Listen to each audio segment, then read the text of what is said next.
What you think about when you're born into a fire. Let them burn it out. Sell them to the richest buyer. They wanna let the world decay. They tell us lies and fade away, fade away. We feel betrayed. We were raised to lose the race. Wake at the back of the pack, kill it anyway. Listen up now, because we're never dropping out. Beat the odds, beat the big house. The brains are bigger than the doubt. We've been thinking for ourselves, never let the truth fade away. This is bigger than ourselves, we won't let the world burn away, burn away. We feel betrayed. We were raised to lose the race. Wake at the back of the pack, kill it anyway. To blame, haters face the world's mistake. Hold on, just saying, guys. I'm working on something. We might be starting just a second late. Someone freaking out on Facebook, of course.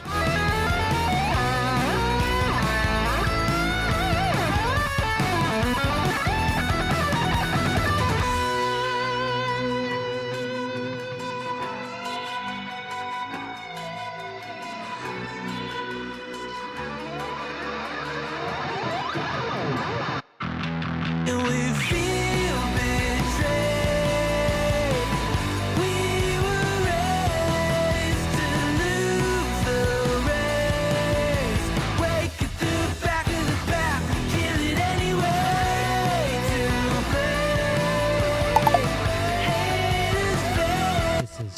This is crazy. Wow.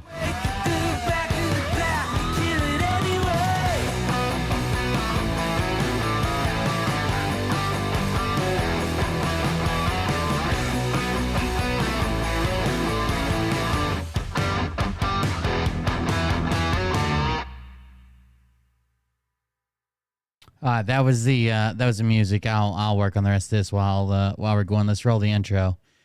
Man, like some of y'all are wild sometimes, okay? Some of y'all are wild sometimes. Even though you're fans of mine, you're still wild. I get why you watch on Facebook. Jesus Christ. Here we go. Let's get it. Hey Daddies, it's me, the Linda Binda from TikTok. I wanted to make this video because I wanted to thank you for watching Cold Beer Confessionals with Will Bird. I think that's just incredible. I've watched a few episodes and I'm just like very intrigued. But you know what I'm most intrigued in is Big Daddy's meat stick. I heard that it's very thick, like a good old German sausage. You know, Linda and her coochie loves that. Oh, never mind. Let's not go there. Anyways, I hope you have a good show and enjoy it as you can. There's a lot of weird things that go on, especially when it comes from the realm of Linda Bindaland. So, enjoy the show. Thanks for watching. Peace out. Welcome, everybody. Thank you for joining us. I'm Will Bird. This is the Cold Beer Confessional.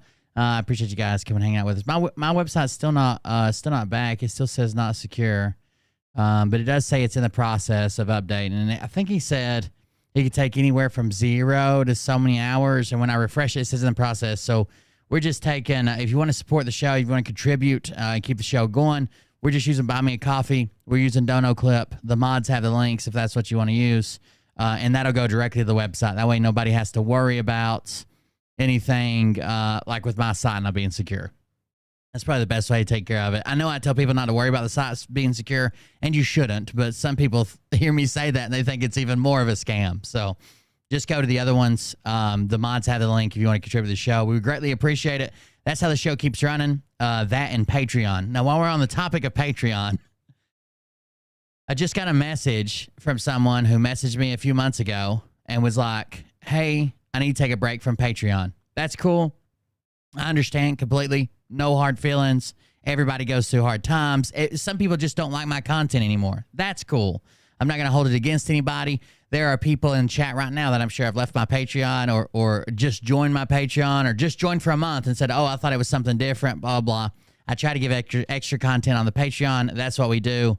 And I think it's worth the levels. And a lot of people do it whether I do support or not, or whether I do extra content or not, because they just want to support me. And that's fine. There's been plenty of people that tell me, like, don't make up episodes. We don't care. We're here to support you or to contribute to the show or whatever that might be.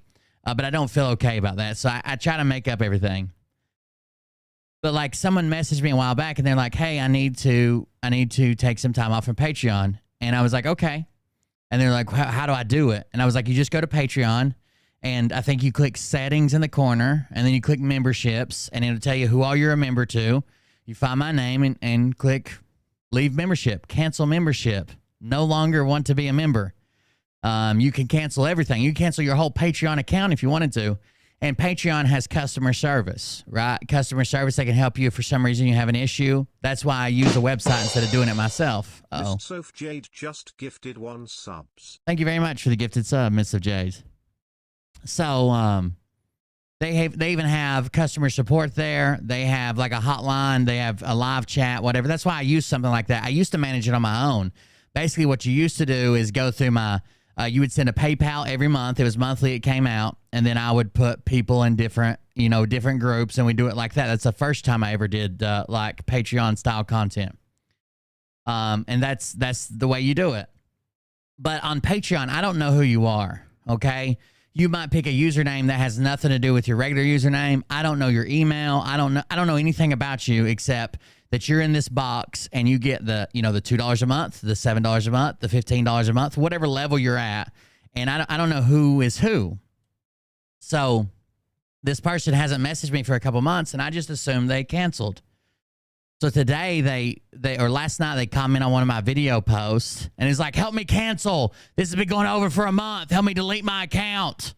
And then they sent me a message saying the same thing. Will, help me delete my account.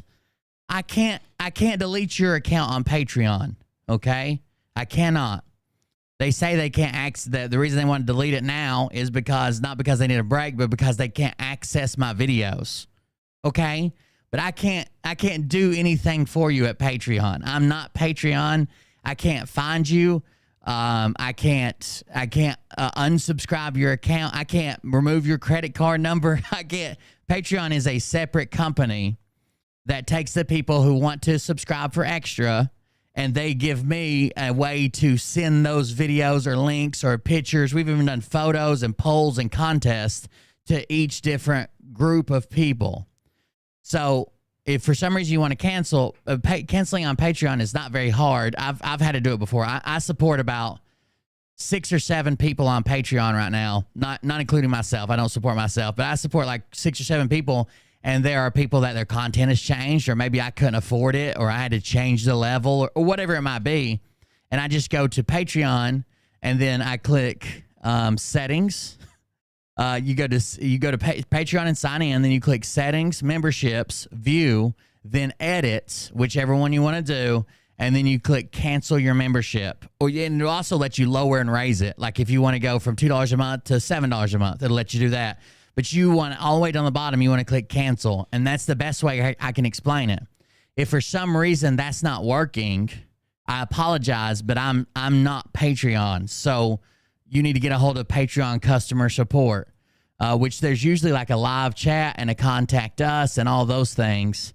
I mean, I even have a patron account. So I have a creator account and a patron account. And when I click on my patron account, I click on my name, and then I click on, no, I don't even click on my name. I click on settings. Then I click on memberships at the top. It tells me that I'm supporting 6 people right now. One of them is a guy named Dr. Quads. He does 3D stuff and drone stuff. I'm supporting Dr. Quads for $6.20 a month. And if I click view details and then edit, I can go up, I can go down, and I can even, it says edit or cancel membership. I can even click cancel, and that's how you would cancel a membership. I can't be any more clear than that. And there's literally a thing at the bottom that says having trouble, visit our help center. If you click their help center tab, then you can send an email, you can submit a request. During the day, during business hours, you can do live chat. They're actually a really friendly company and really helpful. I'm sorry that a few people are having trouble with it, but I feel like I need to address it because now people are tagging me publicly like I'm holding them hostage. Like if you don't want to be there, I don't want you to be there. Okay. I want you, if you're struggling with money, I don't want your money. I don't want you to put yourself out. I don't want you to do anything special because me. I love the people who support me there, and I hope it's because they can, not because they're making some type of special circumstance or doing without something. I don't want that. If for some reason, like it's hurting you financially or something's going on in your life where like you're doing without this so you can watch me, don't do that. I'm not like Phil going to tell you to not eat out or don't buy cigarettes or don't have a kid or whatever and invest in silver. I want people that want to support and contribute to the show and can afford it to make those choices. And we've even went as far as people who couldn't afford it. There's a ton of people I give Patreon content to for free because they've been a really long time supporter or they've helped me out with some information or stuff like that. They've given something to the community that we could use. But yeah, that's about as in depth as I can be. If I sign into I think I can even show you. Yeah, okay, this is my second Patreon account. This is the one that only has Dr. Quads in it. I actually have multiple Patreon accounts. So see, let me move it around. See right here, all you do is this is what your Patreon looks like when you sign in. This is not my creator account. This is my patron account. So you get here, then you click settings. I have one for Will Bird, and then I have one for everything else. Memberships. And there's your memberships. Okay, that's at the top. You click view details and then edit, and that's where you can edit everything from. I forgot I had that account. I have one account that supports 5 creators. I have one account that supports another creator in a secondary way. But yeah, that's how you can do it. That's how you get through it. Thank you. I couldn't chat on the last Patreon show. You should be able to. The only requirements to chat. What did you watch it on Patreon or did you watch it on YouTube? You should be able to chat. The only requirement to chat on my Patreon show is that you have to just be subscribed to my YouTube channel. And I don't even put a timer on it. Like, you don't have to be subscribed for a minute or a day or 5 minutes. It's just you have to be subscribed. Well, if you watch on Patreon, there's nothing there there isn't even a chat there. But if you watch on YouTube with the link that gets sent out, you should be able to chat. I don't know what was going on, but everybody else can. We can have one of the mods try to help you next time, maybe. Either way, thank you guys for the support. I really appreciate it. All you guys on Patreon go above and beyond. Some people donate here during the show. Some people have been Patreon members forever. Some people, donate privately. I appreciate all of that. You guys keep the show running and keep everything going. I couldn't do it without these people. So I'm trying to be as flexible as possible and as nice and as supportive and give as much customer service as possible. But like, if I go, I can't do Patreon's job. That's like calling me and saying, help me get a new debit card.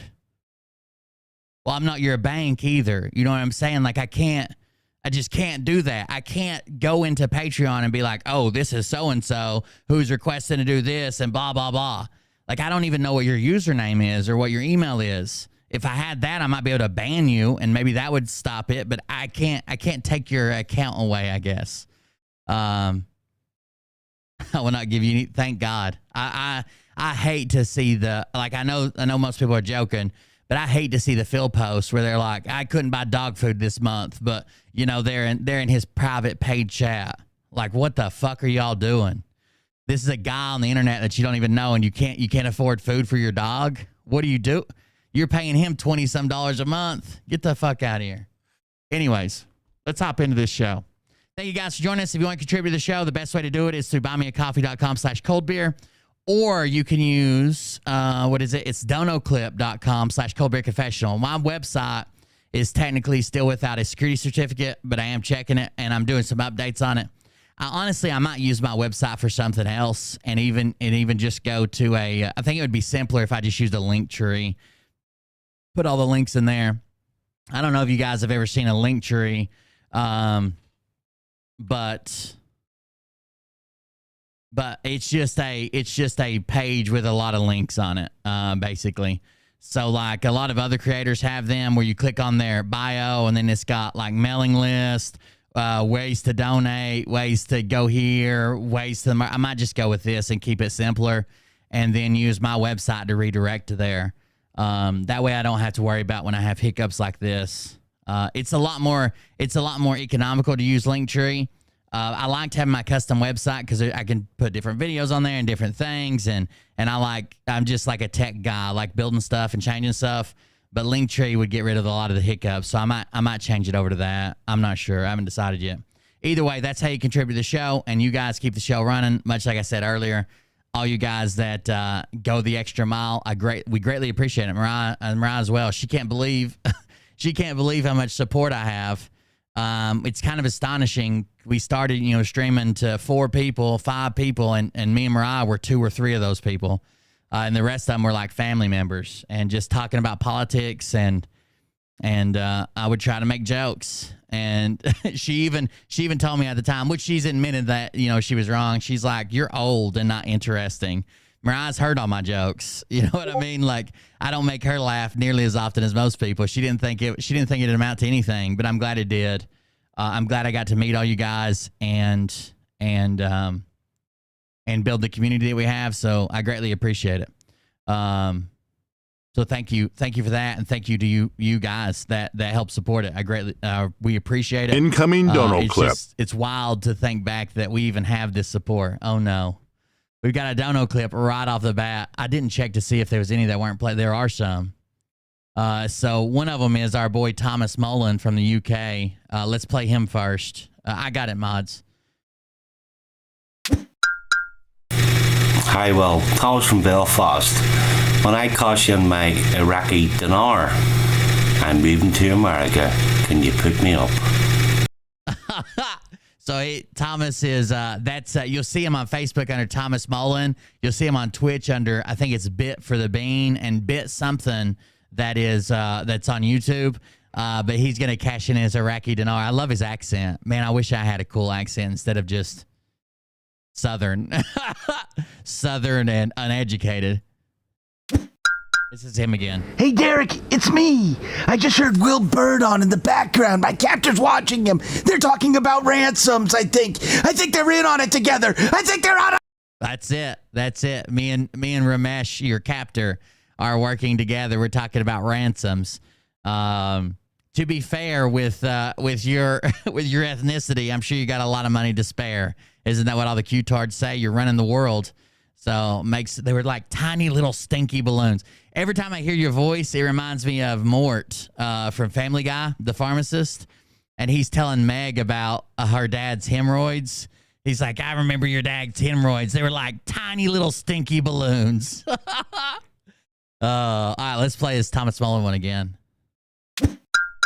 Hi, well, Thomas from Belfast. When I cash in my Iraqi dinar, I'm moving to America. Can you put me up? Absolutely. Absolutely. No questions asked. And we are getting closer to rescuing Mort. I think we've been getting clues. We saw a little spin around. I told somebody they should send the money Austin should make a video. You should have Mort make a video in character and tag a guy on TikTok. You have to go look at his rules, but tag a guy on TikTok called Jose Monkey and do the voice and see if all you do is say, okay, Jose Monkey, you can find out where this is at and do a video. Let's look at him right quick. We've done it before on the show. Hold on. Before we get into the other content. There are some creepy things happening with the Michael Burham case, guys. So for those who don't know, this guy here is the suspect in the unaliving of his baby mama and also kidnapping an elderly couple, blowing up the ex-girlfriend's car, and then he escaped the jail here in Warren, Pennsylvania. There we go. So there's this group on Facebook. As you can see, I was in there when it was. Oh, yeah, they thought this is the guy that escaped, and they thought that he might be on the Appalachian Trail. Me and Mariah were actually talking about this because he had access to it. Looked like he was in South Carolina. I thought he got busted in South Carolina. Is he still on the run, or is this old? It was less than 1,000 members. But a lot of us in the media and large social media influencers, we've been mysteriously banned. Now, we're going to get into that here in a bit, but what is creepy is this group. Well, I can already tell you why you're banned. He just said me and large social media creators are being banned. Yeah, tell me about it. I'm not even a large social media creator, but I get banned from all kinds of groups because I talk about the subject matters in the group. It's like these groups want to be private. They're private groups a lot of times, or they're heavily moderated groups. And it's like they want all the glory for like something that come out or something that they shared. And I usually try to source to give credit to a source if I can, if they want credit. I always say it's not me if it's not me. And then I give credit if for some reason I know they want credit, but most people I know they don't want credit or don't want to be named. I always say it's not my stuff, but I've noticed groups will kick you out because they're afraid you're going to talk about something they posted. Like they want the credit, or they want to get out in front. They don't want you to say it. That's for damn sure. Could be used as a distraction. Also, I see people using the exclamation point coffee. You can use the exclamation point dono clip as well. It works now, or should. Yeah, there you go. Thank you for all the laughs, Will. One time I listened to you fixing a motor in the garage for 2 hours. Oh, cool, Lori. Thank you. Thanks for joining us. I saw everybody was talking about how cool the community was and stuff like that. Yeah, I think we got a great community, a very passionate community, if nothing else. action for law enforcement. So this is where it gets creepy. So you have Cameron Saxton here. Now, they are not news. These are people with iPhones who go out and get in law enforcement way. So you got Cameron Saxton here, who is like the CEO of the group. He's taking a tragedy and trying to profitize off of it by utilizing it for his Saxton Ventures hedge fund, whatever you want to call it. And he's basically getting all these people in this big group so that way he can start to advertise some things out.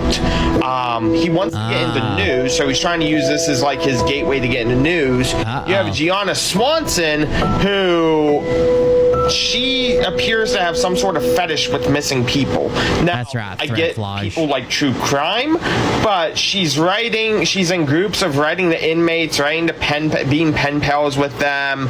Supposedly she's from Michigan, not even from this area. And then you have Jonah Huffman, who has been kicked out of several scenes. The Pennsylvania State Police has told him he is not permitted to be on their investigation scenes. Jesus Christ. So I don't mind citizen journalists or people going out with their iPhones. That's how we get a lot of information sometimes. I don't mind that a bit. But there are also people that go above and beyond and end up tampering with evidence and actually hurting an investigation or running with conspiracy theories that are not confirmed. And a lot of those people have a lot of engagement. So, like, especially in a case like this where, like, someone's missing, well, suddenly they hear a rumor that the person's been captured, right? Or somebody's on the run, a criminal's on the run, and they hear a rumor that's been captured. They go out and broadcast, he's been captured in South Carolina. I just heard it first, because everybody's got to be first to put this shit out there. I just heard it first, blah, blah, blah. Well, that takes people's eyes down. That gets people to stop looking, you know what I'm saying? And they might be broadcasting it to millions of followers. So I'm all for it, as long as they do a little bit of work to try to either validate what they're saying or say, look, this is all just a rumor, but I heard this, or at least stay out of the way. Obviously, police have a job to do. And he just wanders around aimlessly. And, like, he came on my personal profile saying how I get tips from Community Faster and all this. I'm real media. I cite my sources and stuff. Watch this. So a lot of people... hold on just a second. I'm going to read this out loud because Thomas watches the replays. So it says, Thomas Mullen, it says, I need Thomas to do a dono clip saying, but what I do have are a very particular set of skills I've acquired over a very long career, skills that make me a nightmare for people like you. Pretty please and thanks. Thomas, if you want to record that, you don't even have to send it as a dono clip if you don't, if you're not donating. You can just email it to me at coldbeerconfess@gmail.com. Coldbeerconfess, CONFESS @gmail.com. People started calling out the group, saying that, they're not real media, they're playing pretend. It gets creepy. You got these people pretending to be the media, pretending to be the news. Yeah, Bull just got home, so he said he was going to sleep for 2 days or something when he texted me. Every lead that they said they have found, every tip has come up empty-handed. We have been told in the media that the public is helping Michael Burham escape.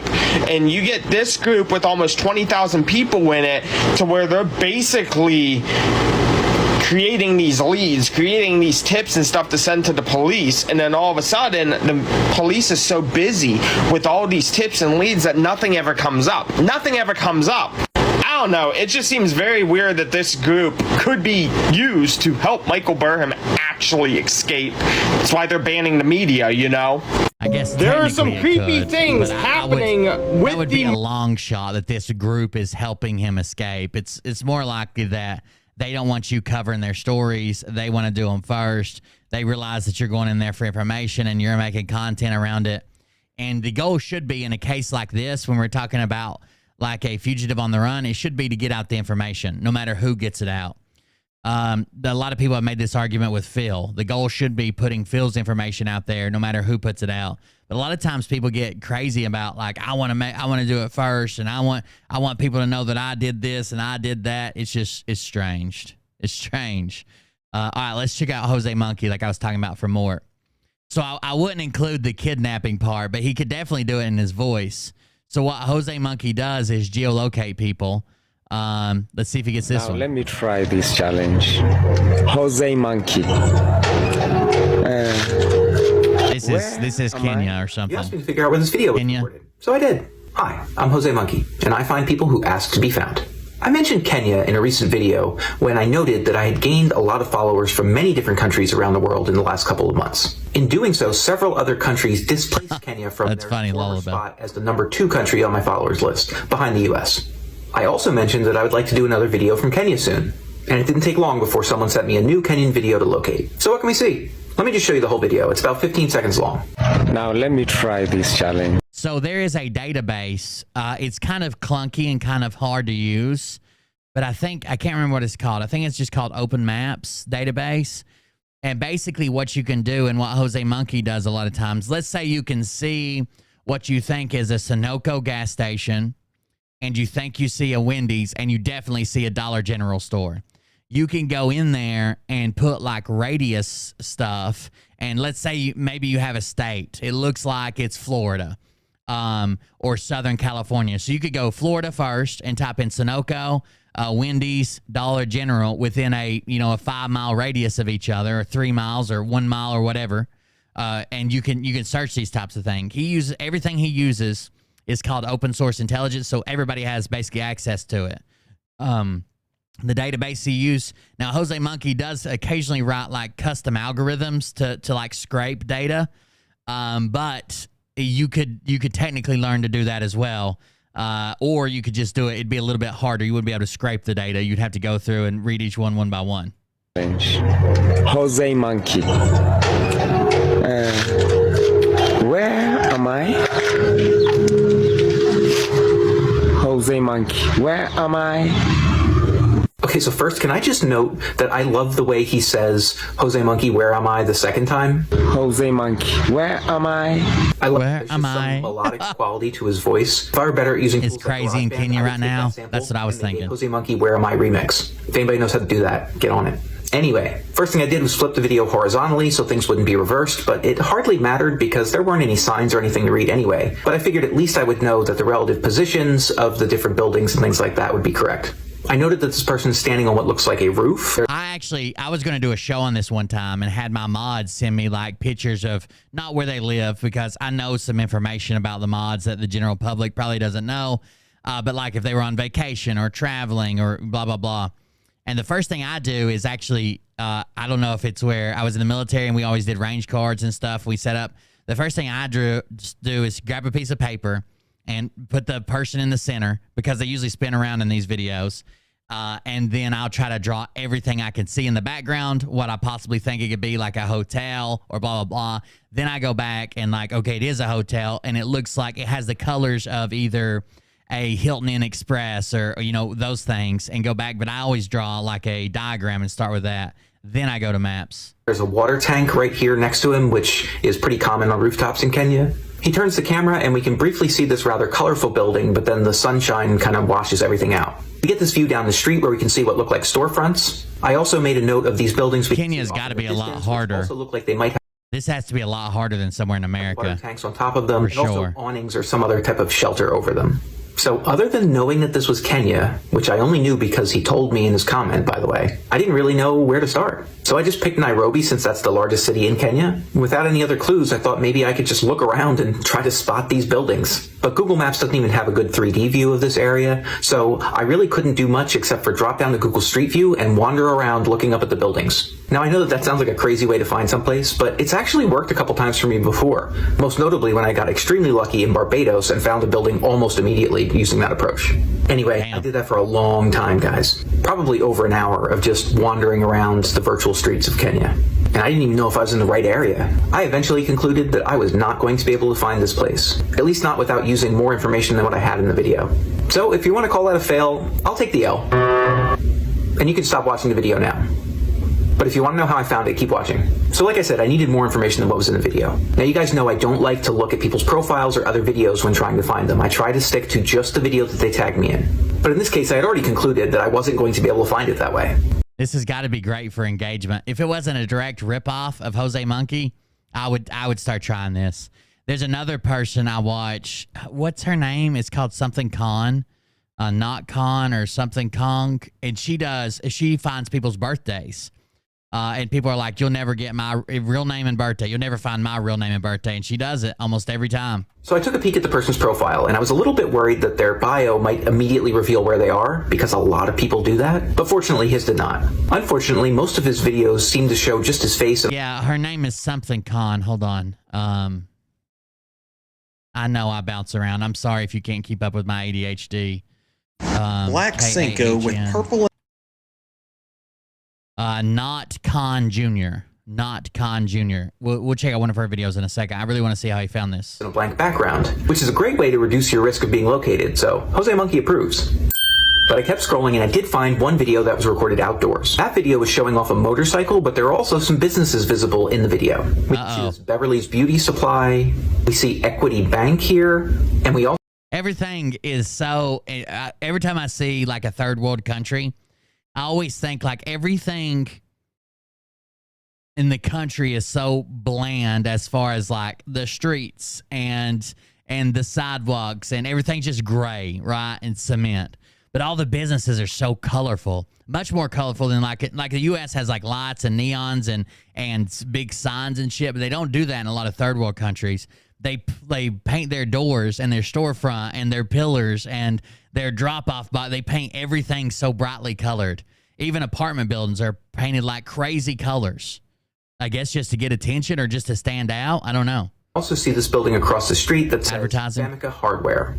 But aside from the name of that building, I was noticing that it looked like it very well might be the same building from your other video. Searching Google Maps in the area near Nairobi for Famicom Hardware got me a location pretty quickly. But was it the right place? It was.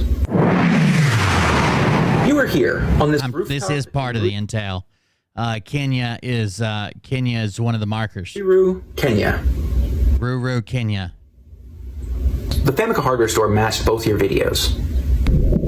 I was also able to confirm these storefronts that we see down the street in your video, and I looked for these two other buildings that we saw off in the... So Austin, I wouldn't mention kidnapping because he might avoid it because of that, like even if it is clearly a joke. But you should do a video in character of where Mort's at and see if we can get Jose Monkey to respond. I will warn you, though, he has like a spreadsheet that is like full. So like he doesn't get to them quick. It might take a while before he gets to yours, but you tag him in it. There's like some, hold on. I think there's some rules on his website. I find people 18 plus who ask to be found. Let me see. See my videos, check out by Jose Monkey, see the map of location. Follow me on Twitter, follow me, print a find me sign, sign up for delete me with code Jose Monkey. His rules are somewhere and I can't remember where. Maybe it's under the facts post.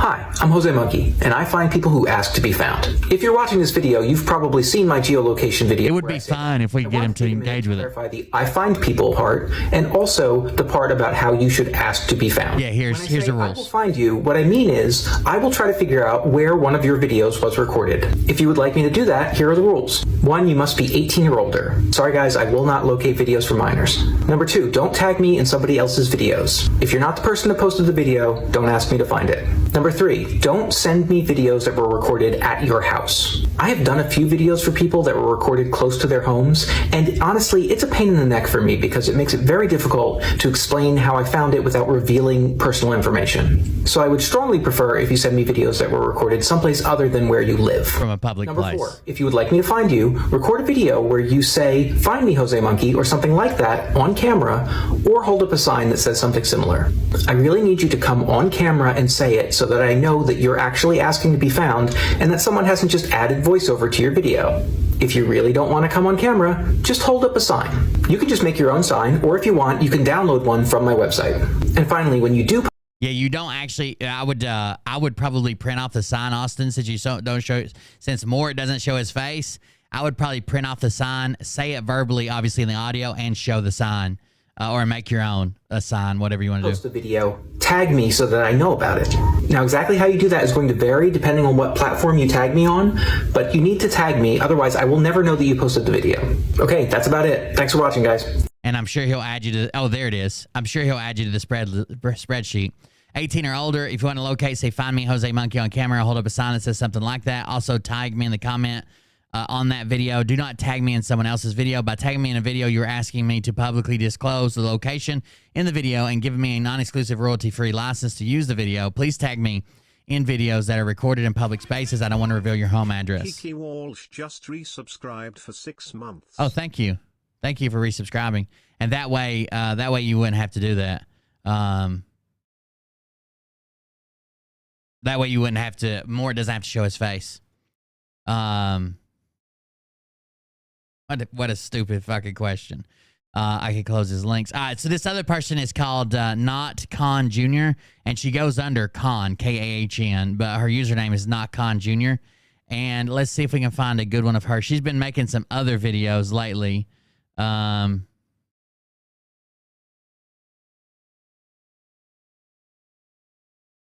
It's usually a comment she responds to. Let's just try this one. Queen Anxiety 26 wants me to find her name and age. Queen Anxiety, He's doing well. He's actually spread out his appointments to 2 weeks now.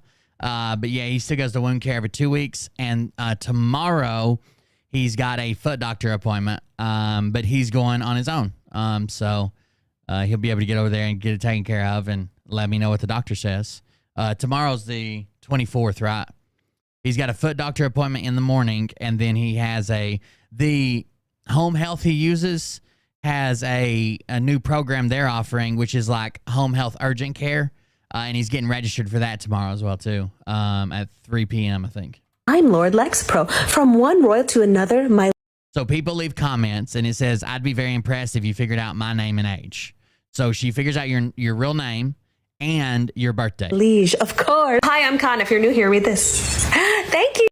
I find people's birthdays who ask. I do not make videos for minors. Do not comment if you're a minor. I will tell your parents, and yes, this is a written threat. Okay, story of my life. Your profile picture is not your face, but luckily and happily for me, it says Mo at the top. So maybe that is short for your full name. I don't know. So I recognize where your profile picture is. It's in California. I didn't have to be up all night looking for it. I'm looking for your birthday, and I was like, oh my God, this is perfect. You did the moon phase trend in one of your TikTok videos. I'm trying to see how compatible you and your crush were, but you covered your birthday with the word crush. Didn't want us to know who they were. I get it. Summer love. What a feeling. But what about me, Mo? Only thing really left to do was to look at your TikTok follow. And 3 of your first followers had their full names on their profile. I looked up all 3 of them on Facebook, and I wish I could tell you I looked up Mo in their friends list and found you.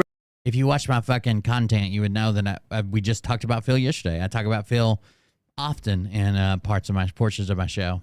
But thanks for the retarded question. Right away, but I did it. Friend number 1 did say where they went to high school. Friend number 2 has a photo of themselves in a jersey from that same high school. Your TikTok profile picture is in California, so I said, I bet this high school is in California. And it is! On your third friend's profile, I looked up the name Mo, and I didn't find anything, but then I remembered Mo is sometimes short for Maureen, and she's friends with someone named Maureen, short for Mo, who went to the same high school as the other 2 TikTok followers. At this point, I had like a strong confidence that this gotta be you. While I was on your profile, Maureen, I found something great and I need to tell you about it. I looked up the word birthday on your profile, and this post came up from Radio Disney wishing Ariana Grande happy birthday. This post is at Disney World, and she's with Cinderella and Prince Charming. I'm telling you this because I know the Prince Charming. 15 years ago, we did character training together at Disney World. Of course, I have the receipts from that point in history. Here's my God, Pocahontas, and they visited me on set, my other friend, and we pretended we were rowing a canoe together. And the picture came up on your profile because you commented, happy birthday, Ariana, I love you, I'm your biggest fan, you're my idol, inspired me to start singing, I love you. And I thought that was very... Oh, that's embarrassing from 8 years ago. What a fun time. Okay, anyway, there are 3 posts on Maureen's Facebook that give me a timeline of the day she was born. First one, she said, May 2nd, I get to have a family birthday dinner. So I was like, okay, maybe it's on May 2nd. The second one is she posted this book and says she got it as a late birthday gift,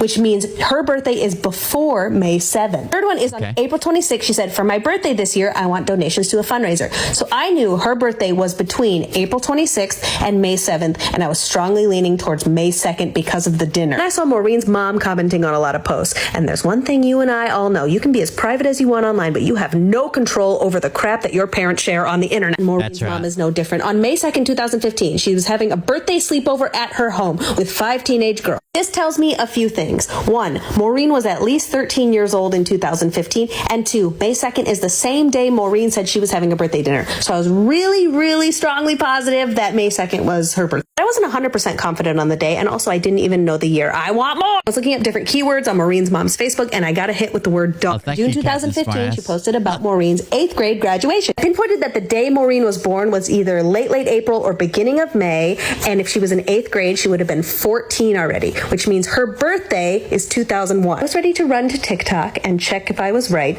but first I want to show you something I found on Maureen's Facebook. Damn, girl, you had so many One Direction cover photos. Oh, no. One Direction cover photo. Are there more than this? Any more, everybody? Over and over again, the One Direction. I was a hairy girl, but Zayn was a close second. Okay, at this point, my guess was that Maureen's birthday was May 2nd, 2001. But how do I check it for real? The moon, when it's out at night, changes positions and looks different on every day. All I had to do was plug in May 2nd, 2001 into the moon phase filter on TikTok that you use. One of these was yours and one of these was your crush, Maureen. But which one? I plugged in that birthday, May 2nd, 2001. Look at the moon, and it's exactly the same as the one in your TikTok. Look at me right now. This is not an illusion. I'm very real. Your birthday is May 2nd, 2001. One way or another, I was going to find all of this. Nothing could have dragged me down from finding all of it. It wasn't magic. It was good old power of deduction. My favorite part of this whole thing was how much you loved One Direction. One thing I couldn't figure out was why your username ends in 26. Even though I couldn't figure it out, I thought I would incorporate it. That's why throughout this entire TikTok, I have mentioned the names of 26 different One Direction songs. Happy birthday, Maureen. Love you. 26 different One Direction songs mentioned during it. Ooh, goodbye. Queen Anxiety 20. So she finds birthdays. Some of them are funnier than others. A lot of them, she goes to like your TikTok and finds like your very first followers, which are usually family members. Because it automatically, like when you sign up for a TikTok account, it automatically asks you to add friends. And of course, some of the first names you probably pick on are people you went to school with or family members or whatever. Not to mention, if I made a TikTok and didn't add anybody, I'm sure Mariah would somehow find me and add me to make sure, you know, I wasn't getting any panus on the side on TikTok. So she does that. She uses Facebook. She's your parents. She's your grandparents. She's whatever. All public data, and she finds your full name, legal name, and birthday if she can. There was actually a really good one about this guy who's like, I would be super impressed. You could find mine. My real name isn't anywhere on the internet, but it's been a while since I saw that one. I don't know if I could even find it again, but there was a really good one. It was funny. Plus it had a lot of twists and turns in it because the guy goes by a completely different name than his birth name. But that's cool. I probably won't find it anytime soon. I don't know. It's all using open source intelligence to find these things. It's basically, like she says here, consensual doxing. Semi-Sapien just resubscribed for Thank 9 you. months. It's basically consensual doxing. People are asking to be doxed in some way, shape, or form, and they do it. So either way, I don't think you can get a birthday for more, Austin, but you can probably get a location for more.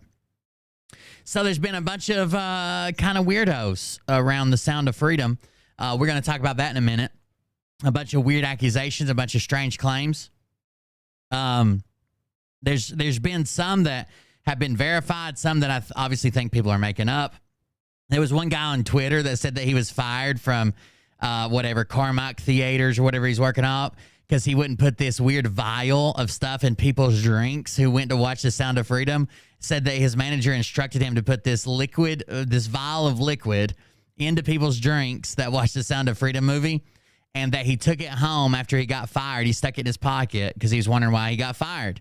So he stuck it in his pocket and went to home, and he happened to have an electron microscope at home and put it under there, and there was nanobots in it.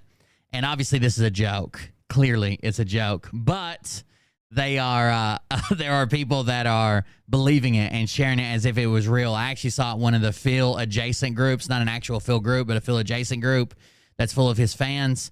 I saw it posted as real. You can make people believe anything, but it's clearly satire.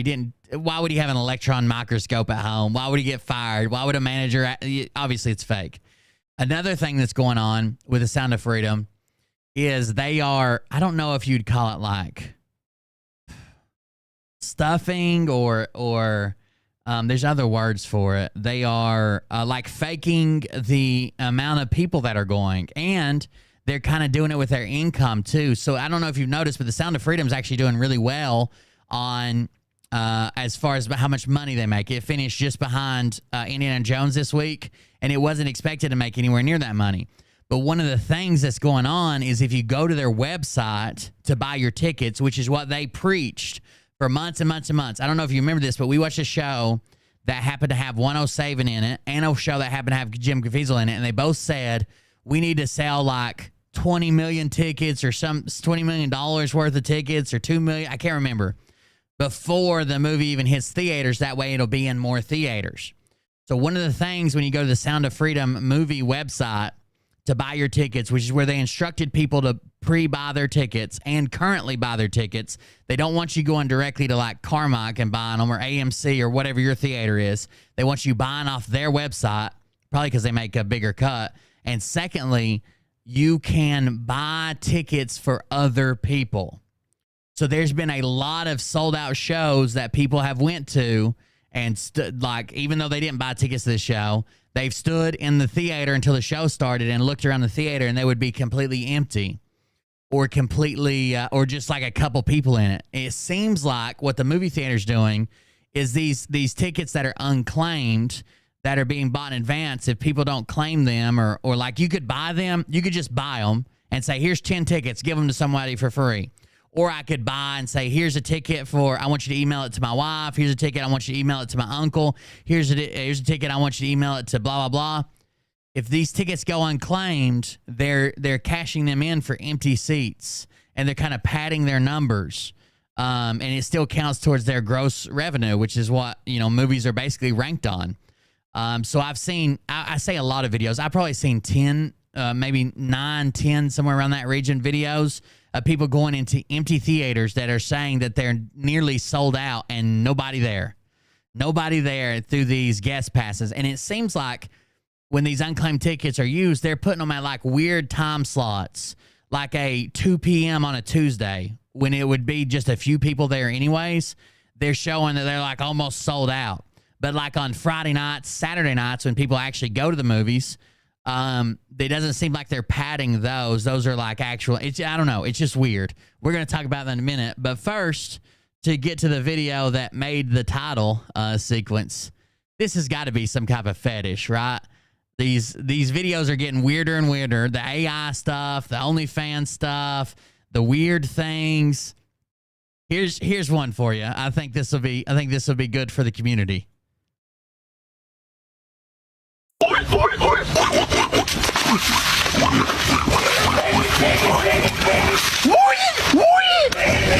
Someone in the background is screaming, piggy, piggy, piggy, piggy, piggy. But even if tickets are bought and no one shows up, yeah, of course, the theater gets their cut, plus the the movie gets their cut.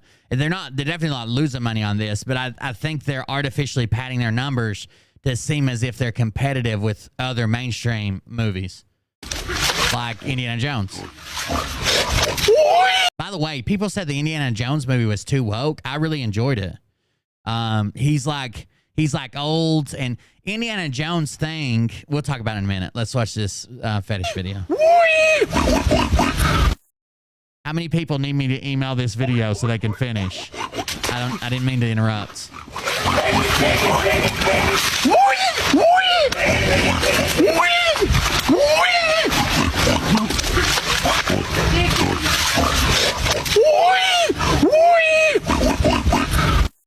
I'm gonna make you squeal like a pig, boy. So this is called TikTok Cringe is the account. We're gonna watch some of these cringe videos because one, there's a guy that I've thought about covering on here named King Cobra. And then there's a guy we already covered named Jupiter that's here. So we're going to cover this in just a second. But real quick, before I forget, the Indiana Jones movie, a lot of people are saying like it's too woke because there's like a strong female character in it that's like his goddaughter. But they're like, oh, Indiana Jones is just fumbling around and he can't do nothing because they made him what? Indiana Jones has always been that character. He has always like just popped up in the middle of a bunch of natives with spears or messed something up and been running through a dungeon, or set off a trap and get stuck in it. But he always finds a way out of it. Like they're saying, like they want us to think like he's like some type of superhero character, but that's not been him. He's always had some type of weird situation he's gotten himself into and found some type of strange. It was like it's comedy, right? He finds himself in some type of trap that somebody double crosses him. Somebody holds a gun on him and makes him lead them to the temple or whatever. And he always finds and that's the same the same way this is. There is a strong female character. And she's like trying to finish her father's work, but he thinks, but she's more of like in it for the money.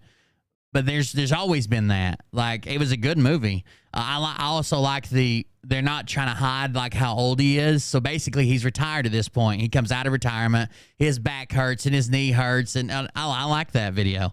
Or I like the movie. I think it was pretty good. Chris M says, I came in my pants twice watching that video. I'll send you a copy of it. I got my jar of mayonnaise ready to go. This account is called TikTok Cringe videos, and it is beyond cringe 0, and there are some cringy videos here.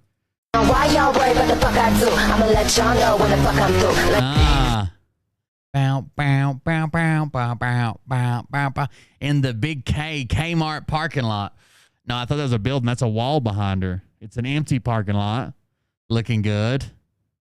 Looking good. Ootin'. She's out here ootin'. Money love. Ootin. Ootin money. What is this slang? What is OOTN? What does that stand for? Does anybody even know? Out here ootin' it. Oh, here it is. What does OOTN stand for? The outfit of the night. Outfit. Thank y'all. Y'all are nuts. Outfit of the night. It's just a bra and a very large pair of pants. It's a... All right. Let's go. Let's see what else they got here. This one says, I really want to know how you replied to this. Now, we're going to have to back up to see what they're replying to, but here you go. There's things that says, because if you marry me, we can live here in the States. True, and I bet you would be a great mom for our kids. I posted that vid on TikTok to show our love story. I love you. Yes. Will you marry me? Yes. Looks pretty good. What we got going on here? Love you too, boo. Wish you were here.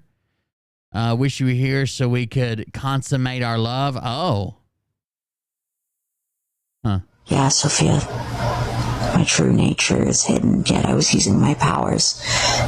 Does anybody recognize that voice? Does anybody recognize that voice? Clearing my head and speaking clearly and telling you what I wanted. I love you, and I want to be your boyfriend. So. This was only posted 20 hours ago. Seems like Jupe is still interested. When a car full of hot chicks honks their horn at you and waves. Yeah, buddy. He's on a bicycle with a spiked collar. What's up? Seems dangerous. That's always a Dave right there. You know, like it's... My boy King Cobra out here slaying them bitches. That cute girl was like, bitches! Hell yeah. Yeah, this bike gets me a lot of attention. Yeah. Well, I'm not too happy right now, YouTube. That voice was Jupiter. Sorry about that, YouTube. God damn it! Sorry about that, YouTube. Apparently. King Cobra in some corners of the internet is a well-known lolcow. My neighbors were complaining about me. Lo and behold, my landlord stopped to talk to me, and she goes, well, I'm getting complaints about the smell coming from your apartment. I can't make it bigger, but there's really not much to see. It's just him talking. The one part we laughed at was just like he dropped his phone. I'm just like, whatever, you know.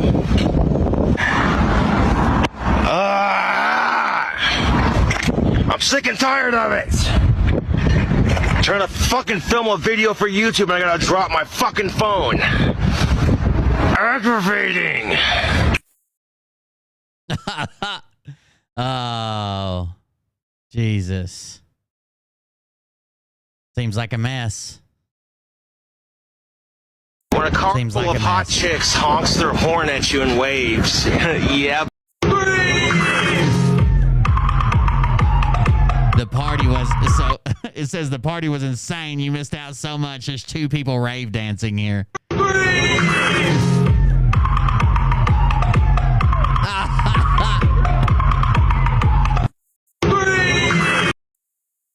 All right, here we go. Sophia, I know that you want this badly.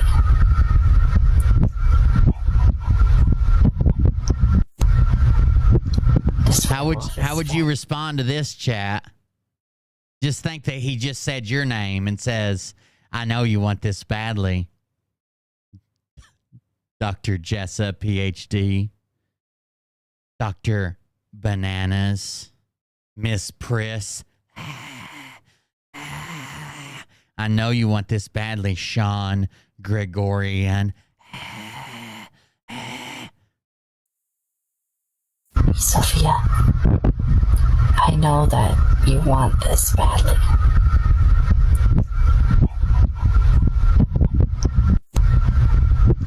This werewolf is very hot for you. And if you like what you see, then take it. Because this is your way of knowing that we're gonna date. So, yeah.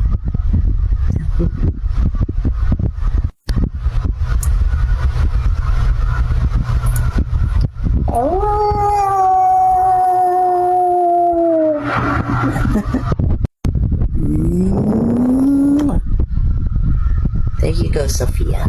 My love. Gave you a kiss. And also, love you so much. This is the reason I want you to date me, is because you're hot, you're sexy, and I wish that I could be there with you. You're hot and sexy, and I wish I could be there for you. You're hot and sexy, and I wish I could be there for you. Ooh. Fine. You guys are making me doing a video that I didn't want to do. This one's kind of boring. I think people are telling creators to do the Grimace shake because they make a video like Grimace killed them. She doesn't. She just says it's a plain vanilla shake or he or whatever. This one's pretty funny. I accidentally caught the moment I realized I could sing on camera. He's also got a booger the whole time. Ooh, ee, ooh, ah, ah, ting, tang, wada, wada, bing, bang. Ooh, ee, ah, ah, ting, tang, wada, bing, bang. He's talking to somebody. He said that to somebody on Snapchat. I have no idea who he's talking to.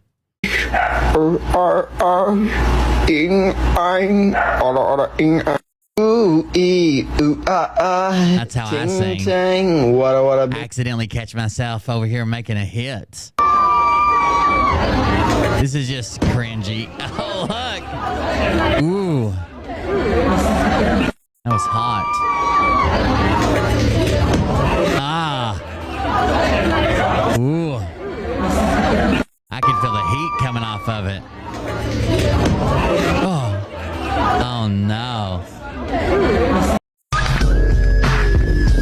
Always remember you're on stolen land. You live and breathe on indigenous lands. Okay, I'll sure to be mindful of that in the future.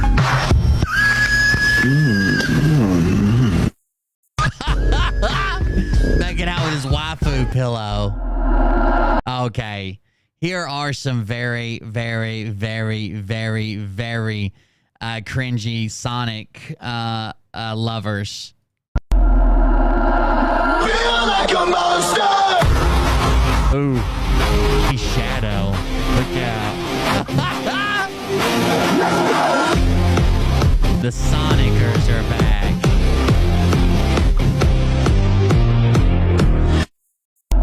Ooh. You rock Luke's voice right now? But I'm a Ted girl. It's Ted girl, you know? Okay.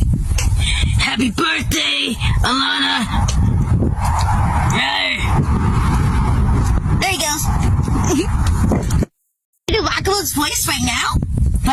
So the comment says, hey, can you please wish my friend Elena a happy birthday? She loves your videos and adores everything about it. In a cool Bach you go voice. Girl. It's Ted Girl, you know? Okay. Happy birthday, Alana. Can we trick Phil into being Sonic? Shadow. There he goes. Tails. I think we could probably convince Phil to be a furry. I love you. Whole lot of cringe here. Say you. Me. No, you. Me. No, you. Me. I love you. Why does he say love? Jesus, there was this whole trend of people who just made weird faces while saying things that went viral on TikTok. You're about to see one of the guys who used to do it, but there used to be a bunch of girls that would just make weird faces while they lip synced to, like, not even songs most of the time, but just like popular sounds on TikTok, like people talking and stuff. It was just very strange. Ooh, listen to that sound. Hold on.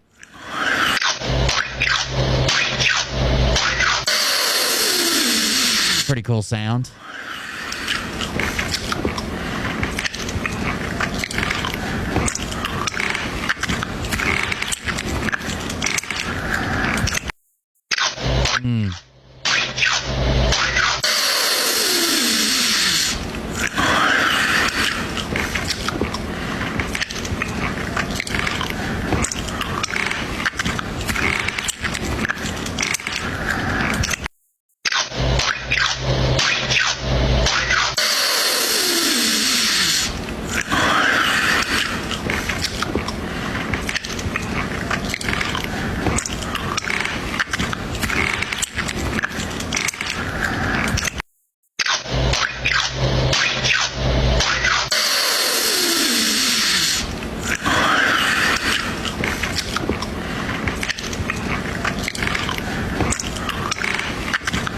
This is somebody's dad, okay? I just wanted you to get the full effect.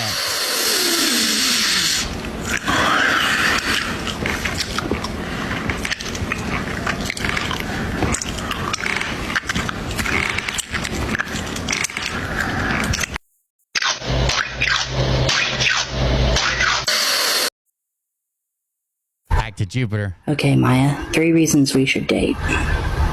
1, if you like what you see, then take it. 2, if you think that you'll be able to handle me, then that's on you. 3, you're cute as hell. If you like what you see, then take it. Reasons we should date. Okay, Maya, 3 reasons we should date. 1, if you like what you see, then take it. 2, if you think that you'll be able to handle me, then that's on you. 3, you're cute as hell, and I'd love to have you on my arm. And here's a 4th reason. If you think that you'll be able to tame my inner beast, knock yourself out, girl. Thanks for watching. Maya, these are my reasons for you to date me.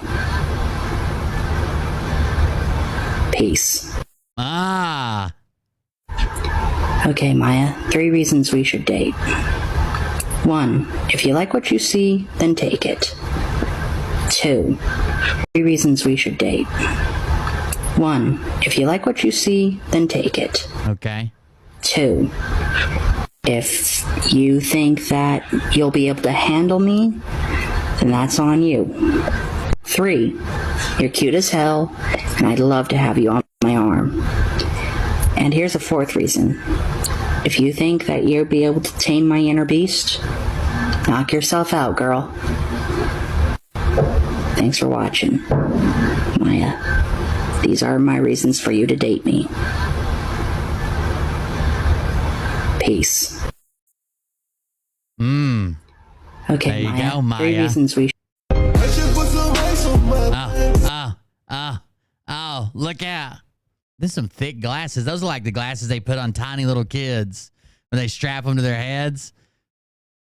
Mariah thinks they're cute. Hey, Sophia. I know that you're crushing on me. I know that deep down. So here's my video to you. The reason why I want to be your boyfriend is because I need someone who's human to share my lonely nights with my human half. I need to know if you'd be willing to spend your days with my human half. And I want you to know that I love you. The reason why I'm asking you this is because my human half gets lonely and I want to be able to see you again. And yeah, I'm using my powers right now as we speak. I'm using them to send this message. I'm using my powers to help you. I'm using my powers to help you. Using them right now. Shouldn't he be in jail? Probably.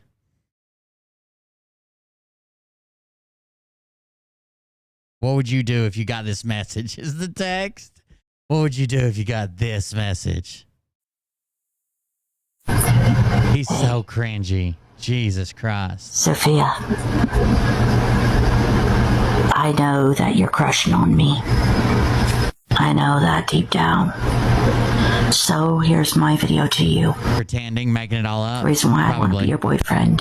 He's got a manager writing because I need someone who's human to share my lonely nights with my human half. A human person. I need to know if you'd be willing to spend your days with my human half. And I want you to know that I love you.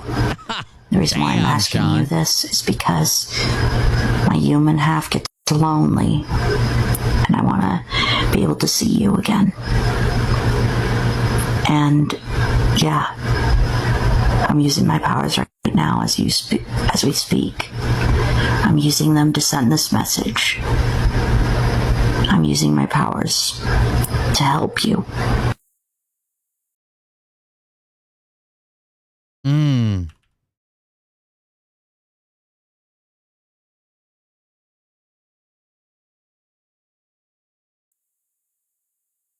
Hey.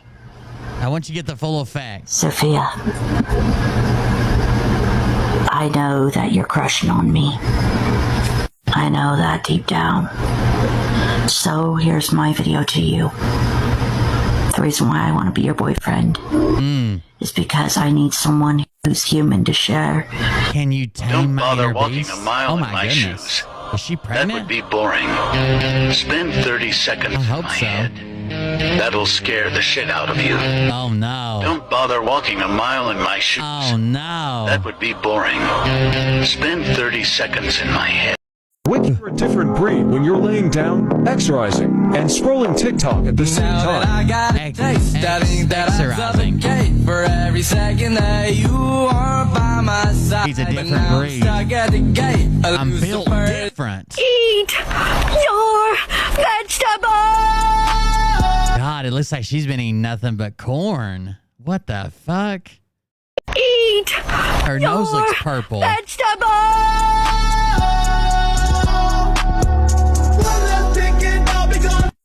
Eat your vegetables! That's what Phil's teeth look like before he got brand new ones. Eat your vegetables!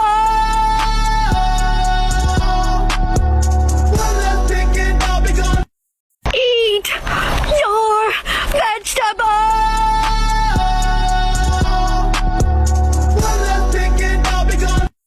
Eat your vegetables!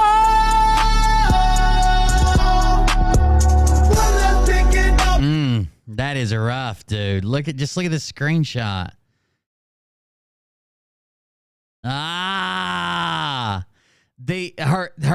Her white balance wants to focus on her teeth and make them seem white, and it's being pulled so far off it's making her nose purple. Eat your vegetables. Oh, this one's just funny. I've seen this one before. Look how quickly this dude, he's doing like this weird TikTok anime dance. Look how quickly he turns off the camera when somebody walks in. This motherfucker, they say it faster than the Flash. Dude,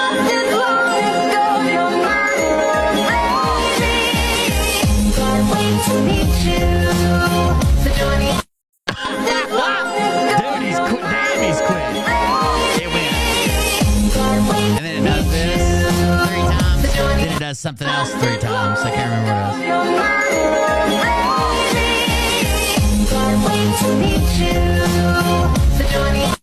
There's definitely one more I want to get to. Day 3 of asking you to say hi to my friend Yuki with cancer. This is probably the worst way to make somebody who has cancer feel better. He was so embarrassed, that last kid at Burger King. Day 3 of asking you to say hi to my friend Yuki with cancer. Hi Yuki, hope we get better. You're gonna yeet that cancer off a cliff into the belly of a whale, and it's going. You're gonna yeet that cancer off a cliff into the belly of a whale. To be awesome because you're gonna be free and happy and full of health. Or maybe she's gonna die.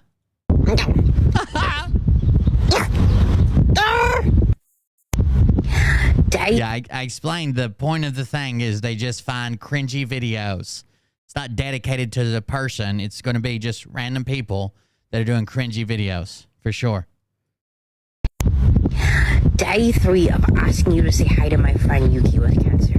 Hi Yuki, hope you get better. You're gonna yeet that cancer off a cliff into the belly of a whale, and it's going to be awesome because you're gonna be free and happy and full of health.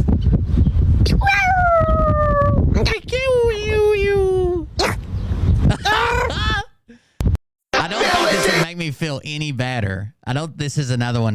I feel like a monster. Then here we go. More Sonic. Oh, Shadow Sonic. If you're wondering how I know all of them, it's because Ollie used to love Sonic, but even he's grown out of it. The ripe age of 7. Crunchy corn, yum! Kissy paws. Pumpkin, yum! So spicy. Ice cream, yum! No spicy. Ice cream. Oh yeah, she's probably making more than fucking Pinky Doll. She gets more donations. Once we get to 350, I'll leave. I promise. Pinky swear. So spicy. Once we get to 350, I'll leave. Pinky promise, I swear. Attention movie lovers, if you see my popcorn flying in the air, please don't be startled. Thank you. Attention movie lovers, if you see my popcorn flying in the air, please don't be startled. Thank you. Okay, this is the one I was waiting to get to. This is a TikToker.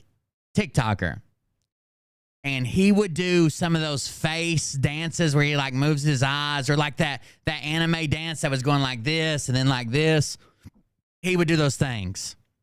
And one of the things, I can't remember his name. One of the things he would do when he first come on the video was he would like tap his head like a certain way and like roll his eyes this weird way. And apparently a bunch of 11-year-old girls thought that was the sexiest thing they'd ever seen in their life, because that's what we've been reduced to. Okay, so he taps the side of his head and like does this weird thing with his eyes.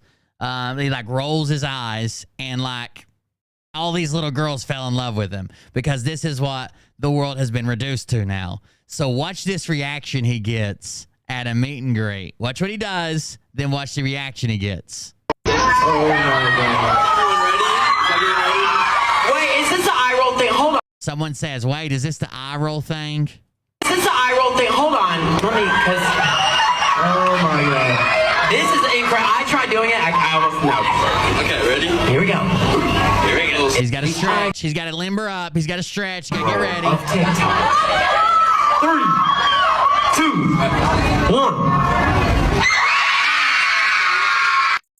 Oh my God. Did you see? So all he does is goes and rolls his eyes, and look at the reaction he gets from these tiny little girls.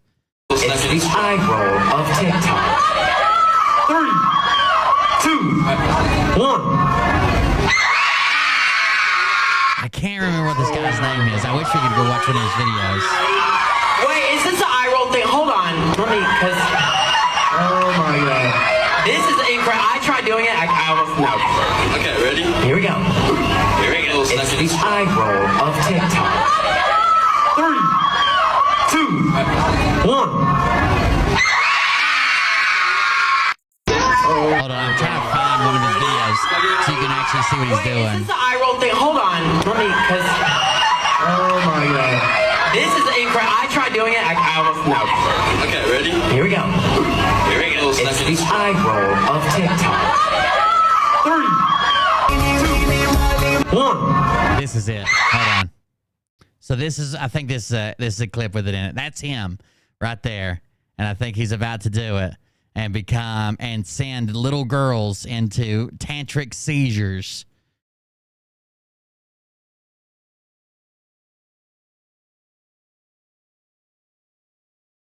There it is. There it is. That's what he did. That got the reaction that it did. Let me show you what you're missing. Paradise. The eye roll. The 3-finger eye roll. That was a crazy time in this world. That was a crazy time in my life. Oh, man. You know what? You want to hear something crazier, though? Think about this. It kind of fucking worked. You know what? I was going to say that. Like, honestly, that's the thing. respect. Like, it kind of... It would work. Yeah, you do it over again for sure. Yeah. Like, would I not go and repeat everything? That's what made him famous. Of course. Look at me now. That. Let me show you what you're missing. You guys can't see my eyes, but I'm doing it. Rolling your eyes back up in your head and shaking your head. Paradise. Paradise. The eye roll. I can't believe I went right to it. That was awesome. The eye roll. Paradise. The eye roll. That's what made him famous. That was a and that's what he's doing in the room full of tiny children to make them scream. He has to stretch for it. He has to get ready, roll his wrist, stretch it out. He doesn't want to pull anything. And here we go. 2, 1. Oh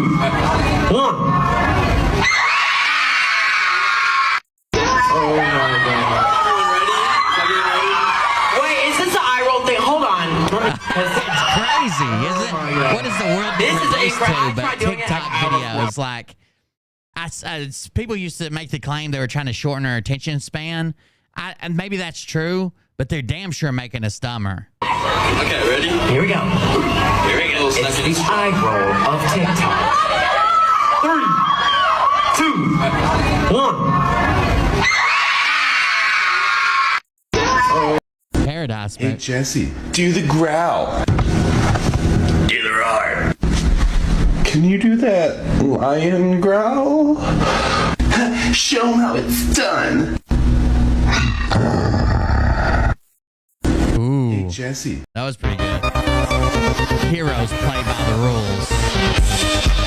Villains break them. Oh.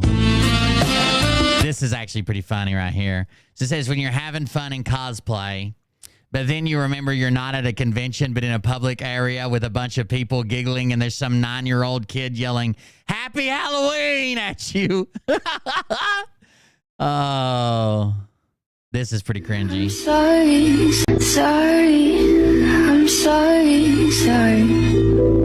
Psych. He looks like this.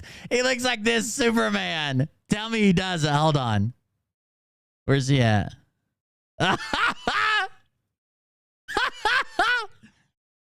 Sorry. I'm sorry. Psych! I'm not sorry. Look who's here to protect us. Video game Superman. Oh, that was a good one. There's your oink video. I think that's where I stopped watching them, to be honest with you. Prepare the firebox. Sure to wash your disgusting Gerben hands. Lemony. Zest the sour boy. Yeah. Sweet rocks. And now incorporate. Hello? Woo. Lemony Snicket. rectangular prisms. Twice. Seems like a lot, but what do I know? It's so fluffy. Chimkin balloons, but one at a time. Lord. Chimkin balloons. I should have used a bigger bowl. There we go. We eat that we shall eat. Baking of power. The tears of racists called out to the media. Whiskey and the butter. The tears of racists called out in the media was what she called salts. Unionize. Ooh. Time for a hot date. Pasta la pasta. Whiskey. Drizzle. Ah, for the glory of the Gerban Empire. Make lemon cake. I think she's supposed to be a minion, maybe. I don't know. Somebody said Oompa Loompas. I think she's supposed to be a minion, maybe. Oh no, what is this one? Oh, he proposed to her at the coin machine. What are those called? Oh my God. A coin star machine. He proposed to her at the corn star machine at the Walmart customer service desk. Oh my, how beautiful. I love love. That's what Mariah used to say all the time. I love love. The circle means family. How are you? Is anyone out there?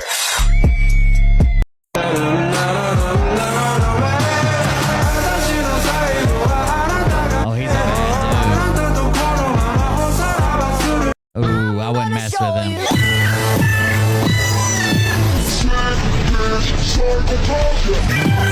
Ever seen a white girl twerk? Oh no. Do you want to see a white girl twerk? I guess. Yeah, I want to see the white girl twerk.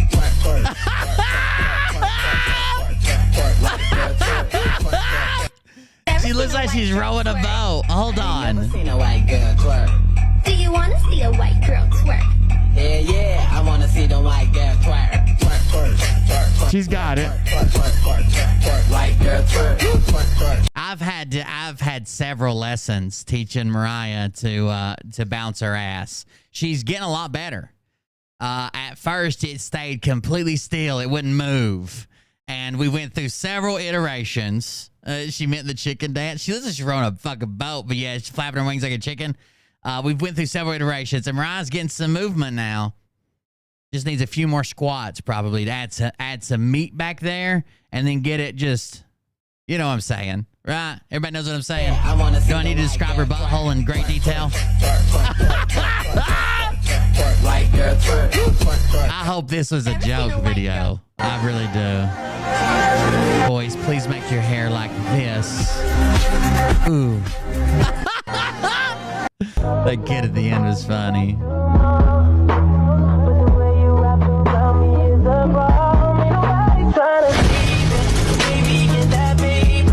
Oh, he messed it up. He's supposed to be in an outfit change when he does that one big swap. He messed it up.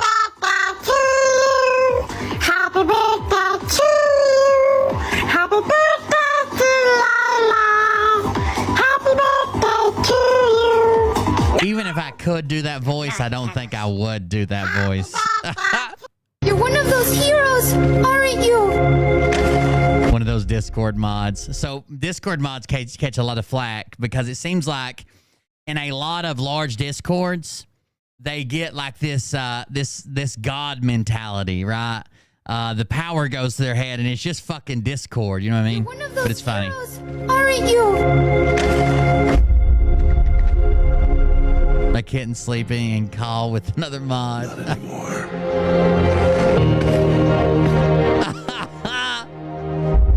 You're one of those. Oh god. Get it, bro. Get it, bro. You got it. Let's go. Ooh. That seems like a Scott Rogers demonstration right there.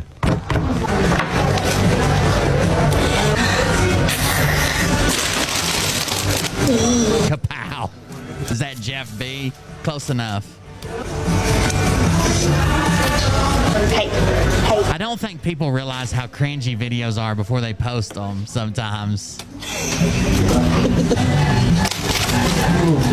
Hello. It reminds me. Well, hey. Does anybody remember that guy? He was like the typical people. A lot of people called him the typical Reddit. Weird guy describes axe murder. I think was the first video. It kind of blew up. Not the hitchhiker. Was it not a murder? Am I wrong? God damn it. He's like the first guy that kind of blew up with like this weird, awkward, like hipster emo kind of guy. It's not the hitchhiker guy. Damn it. What's his name? Weird guy describes this guy. Weird gamer guy. This was one of the first videos I saw blow up with someone play. The guy's obviously playing a character. He's still around too. He's got a TikTok. This is who it reminds me of when they act goofy like that. How cringy they are. But this guy It's your does it girl on purpose. Tessa with GameSmash.com. I'm pretty sure. I'm here at the LA Convention Center where the 2012 E3 conference is in full swing. We're going to talk to some gamers and find out what's hot and happening right here at E3. What has your favorite part about E3 been? Definitely Watch Dogs. E3? I don't know. This guy Got right more here. stuff about Halo Not 4, him, the next one. Assassin's Creed 3. If that's a best of show, I'd say Watch Dogs. Would it be okay Right if here. I just asked you a few questions about your experience at E3? I don't know. Maybe. Do you consider yourself a pretty big gamer? No. No. Yes. What's your favorite game? I don't know. This one? I don't know. Yeah, Diablo. I don't know. played Diablo I don't 3 know. last night. It I don't was know. awesome. It was super fun. Yeah. Well, I only play in hardcore mode when protecting the Black Soul Stone, so wouldn't really call it super fun as much as it is the most intense thing of all time. I don't know. I love playing Resident Evil. All right, so what is that guy's name? The worst part is at least 10 times. Be fun, friendly and fun. He used to be Tom Cruise's most memorable performance. This guy should win an Oscar. What's the guy's real name? Let's see. They call him Weird Gamer Guy. But he has a real name, and he's done a bunch of videos. And I'm pretty sure he's in... here's another one. He's in Weird Satanist Guy. He does it in character, but he's funny. Revealed the one-ton bronze. He made it on the news. Their message, they say, more about laws protecting religious freedom I than think he about edits Satan. these and puts himself in the news. Priya Mann joins us live. Priya, I know there were some protesters out there this evening. Did the event remain calm? Steve Sander, Detroit police say this was a relatively peaceful event. There were... Here we go. As a small group of protesters prayed, hundreds waited for tickets to the unveiling of an 8-foot-tall bronze statue of a goat-headed Satan. Most of the people here agree with the teachings of the Satanic Temple, the group responsible for the event. It's here. It's in Detroit, and this is fantastic that we get to experience this and we get to see this amazing statue be unveiled for all the world to see. I'm just excited to see my Lord and Savior Baphomet represented in such glorious Italian stone. I do hope his eyes gaze upon me and that my allegiance is recognized. I don't know. Notice me, senpai. Notice me. Protesters took the heavy rainfall as some sort of sign and even brought their own statue of an angel crushing the devil. Part of me wishes that angel statue would come to life, and King Baphomet would rise, and two eternal juggernauts would do battle right here in the middle of the city. But for what is this battle raging, you ask? I don't know. What stands at the center? To that I say, my soul is at the center, offered up to the ageless ones, only to be torn in twain. I think this might have been the first one he went viral in. This is pretty old here. The unveiling. I forgot to piss before I went live, and I drank 2 whole bottles of water since I've sat here at the desk, been researching. Here in Detroit is historic. The Satan statue has never... What is his name? Let's do Weird Satanist Guy, because that might be what he's known by more. Satanist.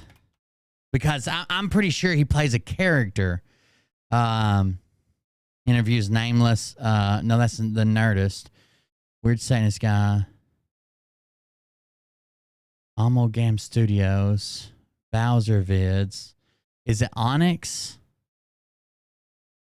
ONYX? Let me see.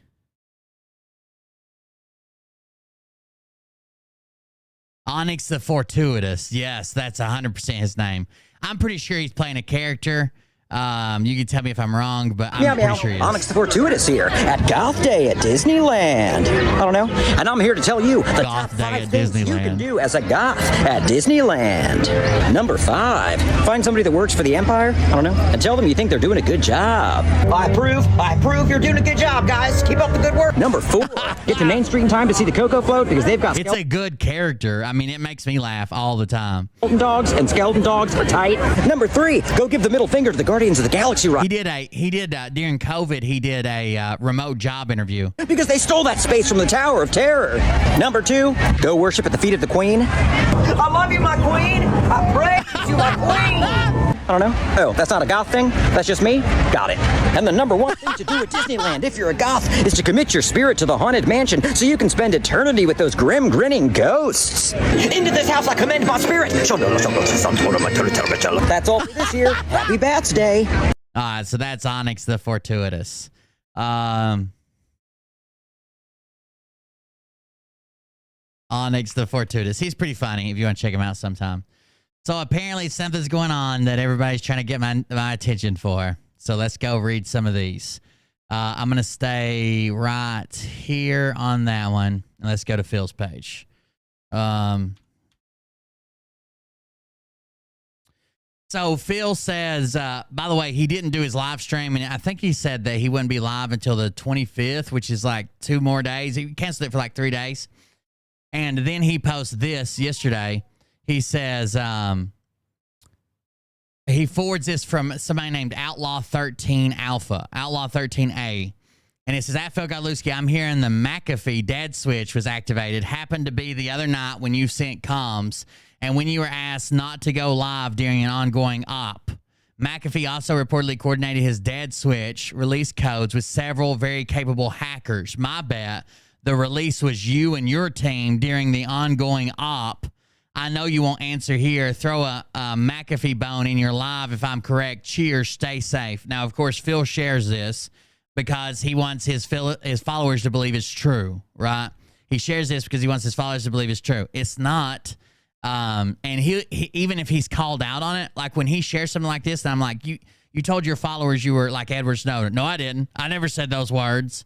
No, but you're sharing fucking posts that claim that. So you're basically endorsing it by sharing it and telling them it's true. So he falls off this. McAfee didn't have a dead man switch. And if he did, it wouldn't need anybody. Why? If you have a dead man switch, the whole point is if you don't check in every 24, 48, however many hours you set it to, it's broadcast publicly. The whole point of it is you don't need anybody else because you don't want to trust anybody else. It's solely you. If you don't go in and put your password in every so often, whatever you got it set on, then it sends it out in email form to the news agencies or to your family. You could even do one like if you wanted to write a letter to your family, like after your death, right? And let's say you set it on a monthly thing, and if you don't check in at least once a month and it would just email a letter to like your family, your friends, whatever. Plenty of people have set up stuff like that. It doesn't require a group of hackers. Even if Phil was a hacker, it doesn't require anybody else. He's so dumb that he doesn't even think these stupid lies. So it's probably him posting as Outlaw 13A. And he shares it, of course, to endorse it. Then we get this. Phil shares an audio message from G-Nets. Let's see what it is. It just goes to show, and I've said this over and over and over again. Oh, that's way too fast. Hold on. Y'all ain't gonna like that. It just goes to show, and I've said this over and over and over again, not to get involved in this crap. Mellon and Kennedy are going to have their asses sued because Jess is going to give testimony that Mellon and Kennedy did it. And they're going to have their asses sued. And they're going to regret that they decided on a stupid moment to catfish Phil. Absolutely stupid. And then all these little private groups. I'm telling you, it's a big, big mistake because you never know who's going to turn on you. So that is true. So it's basically what happened, or what's being alleged here, is that some people had something to do with catfishing Phil.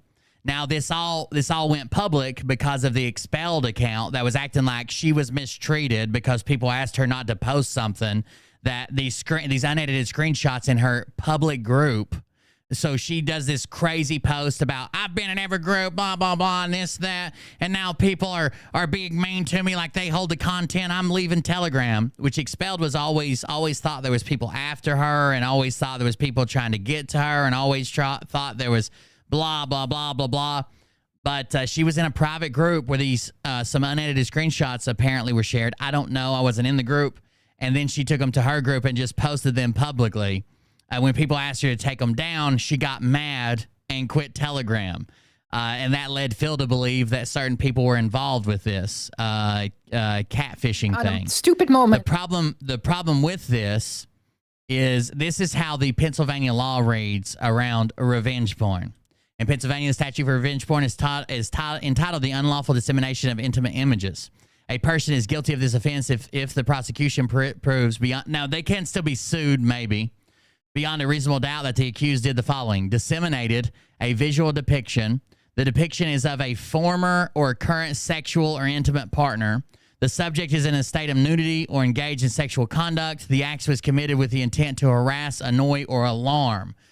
There's a huge argument here that, first of all, they weren't in any type of a relationship.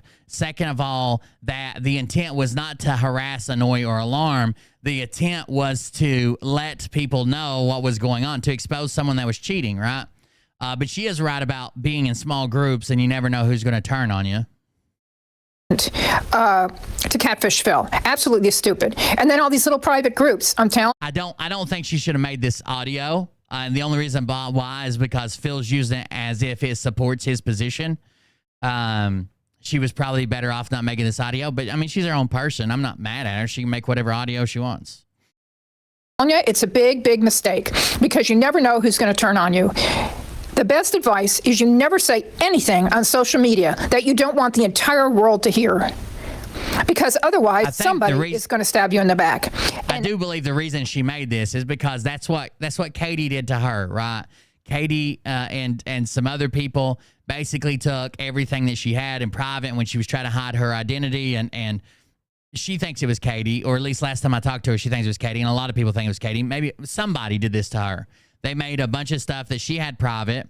About the lawsuit, she had, a private group, and she's had to leave several times because people have been sending Phil information, and I think if she's even on there now, she's probably under like a fake name or something. I don't know, but yeah, I'm sure she's kind of angry about that.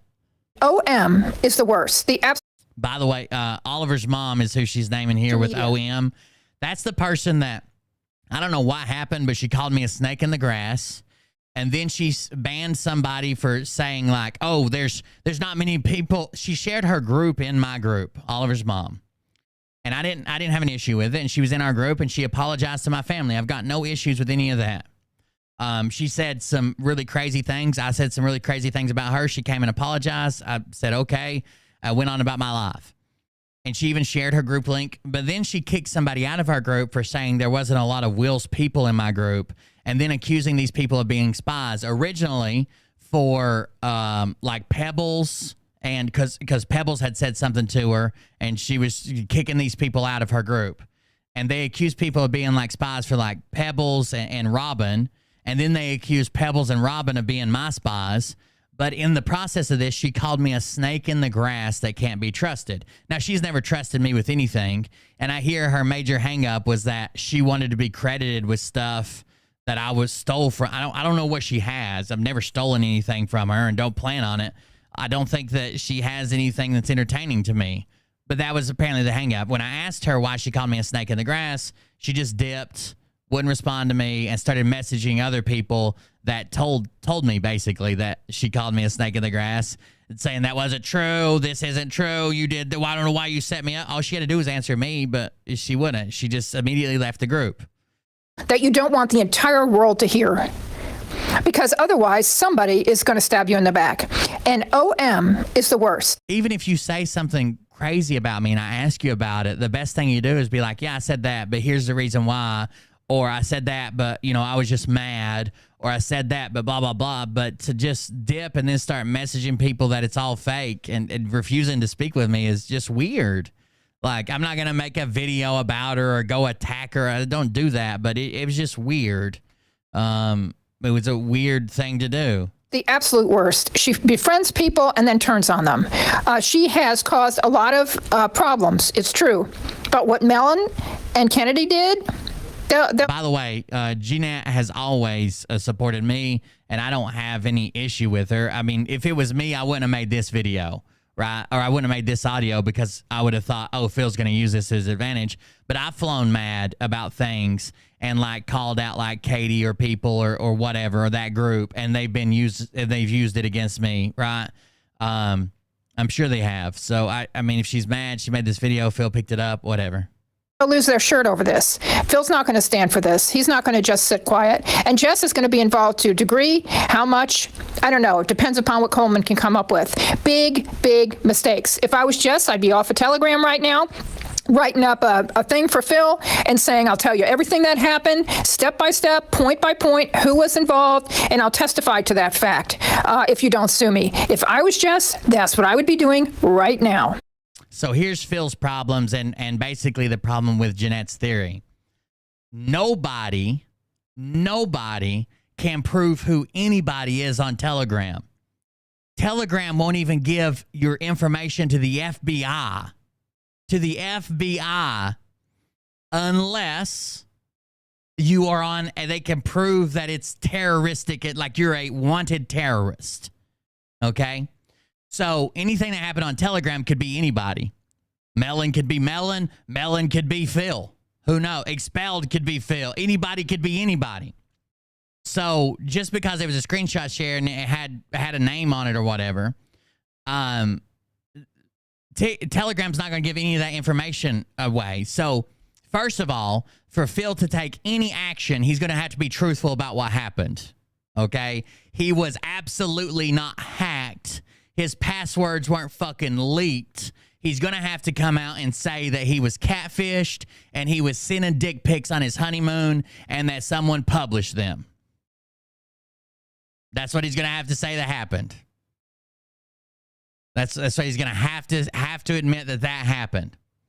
Second of all, he's going to have to prove that any of these people are who they purport to be on Telegram.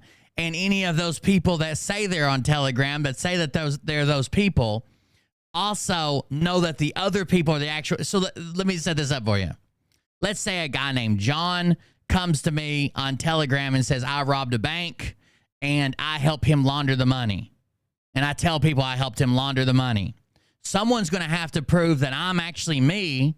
And on top of that, if I wanted to tell on John, I'm going to have to prove that John is John and John robbed a bank.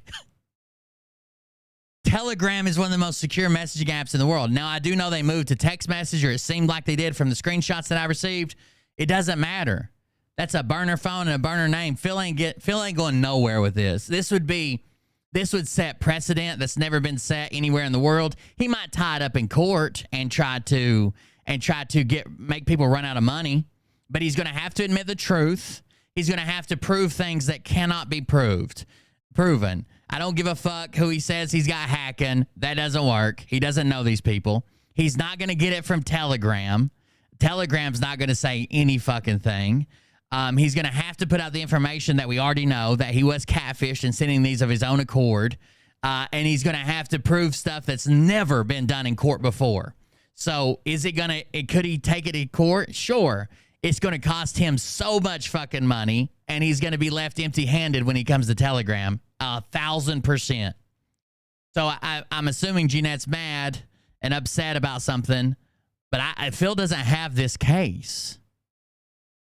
He's not going to prove anything through Telegram. I could go to him right now and say, I know for a fact I talked to an account named John, and John told me that Lauren or Joe or Cindy did this, that John told me that Cindy did this, and I'm Will. And if we went to court, he would still have to prove that I'm actually Will, that I actually know John, and John is actually John, and that because I can make an account right now called Mellon and Jess and Kennedy and be running around the internet saying I did it. And how is he supposed to know that that's me saying someone else did it rather than the person that actually did it? He's full of shit.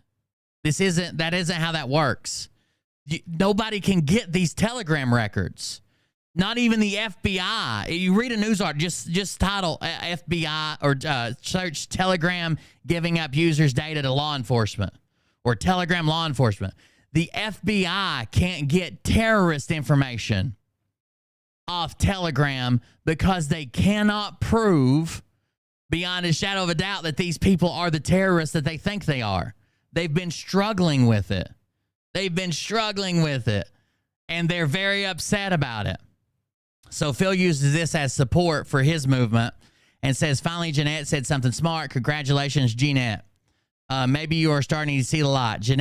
Maybe you're starting to see the light. So he's trying to, hashtag same teamer, which I don't think that's what she meant by this.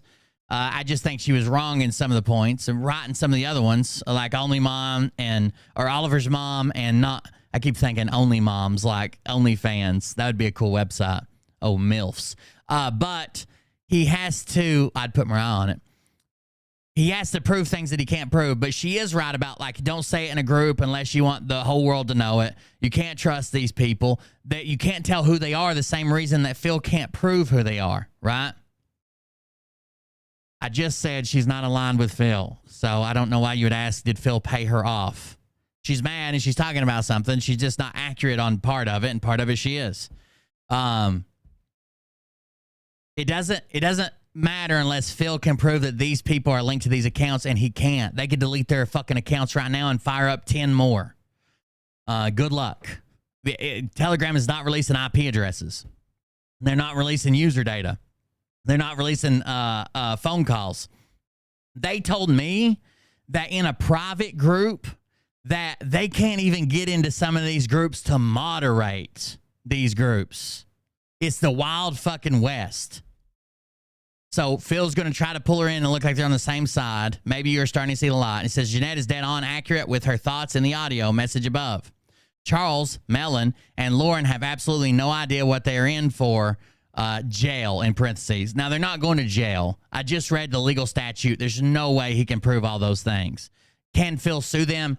Phil could sue anybody. He could sue me right now and claim that I did it. He could sue you right now and claim that you did it. He could sue anybody he wanted to, but he's got to prove some stuff in court and prove it's not frivolous, right? And he doesn't have that. He doesn't have that information following him. Then he said, for those of you wondering, this is regarding the stolen iCloud account login, which my phone account messaging was compromised from an outside source, Charles, Lauren, and Jess. Well, which one of those were your closest friend that you wrote all your passwords down for? Again, he cannot stick with this hacking and also go after somebody for sharing his nudes that he sent them. He's got to change his fucking story. He's got to change his fucking story. It's not going to work. Then it says, they were caught digitally. I've given the evidence to law enforcement. Bullshit. Bullshit. Bullshit. You're going to tell me your hacker caught them? Bullshit. Charles, Lauren, and Jess were members of the hate group. Jess decided to save herself, smart girl, while implicating the details of Charles and Lauren's plan. I don't know if that's true or not, but that would just be shitty of Jess. But still, Jess is going to have to prove that the people that she was talking to on Telegram were the people that she thinks she was talking to in real life. Obviously. And Phil can't do it, then Jess can't do it because Telegram doesn't cooperate. Then he says felony after felony after felony. Even if they get charged with revenge porn, which is like the worst they could possibly get in Pennsylvania, it is a second-degree misdemeanor. So I don't know why he's screaming felony after felony after what felonies? You claim that you wrote down your passwords for them. Is that a felony? Using your passwords that you wrote down and gave to them? But what really happened was you were catfished. Is that a felony? Absolutely not. Charles and Lauren are going to jail. No, they're not. This is a fact. It will take some time for the investigation to complete, but the end is jail. Wrong again. He's just going to use this saying, oh, they're still investigating, still investigating, still investigating. Phil hasn't turned over shit to the police. You know why he hasn't turned over shit to the police? Because that shit would now be on police records, and not only would other people have access to it, but so would the Scranton Times, as well as his Bree.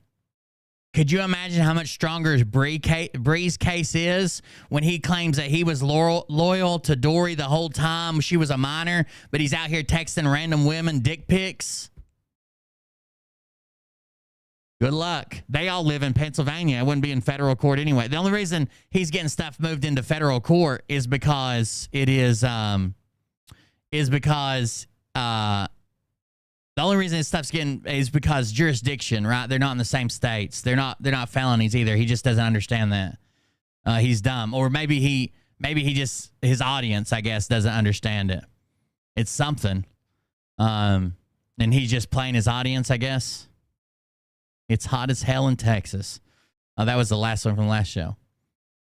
Charles and Lauren are going to jail. Wrong. This is a fact. Wrong. It will take some time for investigators to complete this, but the end is jail. Wrong. Jess will be fine so as long as she cooperates. Sure. The quote. SRT8_Anna just resubscribed for 12 months. Oh, there you go. When the money runs out, Phil will probably have an unhealthy meltdown.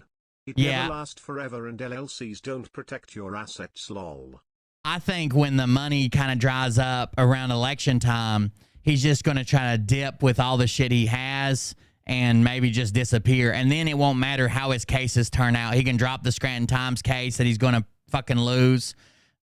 He can drop the case against Bree that he's going to fucking lose. I guess he'll still have to answer for the counterclaims, but he could even agree, like, I'll drop mine if you drop yours kind of deal, once he's not in the public eye. But he's got to have these looking good for him while they're doing it. That guy said he's got not 200 million. I think he might have said that 200 million engagement through everything, like Telegram included. But he claims like he's got like 27 million on his live streams. But we can only see like a couple 100,000 because we can only see people that have legitimate accounts. He's retarded. Anyways. He says the quote hate group. By the way, Straight Runner, welcome. A year. That's a good job. I know there's been some people that's over here for a year, but today's your year anniversary. Thank you very much for resubscribing. The quote hate group has recently splintered into several smaller groups. The trolls are infighting, and all seem to be pointing the finger at the other. Most of them are secretly contacting me with details. This is something Phil does just to drum this shit up. Most of the groups are not. Most of the people are not contacting Phil with details. Quote: this has been happening daily, of many other crimes that I was not aware of. So he's claiming that these hate groups are all contacting Phil and saying this person committed a crime and that person committed a crime. He says so much drama, or do we call it quote karma? If karma is coming for anybody, it damn sure better be. I don't believe in karma, but if it was real, it would damn sure be coming for Phil. He says, big thanks to A8, the hacker he claims that it exists. Big thanks to A8 for all of his dedicated, nonstop hard work. It's very rare that I have to call in the big guns. Right here, he's saying he doesn't have a case. If he called anybody to illegally hack and get anybody's fucking information, none of it's admissible. He's committing a crime by calling the big gun hacker to do this. You cannot get evidence by committing a fucking crime, you retard. Even the stuff that you're saying is fucking dumb and retarded. It doesn't even fit your story. This is why there's not going to be a case. He's not going to sue anybody. He hasn't contacted any law enforcement. He's making it up for his fucking audience. Show me a police report, motherfucker. Show me a police report. One that I can call the police station and verify as an active case. Show me. He won't. He can't. He says, it's very rare that I have to call in the big guns, but this time I really got pissed, and the situation need to set a precedent. You didn't really get pissed. You just knew you had been catfished again. Carrie might have got pissed, but who's going to take her snaggletooth in and just feed her money all the time? Fucking Goddamn, some dude has got a billy goat farm where she has all the fucking tin cans she can chew up and shit out. I don't think so. Once the case against Kizis and Lauren concludes, the precedent will be set. You can't set precedent on revenge porn. It's already a fucking law that's been tried all over the United States. What precedent are you going to set? What precedent are you going to set? You're going to have to come clean. Even if you wanted to pursue this in any way, shape, or form, I don't think you can win it. I don't think you can fucking prove it. And I don't think anybody's helping you out. But the first step is you got to come clean and say it wasn't your passwords, that you were fucking catfished. Because there's no way you can prove on your end that they logged into your phones or your iCloud, because that's not what happened. You know it. We know it. This is performative art for his audience. So he plays this and says, "Dance for me, Chuck, dance," as if he's calling out Melon and telling him that to dance for him. And he includes a child again. This is, I don't know. I don't know why. He's such a controversial figure. He needs to keep the fucking kids out of his videos. All he's causing is their life to become rougher. Like, I don't go after kids personally, but there are people who hate Phil and hate him enough to go after kids. So I don't know why he would keep doing this. This is retarded to keep sticking kids in the videos.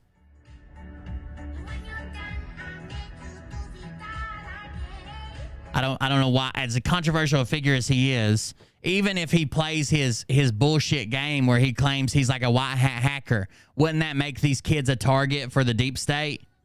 He's not. He's just a liar and a grifter. But that still makes it a target. They still makes those kids a target for his haters, right?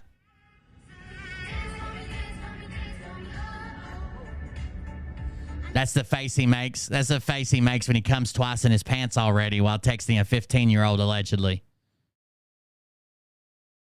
That's the face he makes when he's stretching his balls away from his dick to give himself 2 more inches because he's embarrassed. He's got to cover the mole.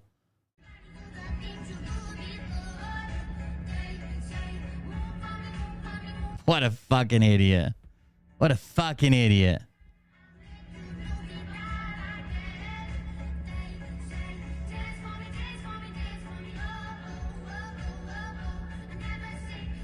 I don't know why he's including the kid. That just makes the kid a target. Like I wouldn't put, I wouldn't be in the controversy that he's in and showing him. I show my kids, and of course there's people that hate me, but I wouldn't be embroiled in the controversy he's in, where people like literally want to fucking at some point cause him physical harm because all the money that's been stolen and taken and blah blah blah, and he's showing soft targets, kids. Clearly he's never had any training whatsoever. He ignored her request to turn the music down. He always does. I think there's a couple videos where he gets asked to turn it down and stop acting silly. He won't. He says he shares all of his links again, I guess. He shares all of his links to his current social media websites again. And let's see what's included here. Max refund. Phil Silver 7K. Phil is on. Give Sing Go. I can't believe Philizon's still a thing. No one fucking uses it. It has 0 traffic, and the companies that were on there are all complaining that they kept getting charged even after they left. I don't know. It could be a new one. Could be an old one, I guess. He says, if you are on a channel other than those above, the channel does not belong to me. Leave it immediately. He's got a bunch of people making fake channels. Over him, and because he's the capital scammer, his followers will believe anything, and they're scamming his followers left and right with fake channels. I wouldn't even be surprised if Phil didn't have a bunch of fake channels doing the same thing, still selling Trump bucks and shit. I know he's running a bunch of fake channels, like he's been spotted as an admin in because he's too dumb to take the fucking admin list down or remove himself from it in his main account. And we also know that he has a bunch of accounts that he posts from all the time and forgets to change accounts. So it'll be from Phil Godlewski, say something like, hey guys, we need to cut Phil some slack because so-and-so said that blah, blah, blah. And it's his anniversary or it's his honeymoon where he's also sexting up, whatever, and he forgets to sign out of his account because he's an idiot. Then he says the last post he makes is not sure why people are asking me about my health. But I'll give you an update. Several weeks ago, I went to Princeton Longevity Center in New York City for an all-encompassing health exam. The exam cost over $25,000, so it's not just a routine checkup. Bullshit. Who the fuck gets a $25,000 fucking physical? Nobody. Nobody in the fucking world gets a $25,000 physical. Are you fucking stupid? My heart is very healthy with no blockages anywhere in sight. My precancer screening was negative on all fronts. My organs are all happy and functioning fully. My brain shows elevated activity and is completely free of defects. Bullshit. Bullshit. His brain only shows elevated activity when they show him the local middle school 8th grade banquet. That's when it shows elevated activity. My blood pressure and body temperature are normal for me considering my blood type. My flexibility is extremely high. What the fuck is he even talking about? Is he joining the goddamn circus to do the trapeze? My flexibility is extremely high. Is he wanting somebody else to catfish his ass and say, hey, touch your toes, buddy? Is that how Carrie gets her payback? She puts hers in you while you're bent over, touching your toes a couple times. God damn. My flexibility is extremely high. My weight is right at the average mark for someone of my height. My muscle tone is average as well. Below average. Bullshit. Your muscle tone is below average. I'm not saying I'm in shape, but I've been in shape and I know what average muscle tone looks like. You still got spaghetti fucking arms, bro. Muscle tone. Get the fuck out of here. My muscle tone is average as well. I have no signs of diabetes. Thank God. My stress test was normal. I am very healthy, and my longevity report says I should live until 92 years of age, barring an accident. Sorry, y'all, but you're stuck with me for a while. Phil's gonna disappear. I wouldn't worry too much about it. $25,000 physical. Shut the fuck up. Shut the fuck up. Oh shit.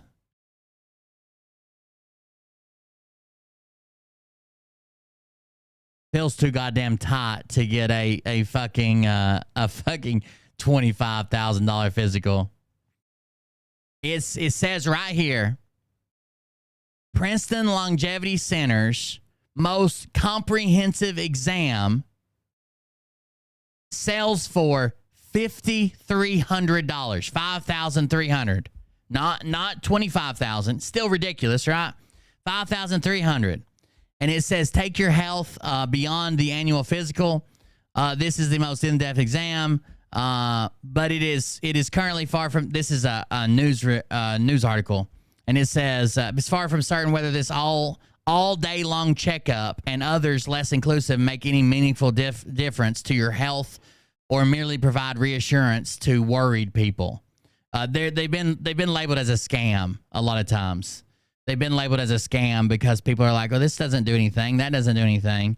But let's see, the New York Times did a piece on them. It's $5,000 for their most comprehensive shit. $5,000. They start at, it says,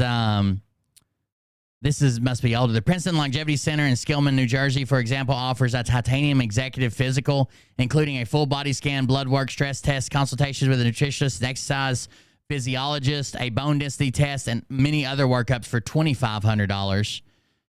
That's from a different website quoting it. That's $2,500 for whatever that one was. Oh shit, I shouldn't have closed that.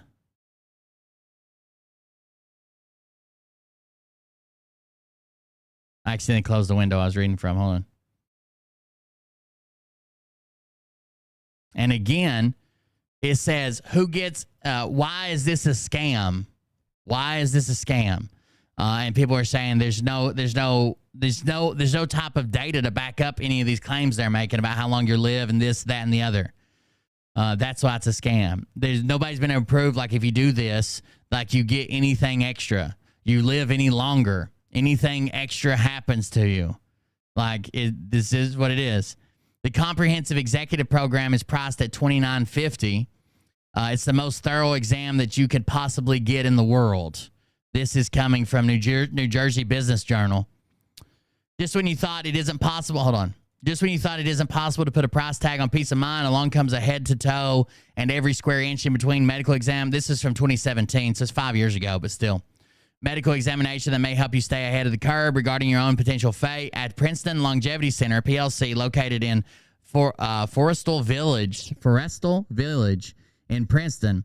There's no such thing as a routine medical exam, says Andrea Lanza, director of the corporate services at PLC. Don't expect the type of doctor's visit most people have come to associate with annual physicals. Using advanced technology, PLC offers a full day long, it takes all day, comprehensive exam that allows physicians to detect and diagnose serious health concerns, as well as the risk of conditions such as heart disease and cancer at the earliest stages, perhaps significantly reducing the possibility of death and disability. PLC clients usually come to the center for one of a few reasons. Perhaps they've hit a milestone birthday and have started to think about their health more seriously, or they hear somebody close to them having a heart attack or getting diagnosed with cancer. Regardless, they want to stay healthy for their families, Lanza explains. Princeton Longevity Center focuses on two main ideas: early disease detection and future disease prevention. Early disease detection can determine your true health risk, says Lanza. Knowing this information can make a huge difference in your overall health outcome, especially when it comes to preventing disease. While anyone can tap the myriad healthcare services offered, by PLC, the vast majority of the center's clients are corporate executives. Often comprehensive exams, part of PLC's corporate program, are paid by employers who are eager to protect their most valuable assets. When someone has a heart attack, a stroke, gets diagnosed with cancer, companies' daily operations will be dramatically affected. God forbid the person isn't able to come back. An important part of the team will have to be replaced, says Lanza. From a corporate standpoint, there's no better investment a company can make than in their intellectual capital. Nick Romano, former executive vice president of human resources at Sika Corp, wholeheartedly agrees. Though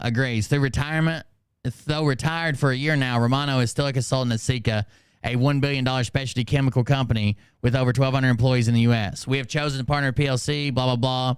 6 years of experience. The comprehensive executive program, which takes all day, is their largest package and is priced at $2,950. It's the most thorough exam that you can get in the world. Additionally, there's a significant number of add-on elective tests available at varying rates. PLC offers corporate pricing. Pricing to the public can range anywhere from the $2,950 to $5,000. That's where they got the $5,000 number from earlier. Like, get the fuck out of here, $25,000 exam. I'm very flexible.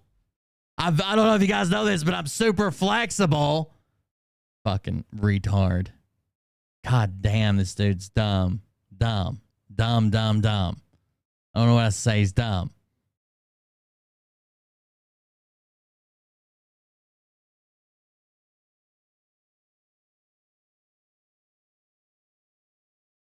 Zav Girl and her real-life attorney has been silent since her threat.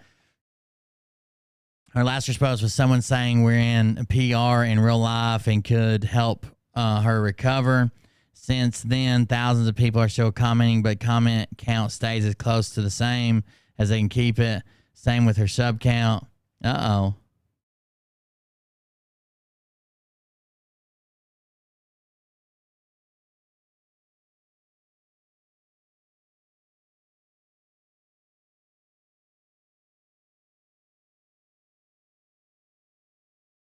Zav Girl was the one who showed the autopsy photos of that kid. She's still got some stuff going on, apparently. She's deleting thousands of comments, and now her minions are at work. My first comment, stayed up for a day tonight. I couldn't help myself, and I seen this comment. They didn't like it. Now her team is cleaning up for her return. Any chance That girl needs to be fucking outed over and over and over and over and over. That's what a horrible person to take that shit to Patreon and try to capitalize off of it. Then come out and be like, "Oh, I'm able to separate it. It's not about the kids. It's just about science and stuff." Someone says it's obvious by 99% of this cunt's videos being made about murdered children that she gets off to this shit. Something weird's going on there, or at least it could have went on there.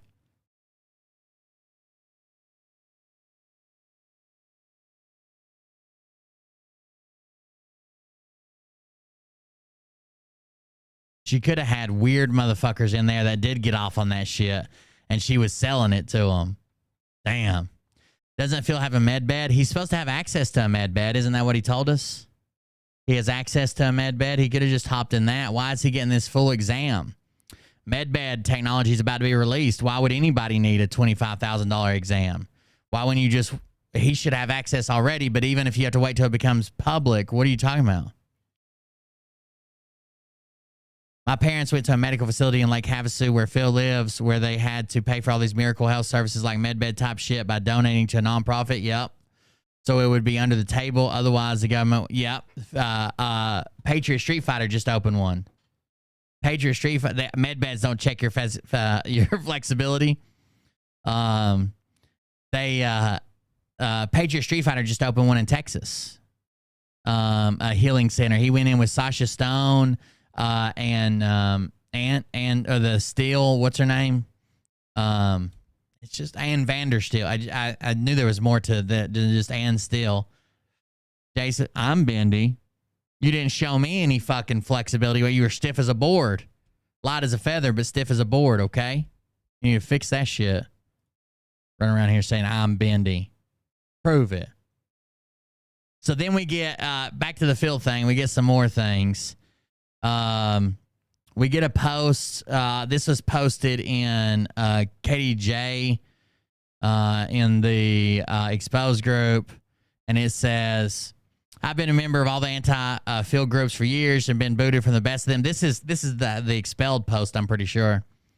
"Only to be recruited by rival groups." This is what Expelled posted when she basically she fucking shared unedited screenshots that had potentially people's names in them, and when asked to take them down, she got mad and quit Telegram.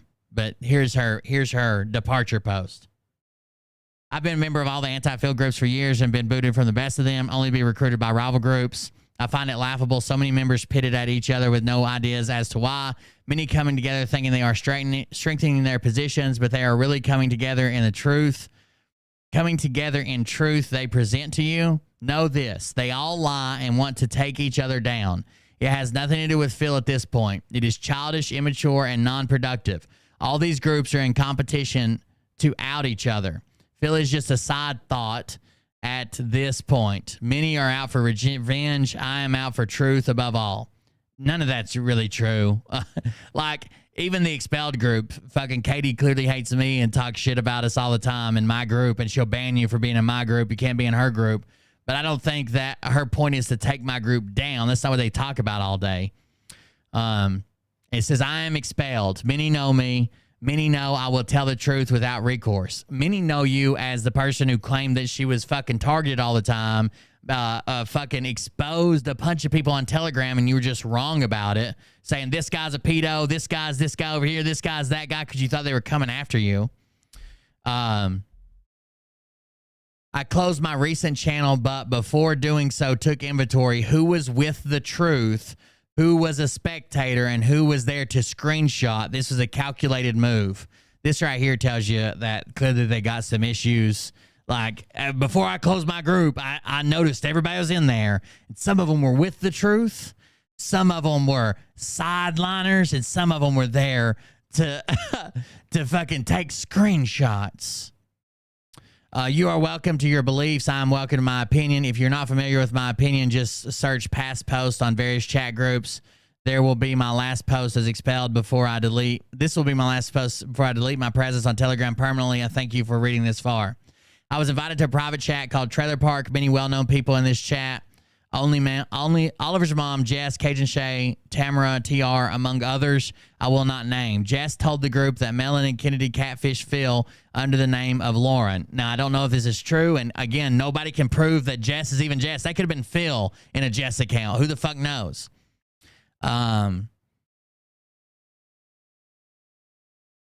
It says the trailer chat decided it was best for Jess to take over the catfish against Phil because Melon was sure to fuck it up. Notice Jess was on the screenshot. In any event, once I posted it in my new expelled chat outside of this very small group to where anybody could be in it, again, they wanted to post something and keep it in their group. You took it to your group and posted it for the world, and they asked you not to do that, and you had this meltdown. I have a Discord that's just for my moderators, right? Like that just the moderators hang out in, that they can just send me shit in. And not many people use it, but when they do use it, they send me shit. I would be mad if I said something in there to them and they took it somewhere else and posted it, even if it was their own group, because it's not made for everybody. It's me talking to the moderators about shit. Whatever. In any event, once I posted in my new expelled chat, I met with a fury from the private groups, leading to the closure of the expelled chat due to harassment.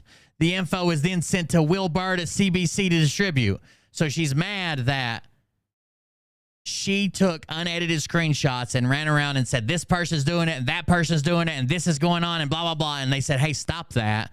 But I showed edited screenshots, and I don't know who the fuck did it. I still to this day don't know who the fuck did it. All I know is I was sent edited screenshots, and I even edited them some even more myself, like blurring shit out and shit. That's all I know. Then they were sent to Will to distribute. So now she's mad at me, I guess. This is my point. If Melon, Kennedy, and Jess and the others lie that these are not the facts, they were not involved. They are lying to you. Do you want to be part of that? All these players are out for their own notoriety and nothing else. I guess she's taking shots at me and those people she named. I was asked to do a video on it and send them edited, but I don't have anything to do with it. I don't know who it was. I just said it wasn't me, and that's all I can tell you. Do you want to be part of that? All these players are out for their own notoriety and nothing else. Jealousy is wicked. I am not about any of that and found it truly disgusting, the links that all these people and groups have gone to discredit each other, omitting the real truth. Just to be most popular. Best of luck and discernment to each of you. It's kind of telling that Expelled was like all anti-fucking Katie for so goddamn long and outing all these people as Katie and claimed that Katie made a fake Expelled account and started doing some of these crazy ramblings that Expelled usually did. But then the first place she runs to post this shit is Katie's group. Weird. Whatever. Best of luck and discernment to each of you. What is most disturbing to me is that I fed into it all. These people live on drama and feed off of it. I will no longer play any part in it other than to tell the truth. All you did was try to give Phil ammo because you wanted it posted on your group. When someone asks you to take it down, all you got to do is take it down. Say, I didn't know they weren't supposed to be posted publicly yet. I didn't know there was edited ones that anybody could post. No one has tried to, once the posts are edited, blurred, whatever they did to them, the same post, no one's tried to get those posts taken down from anybody can post those. Anybody can grab them right now and post them and say, Phil got catfished in any group. The problem was the ones you were posting still had stuff that they wanted cropped out on them. And someone asked you to not post them and you had this meltdown. It says, no longer play any part other than to tell the truth. You want to waste your precious time like I did on this bullshit? Feel free. Or you can let it all go and get back to the life you deserve without Telegram and the one God leads you to live. Good luck with God showing you how to share screenshots you weren't supposed to share, I guess. I don't know. They're just having a big fucking meltdown. So now Katie J's running around saying, yes, it was Melon and Kennedy. You can't prove that. A couple people involved in the planning confirmed it. The screenshots of the catfishing were watermarked with Melon's name and chat name. Jeanette's been back a couple months. She's crazier than ever, is what Katie J claims. You can't prove that. I don't care if a Jess and Kennedy and Melon all messaged me on Telegram and said, I did it, and the other two helped me. I can't prove that. You can't prove that. It's Telegram, motherfuckers. It's Telegram. So, like, a few months ago, Expelled was running around telling everybody that there was a different Expelled account, and it wasn't her, and somebody cloned her account and was doing all these crazy rants, but now she knows for sure everything that was done, everybody was there, they were well known, it was this person did this to me, and now they're harassing me, and I've got to leave Telegram. See how that doesn't follow logically? See how that doesn't fucking follow logically? Fucking retards. So Jeanette's obviously mad about something going on. And she's right about don't put anything on the internet unless you want it to be public, even in private groups. Someone could share it. Someone could put it out there. Someone could do that. You know, you could be mad at those people for doing it. But they always have the option to do it. But she's also right about Oliver's mom, as far as I've seen. Like, I just asked her why she called me a snake in the grass, and she fucking dipped and started messaging all kinds of people that they were liars.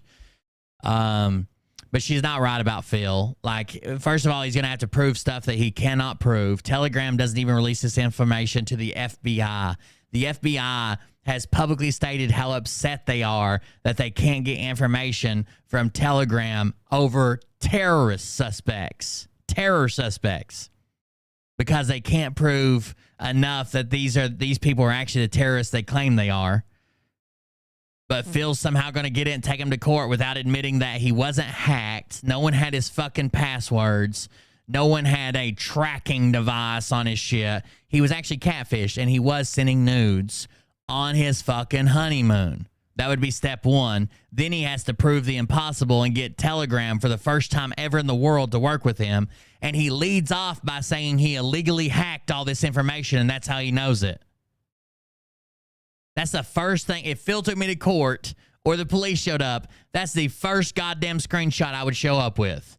Phil claims he called a hacker to figure this all out and illegally hacked all my information. Boom. None of it's admissible. Good luck. Stupid fucking people. Something wrong with them.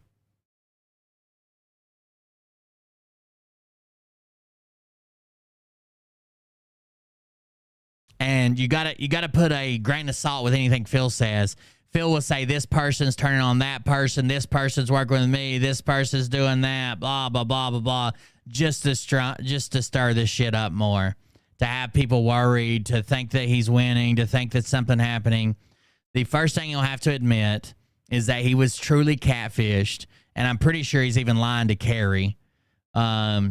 He's going to have to admit that he was truly catfished, that he was sending out these nudes. He's going to have to admit the truth. He wasn't hacked. No one uses his password. It wasn't fucking Andy that he wrote down all his passwords for some reason.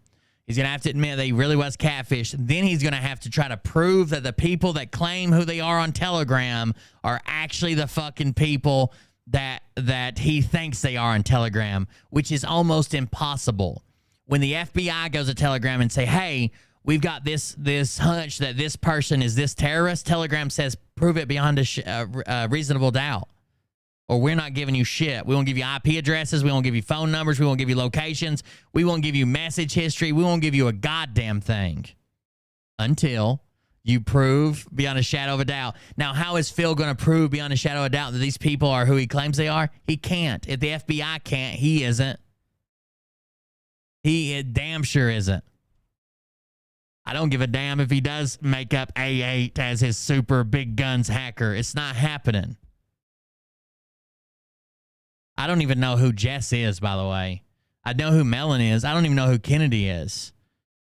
Is Kennedy Melon's girlfriend, wife, or whatever? I don't know who the fuck Jess is. I know our Jessa, but she's working with Phil. Uh-oh.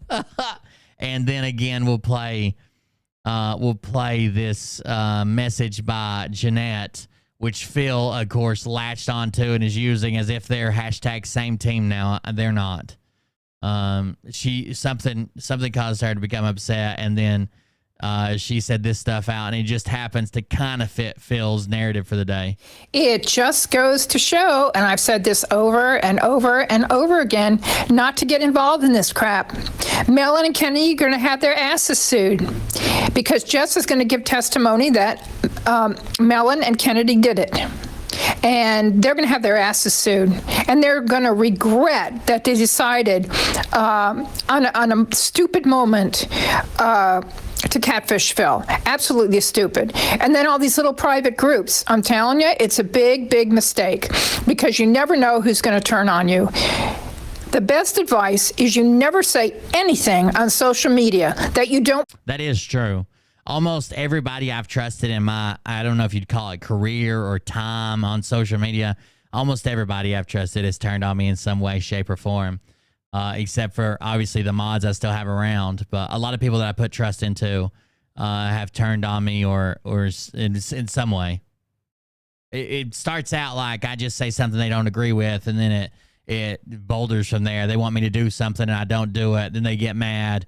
Then they branch off. Then they get mad with other people. Then it just happens. It's part of it. And then all these little private groups. I'm telling you, it's a big, big mistake because you never know who's going to turn on you. The best advice is you never say anything on social media that you don't want the entire world to hear. Because otherwise, somebody... I don't know what he's going to sue for. Like, I honestly don't know what he's going to sue for.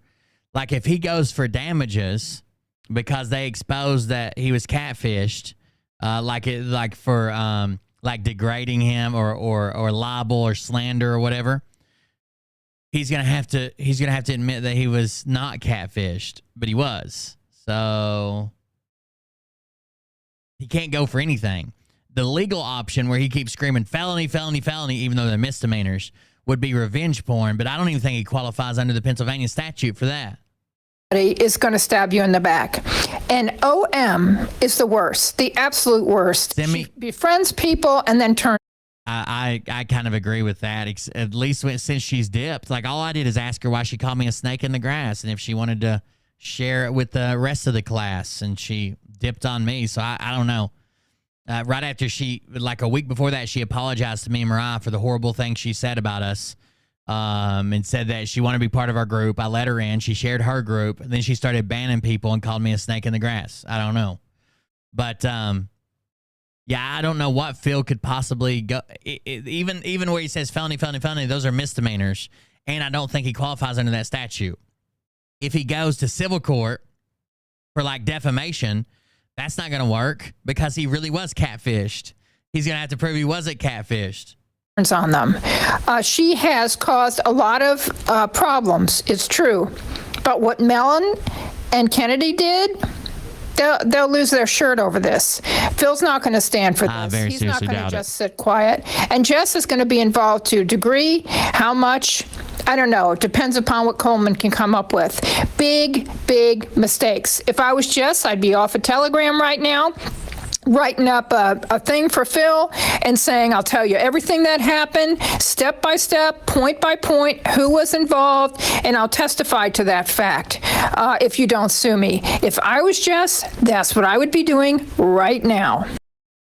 I think that she doesn't realize how hard it is to identify somebody from Telegram. It's just not happening. There would be so many steps to jump through to identify somebody from Telegram. It's just, if the FBI can't do it, Phil can't do it, right? Then what is he going to... First of all, he claims he's not suing. He claims he's taking criminal action. They're going to end up in jail.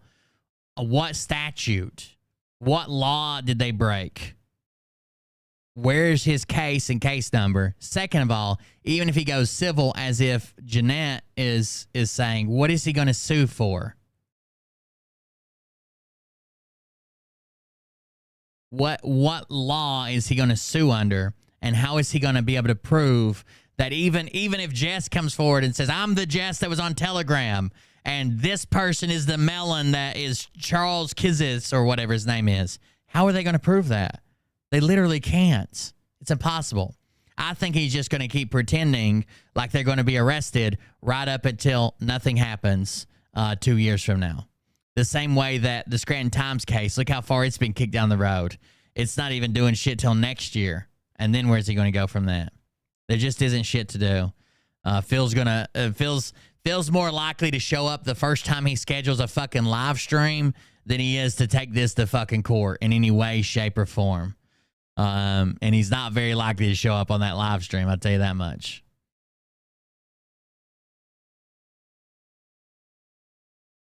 All right, let's see what else we got. Sound of Freedom movie. If you guys don't know, Tim Ballard has stepped down. So Tim Ballard is a gigantic scam artist. I know people are going to be pissed that I said that. His entire motive seems to be making money, and he accidentally saved a few kids along the way. But he also didn't meet any of his goals. He runs a shitty orphanage that seems to basically sell kids to the highest Mormon bidder. And he may have actually been putting more children in danger unwittingly or maybe unknowingly, and definitely seems to have got some innocent people arrested and charged. So he stepped down from OUR. He's now doing something called the Spear Fund. I think I already had it pulled up. Hold on. thespearfund.org. He is under investigation for complaints within our OUR, our Underground Railroad. He is under investigation for some complaints about from a coworker there. So now he's prepping his audience to say, I don't know what'll come out next. They may say I murdered somebody. Like, he's trying to say that this is just the deep state coming after him because this movie finally came out. But wouldn't they just take the movie down if that's what they wanted to do? Like, what the fuck? Anyways, there's all these claims about, this is Matt Wallace. There's all these claims about weird stuff going on in the Sound of Freedom movies. Here we go. At the theaters. Download the movie. It's going to be about 30 minutes. Everyone in here is going to get a free film pass. If you want to leave, that's understandable. I'll do a refund. I can help you.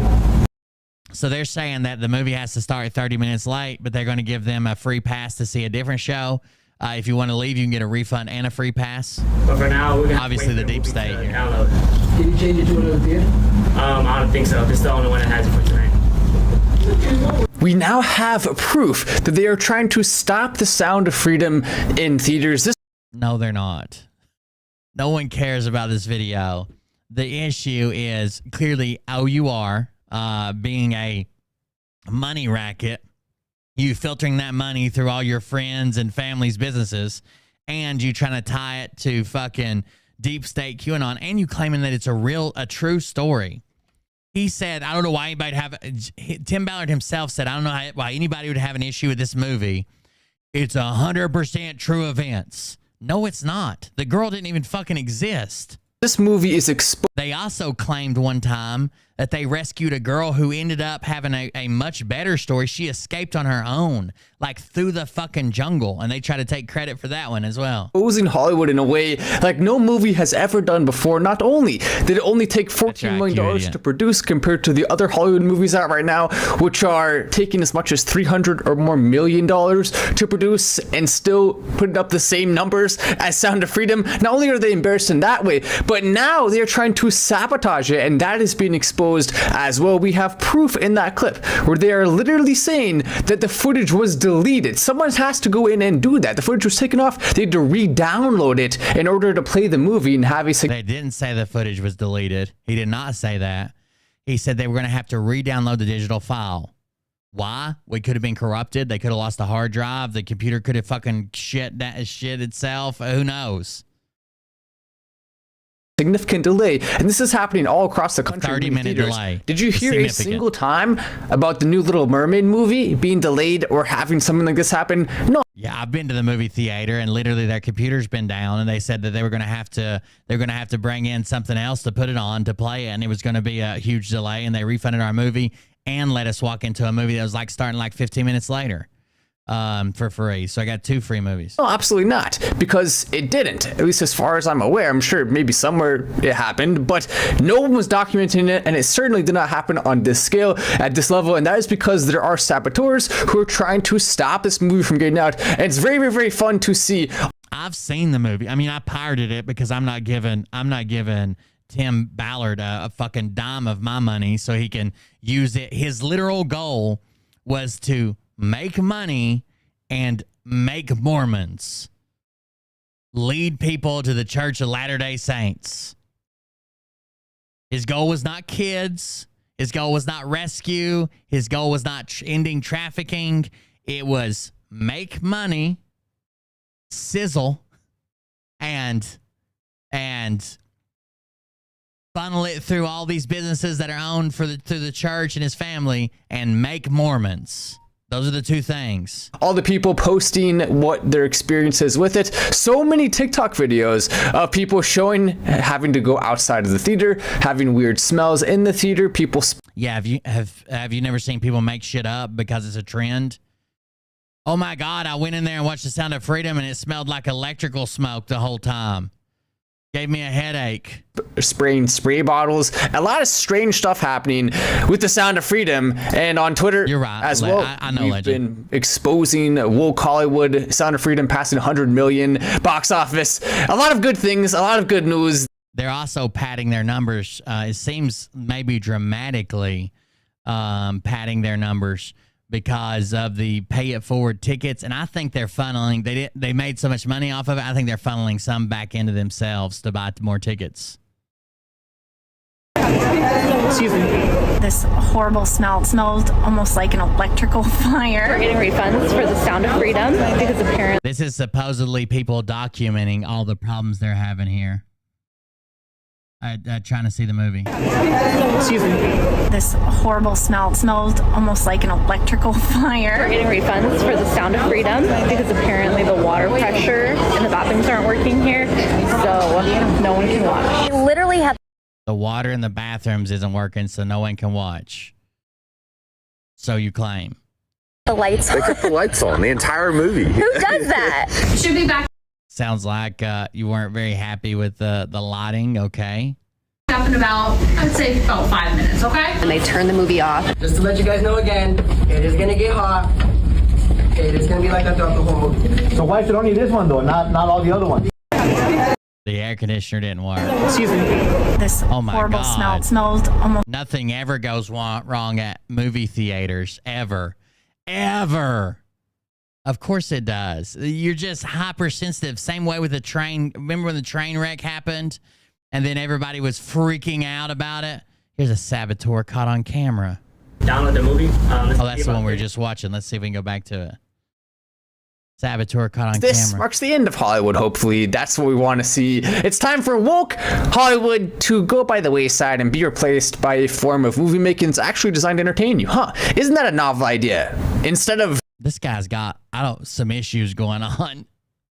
Trying to propagandize people, you just give them something. A theater full of targeted individuals. Hell yeah, they'll think that something's going on, won't they? Fun to watch that they actually enjoy. Huh? It's almost like that's genius, and everyone should do it. I wonder why it took so long. Good job to The Sound of Freedom, and hopefully we'll continue to see this movie doing well. I'm Matt Wallace. Make sure to subscribe with notifications on and stay updated in real time. Go down there, press the button, subscribe, notifications on. We have more footage that's about to be dropped soon, and make sure. I guess the saboteur that was caught on camera is this guy telling them that they're gonna. It's gonna be a 30-minute delay. Understandable. I'll do a refund. I can help you. But for now, we're gonna have to wait for the movie to download. Did you change it to another theater? I don't think so. This is the only one that has it for tonight. We now have 30-minute delay. Saboteur caught on camera. So people are claiming all kinds of stuff. It's almost become a TikTok trend to go out there and claim that something's going on, that shit's going down. That there it is. He's sharing it all over the place. People are going crazy about it. Yeah, it's a trend. It is what it is. You can believe it if you want to, I guess. This is Tim Ballard's new thing. It says, even the best organizations can't meet all needs of victims or end the scourge of human trafficking alone. Victims of human trafficking waiting to be rescued from hell deserve the absolute best effort possible when it comes to liberation, healing, and restoration. It's actually a really good grift to do targeted or like trafficked kids. Who doesn't want to see trafficked kids rescued? Nobody's going to be against you if you could just keep the crazy QAnon shit out of your promotions. Like, everybody would support it. You should watch Big Daddy Meat Stick. What? Hold on. I got to play that again. I wasn't paying attention. I didn't expect it to be a video. Big Daddy Meat Stick. You should watch Big Daddy Meat Stick. I love it. I love it. Somebody's grandma or mom says you should watch Big Daddy Meat Stick. How amazing. I love it. Thank you very much for the donation and the support. That was awesome. That was awesome. Thank you very much. Let's do this. I know a lot of people aren't going to like this source, but I think that Vice News has been the best source covering this. Steps down. Tim Ballard has been reposting old videos of him just sitting in front of a whiteboard with a bunch of names on it, and then him sitting in front of an empty whiteboard. And he says that it's the anniversary that he cleared his whiteboard of all the names of the missing kids. Why would he be posting short video clips of Tim Ballard sitting in front of a whiteboard? Because he doesn't want you searching Tim Ballard's whiteboard meeting, which is where he wrote down the goal of making money and making Mormons, and put that out there. I want to see this. They quietly admit it's all a hoax. Hold on. Damian Moore, American Crime Journal. In this video, we're going to listen. By the way, Tim Ballard did quit his job. So the little boy's story is kind of true. He wasn't being trafficked so much as a friend of the family was kind of grooming him. He didn't sell him. He didn't take him places. If you see the movie, you know what I'm talking about. The little boy that starts it off. He didn't sell him. He didn't take him to other places. No one else is doing it. A friend of the family was grooming and probably abusing him, was abusing him, but he was just a pedo. Still a horrible piece of shit, but he wasn't a trafficker. See how those are two different things? Still a horrible piece of shit for being a pedo and abusing this boy, but he wasn't selling him for money or whatever. The guy does get arrested and the boy gets sent back home. Now, the part where he asked Tim Ballard to find his little sister is a complete lie. In fact, in the movie, he asked Tim Ballard to find his sister, and Tim, quits his job, within a couple days, or leaves and tries to start finding her within a couple days and ends up quitting his job. It was actually 7 years from the time that little boy was arrested that Tim Ballard had very little to do with. I think he saw some files on it remotely. He wasn't there. He didn't take the boy away. He didn't make the arrest. He didn't do none of that. There's not even much proof that he ever even spoke to this child. But 7 years later, he quit his job. Joke3 a subscription. Thank you. Anonymous user gifted a tier 1 sub to toke_n_joke3. Token Joke 3, thank you very much. Thank you for this gifted subscription. Whoever sent it, Anonymous.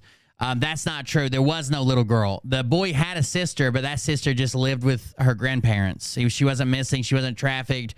She wasn't owned by a drug dealer named Scorpion. None of that part's true. So basically the entire premise of the movie, because the little boy gets rescued quick as fuck. The rest of the movie is about his sister, which isn't true. Listen to Tim Ballard tell the Sound of Freedom story, the whole plot, where he's going to say that he rescued this boy. The boy gave him a necklace, and he had to go rescue this boy's sister to a man that has been sexually abused. Timoteo. And then we're going to find out the truth here at the end. We got intel. I don't know whose grandma or whatever that is. But thank you very much for that little clip. That was, oh, you missed it, Token Joke. Was that you? Is that your mom? Here it is. I'll play it again. I didn't know that was you, to be honest with you, but it was awesome. Here it is.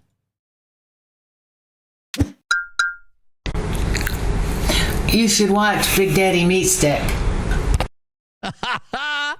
You should watch Big Daddy Meat Stick. Thank you very much. I do appreciate that. That means a lot to me. An American man was kidnapping children in Mexico, smuggling them into the United States. And in San Bernardino, you can look at this. That's not true. This grandmother and her 2 grandchildren, the little boy and the 11-year-old girl, both lived in California. That's where the girl was at. She was in California. If he was looking for this girl for years, he could have just drove to San Bernardino and picked her up with her grandma. This case up. His name's Earl Buchanan. You can look it up. You can Google, learn all about the case. And so this guy's coming across the border, and we're on the scene, and we get the kid out, this 5-year-old boy. And it was the moment that he ran. 5-year-old boy. 5-year-old boy. So he runs to us and jumps in my arms. No way. And he's like, hold it. The guy's son even come out and said, look, Earl Buchanan, the guy's son even comes out and says, look, he molested us. He was a pedo. Absolutely. He didn't traffic anybody. He abused us. He abused that little boy. I believe that little boy's story. I believe, he deserves to rot in hell and go to prison. But he didn't traffic him. So it says a San Bernardino County man arrested at the Mexico border for allegedly possessing child corn may have molested 10 minors, some as young as the age of 2. Earl Buchanan, 62, was stopped by U.S. Customs and Border Protection officers in Calexio on July 3rd. They said they became suspicious when they saw him acting nervously returning from Mexico with a 5-year-old boy riding on his lap in an otherwise empty car. None of Buchanan's answers made any sense. He was stammering to make answers. Now, in the movie, the way he sets this up is there's a different pedo that gets arrested, and Tim befriends him and convinces him that he's a pedo too. And they get this guy to bring this boy to meet Tim to have sex with him. None of that happened either. None of Buchanan's answers made any sense, or he was stammering to make answers, says Miguel Unzeda, a special agent in charge of U.S. Immigration and Customs Enforcement in San Diego. Inside the car, officers said they discovered a video of Buchanan engaging in sex acts with a heavily sedated little boy, which appeared to have been made in Buchanan's remote Bloomington home. Officers also said they found prescription sleep medication. Authorities said they later seized 2 computers, adult pornography videos, and copies of children's U.S. birth certificates from his Royal 5-acre Bloomington compound. He preyed on immigrant families, basically, is what he did. Authorities said the families of several of the alleged victims... Oh, God. Dick! Every day I wake up and I hope you're dead! Thank you, I guess, for setting that off. I don't know. Appreciate it, I guess. Authorities said they later seized 2 computers. Oh, we already did that one. Authorities said the families of several of the alleged victims are believed to be tenants renting property from Buchanan, including the 5-year-old traveling with him. The boy is now in the custody of Child Protective Services. Buchanan, who owns land in San Bernardino and Riverside counties, as well as Arkansas, said Sergeant Rick Ellis, spokesman for the San Bernardino County Sheriff's Department. Buchanan's Bloomington property included a children's playroom outfitted with bunk beds, toys, children movies, video games, video recording equipment, federal agents said. Buchanan's adjacent bedroom was also equipped with video recording devices. He apparently lived alone, though. So he was a creep, 100% piece of shit. A 15-year-old boy told a San Bernardino County detective that Buchanan had molested him 2 or 3 times a month for the last 3 years in Arkansas, Mexico, and Buchanan's home, according to the federal affidavit. The retired real estate broker and investor has an ex-wife and a grown child, Unzeda said. In 2003, he pleaded guilty in San Bernardino County Superior Court to 2 counts of carrying a loaded firearm in a public place. Investigators are still trying to determine why he traveled to Mexico. Buchanan was arrested on federal charges of possessing and transporting child pornography and could get more than 20 years if convicted. Officials are trying to find all Buchanan's alleged victims and said more federal charges were likely. It was unclear whether Buchanan was part of a child pornography production or distribution network, Unzeda said.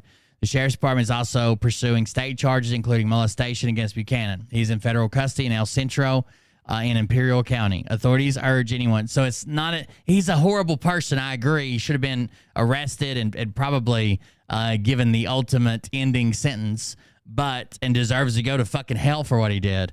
but it's not the same as the story they tell. You see the differences already? Holding me and he's shaking, and I'm just like, oh my gosh, does he speak English? Does he speak Spanish? Maybe both, I don't know. And he spoke perfect English, which was haunting to me because the only reason he did was because he had been with this guy, as it turned out, since he was taken as an infant. Oh my. Wrong. He wasn't even taken. This guy would go to the grandma, pick him up, and hang out with him for however long, and then bring him back to the grandma. But the grandma lived in California. That's why he spoke English. Gosh. And he said to me, like no 5-year-old should ever have to say to anyone, he said, I don't belong here. The thing that happened, and call this luck, providence, whatever, to me was special, is the little boy had a necklace. That little boy, the 5-year-old. And his sister had given him the necklace when they were separated by Buchanan. Yeah. Okay, and it was a little dog tag, and he gave it to me. You know, he knew I had to go find his sister now. Oh no. Yeah, and we did. We got her. We got her out. Oh my God. His sister still lived with the grandma in California in San Bernardino. If he was really trying to find the sister, he'd just go pick her up. He'd call her on the phone and talk to her.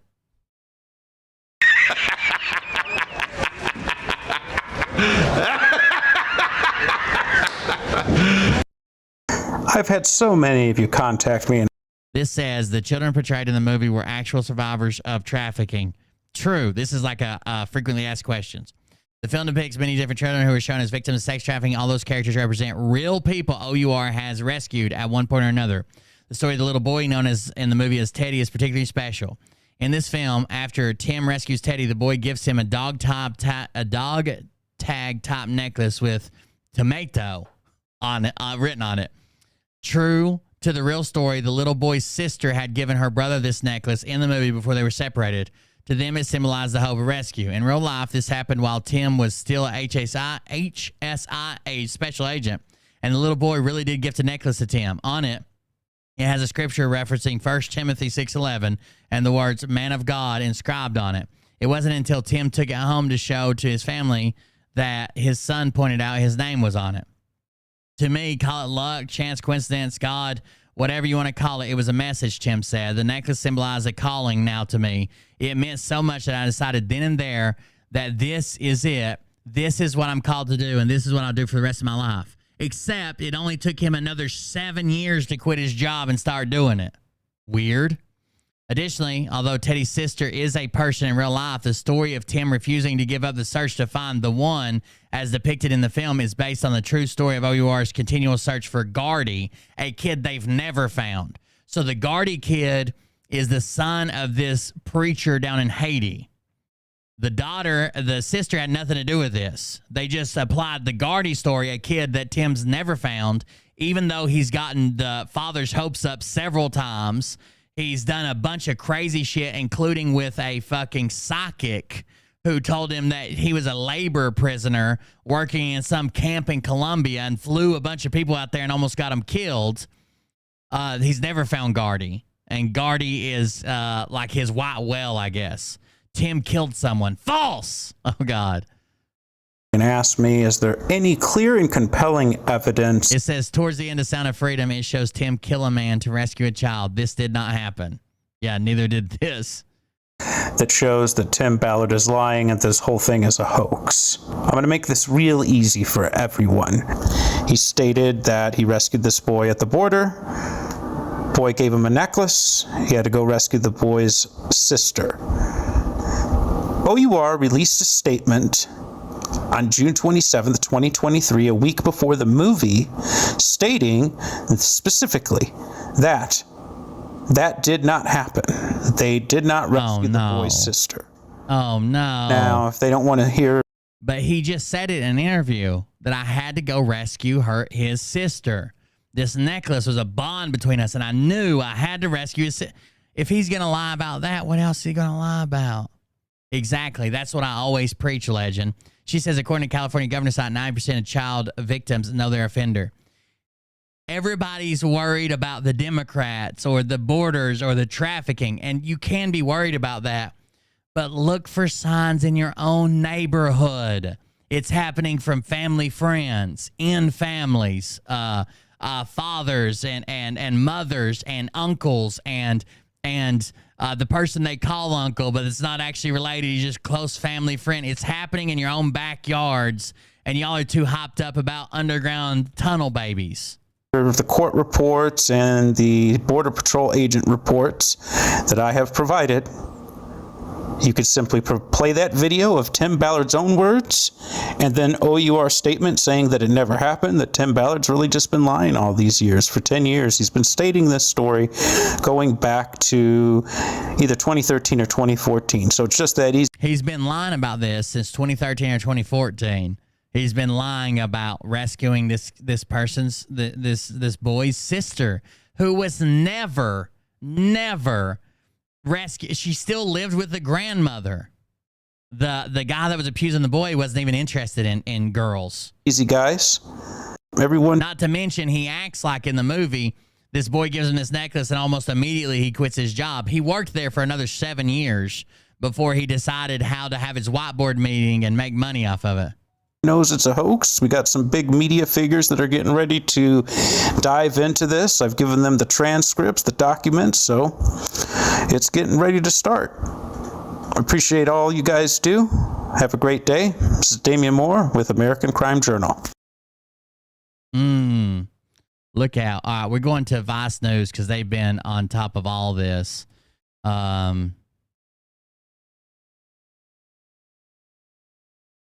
At least their TikTok channel has been. I'm hoping they've got it here. Or is it Shorts, maybe? Hold on. Let's go to TikTok. I want to show you the video I watched. Tim Ballard steps down OUR. I want to say it was a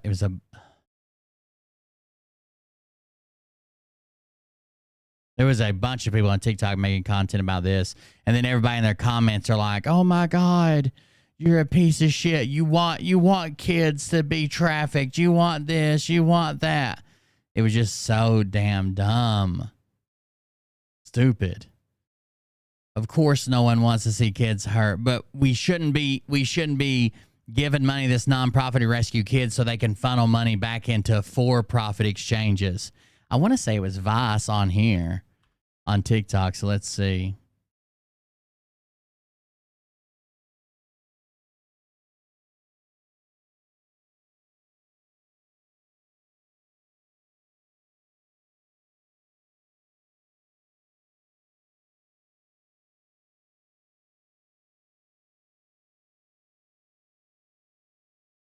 Vice News has done some super in-depth stuff with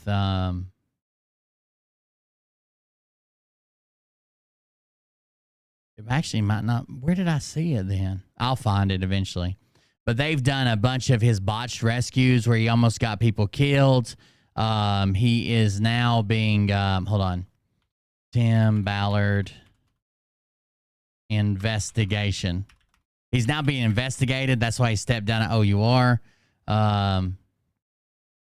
This is fake, by the way. This is a different Tim Ballard, obviously.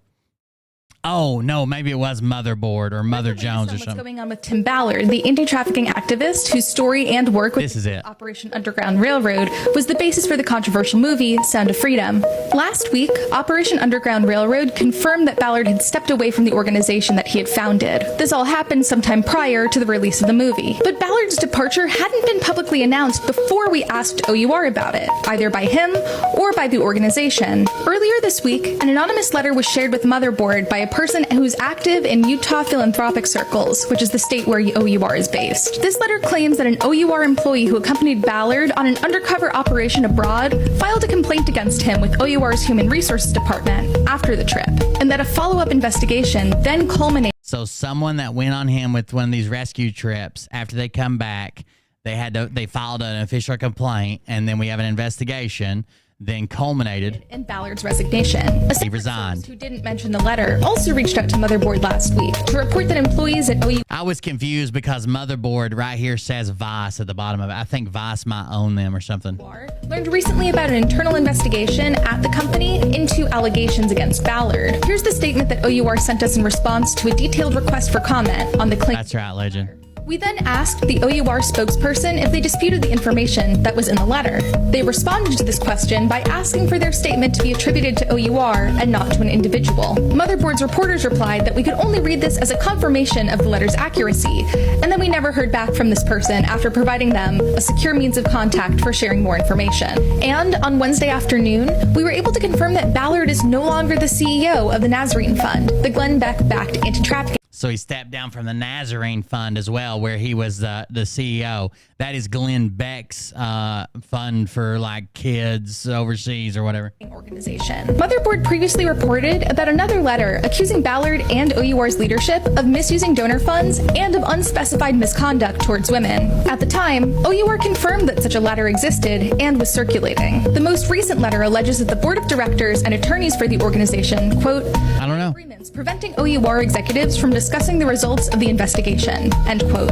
The letter concludes by asking people want to jump on here and be like, you're part of the problem, blah blah blah, you want kids, but no, but if we were given to someone who wasn't concerned about a TV show, a movie, a book deal, and making people Mormon with the money that he's funneling to for-profit companies, more of that money could go to rescuing these kids. Right? Like, this all just lined his pockets. The Church of Latter-day Saints led more people to become Latter-day Saints, and we've not even addressed the issue of him running a orphanage in Haiti that seems to sell kids to Mormon families for God knows what. Asking the people who received it to keep the information inside of it confidential, and then expressed concerns about how Ballard would conduct himself at a new organization. Speaking of organizations, in recent media, expressed concerns about how he would conduct himself at a new organization, which is what he went to, the Spear Fund. Concerns about how Ballard would conduct himself at a new organization. Speaking of new organizations, in recent media appearances, Ballard has identified himself as the co-founder of the Spear Fund, an apparently new anti-trafficking. A new organization is not previously mentioned. A bare bones website for the Spear Fund lists Ballard as co-founder along with a woman named Jessica Munoz, whose LinkedIn says she's an emergency medicine nurse practitioner in Hawaii. Ballard's biography on Instagram, the platform he's most active on, describes him as OUR's founder and the current CEO of the Nazarene Fund. Though the website has a few additional details, a description reads only, the Spear Fund relies on experts in the field of anti-trafficking to consult on its many projects. A donation page is already active, though. Group, which raised $50,000 in donations during an appearance that Ballard made on Tim Pool's show. And shortly after we reached out to Ballard's representative for comment on the letter itself, Ballard posted a video to Instagram telling followers to, quote, expect more lies about him, assailing what he called the, quote, godless leftist media for, quote, running into the godless leftist media, running interference for human trafficking. Traffickers. So I want you just to expect more to come, including probably that I've killed people. Who knows? Here's the latest on what's going on with Tim Ballard, the anti-trafficking activist whose story and work with the group Operation Underground Railroad. Let's see, they've had more than just this update. Here's OUR, I guess. There's three here. Let's start with one. There's a new head of trust and safety at Elon Musk's Twitter, and they've invited a group called Operation Underground Railroad to help them clean up the platform. But this isn't necessarily a good thing. Here at Motherboard, we've done a series of investigations about Operation Underground Railroad, or OUR. And if you need one takeaway about them, it's that while they present themselves as a crusading anti-trafficking organization, they're Q-adjacent and publicity-hungry. OUR has... I want to do this. Tim Ballard's... failed rescue. I want to show you something.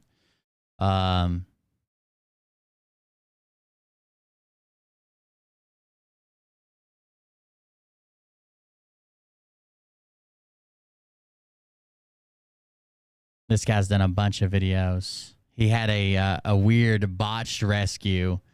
I just want you to listen how they run this thing.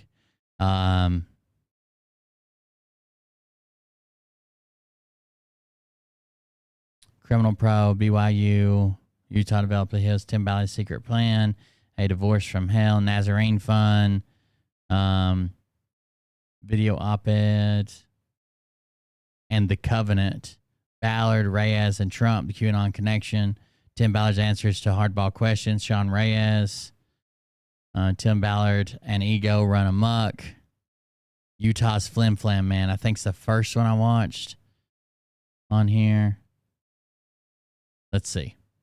We already watched some of it already. Non-disclosure agreements, NDAs. Will sue someone who has an NDA if they talk to the press. Only grants interviews with reporters who would provide positive. Said in the letter, to imply OUR has misused or misuses non-contingent charitable donations from its volunteers, partners, or affiliates is patently false. So I gave him a call. They also had a big federal investigation, which seemed to be like just they just looked the other way on it. Some of the incestuous connections I just talked about. Jerry Gowan is the CEO. He was a college roommate with Ballard. The CFO is a sister. The press spokesperson, another sister. One of the directors on the board of directors is a brother-in-law. And another director is a sister. Even as I said, OUR's president also serves as OUR's accountant. It's a Wilson's firm. I don't know. And Wilson. OUR's fastest growing claim, combined with other false claims and material omissions about child sex trafficking, could subject Ballard and others to the fastest growing. They're talking about it's the fastest growing criminal enterprise or whatever. That's not actually true. Cyber theft is the fastest growing crime in the United States by far. Ballard's claims may put greater children in danger. The most likely child sex predators are not a stranger pedos who kidnap children for their own gratification, not slave traders who abduct them. Commercial sex rings. Scoutmaster. They are far more likely predators are known to the child and his or her parents, often family members like fathers, brothers, uncles, neighbors, scoutmasters, fellow church members. That's 100% accurate. Then he shares a case that shows about it. How is it a charity scam? Here's how it's a charity scam. Let's back up. Files. Diverting donors' money and the public's attention away from protecting a higher number of kids from sexual attack. Operation Underground Railroad is a charity scam. OUR, above all, is a fundraising machine that uses frightening, unproven statistics to solicit donors.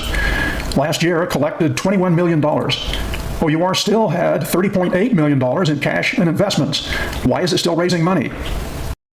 Whoops. If they're setting on $30.8 million, why are they still raising money and not using that right now for rescues? Why isn't that in the field? Why isn't that hiring teams? Why isn't that setting up some type of monitoring or report line? Why isn't any of this stuff going on? Maybe OUR is not a scam. Attorney General Ray. I wrote the book, literally, about the Mormon Church's most infamous bullshit artist, Paul H. Dunn.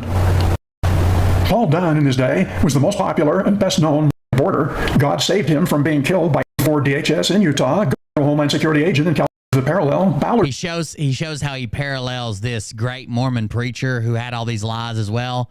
And here's his that Mormon preacher would claim that he was called by God, near-death experience, kind of. And here's Tim Ballard's version. Tells numerous called by God stories. While working as a federal Homeland Security agent in California, God inspired him to transfer to DHS's office in Utah. While working for DHS in Utah, God inspired him to quit his job and found Operation Underground Railroad.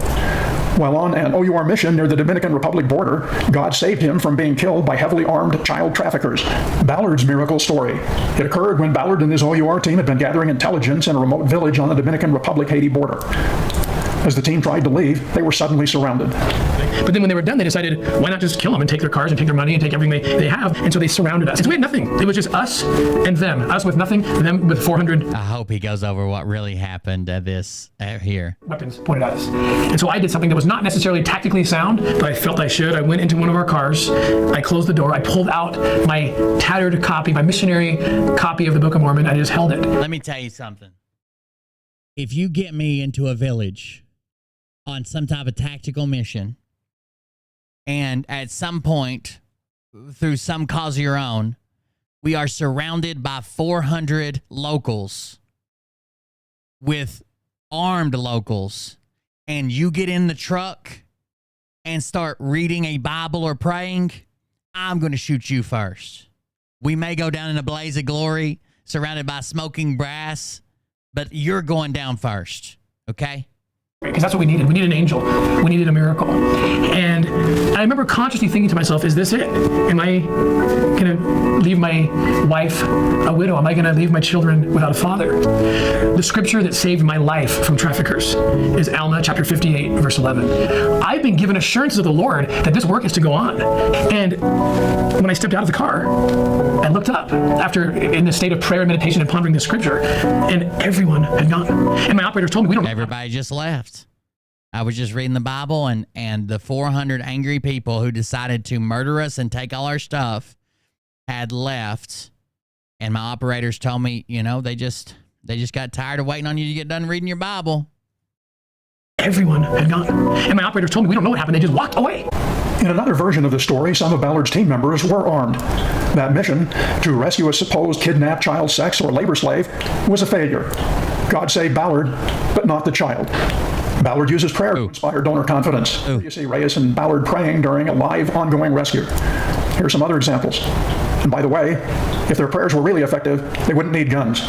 All those miracles began because of prayer, because of the prayer on that street that led us to those. I don't think it's actually Lynn's video. I think it's a non-disclosure agreements. Ah, shit. I didn't mean to do that.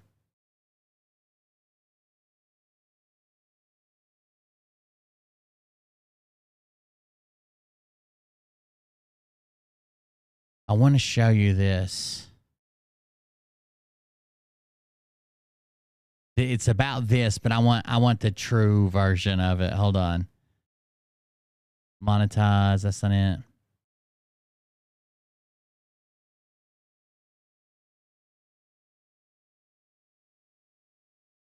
Is this it, the origin story? A spoiler alert before I disclose how the movie ends. That necklace tale was a key part of the impetus there it is. Of a necklace. Ballard, a necklace his abducted sister had in Imperial Valley. There's where she was actually at. That's where Ballard encountered a serial sex abuser. On July 3rd, 2000. He had been boys. No, that's about the origin story. That's not it. There is a botched. I can't remember who does it. Hold on, I'll find it. Operation Underground Railroad botched rescue, and his team members have now testified about it.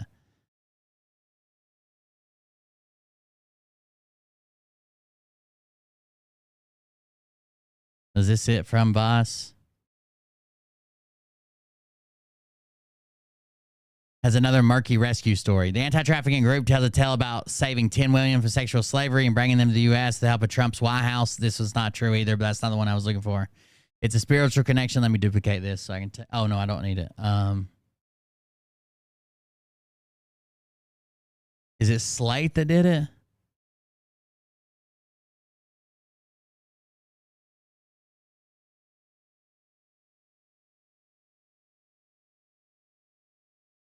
Hold on, let me check.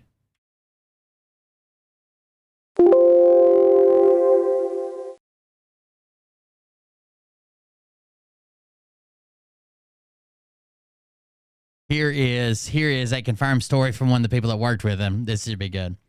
Called by God. In 2014, I went on a vigilante raid to save kids sold for sex. What we did haunts me now. I'd never heard of Operation Underground Railroad when its founder, Tim Ballard, called me suddenly in the summer of 2014. A former Department of Homeland Security special agent, Ballard said our OUR had a child trafficking sting plan for the Dominican Republic and wanted me to come along to document it. Ballard explained the mission of the organization to me like this. Children in other countries were being trafficked, local governments were overwhelmed or complicit, and the U.S. government was unwilling to jeopardize diplomatic relations to rescue local underage victims. Ballard said he knew how to rescue these kids. He told me he'd been called to this work by God. Ballard and I are both Mormon. He knew my parents from church. My dad, who loved my work, kept a few cards with my blog information in his wallet. He'd pass them out to friends, family, and even nurses treating his leukemia. Maybe that's how Ballard knew I was a writer. When Ballard called me, I didn't ask many questions. I didn't wonder why he thought it was appropriate for me, the writer of a mommy blog, to chronicle anti-trafficking work. At the time, I was a 28-year-old stay-at-home mother in Utah. I was lonely and grieving. My dad, my best friend, had died not long before. As I changed diapers, managed tantrums, and sat in the playground, I felt unmoored from my past and unsure about my future. I suppose in my grief and my search for meaning, I wanted him to be called by God, because maybe that meant finally I was too. I accepted his offer quickly.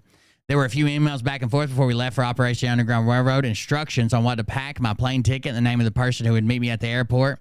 It wasn't exactly training to join a military-style sting operation, but at the time, somehow, I wasn't worried.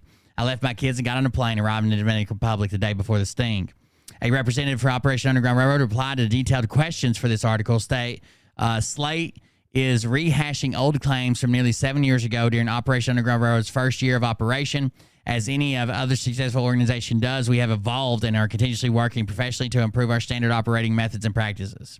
I was the youngest person and the only woman on the jump, as they called it. A camera crew filmed everything because Ballard seemed to intend to pitch a TV series about his anti-trafficking efforts, and they needed footage. The production company was based in Utah and reportedly had Hollywood royalty interested. Gerald Mullen, the Oscar-winning producer of films like Jurassic Park and Schindler's List. This was a rescue mission, but it was also reality TV.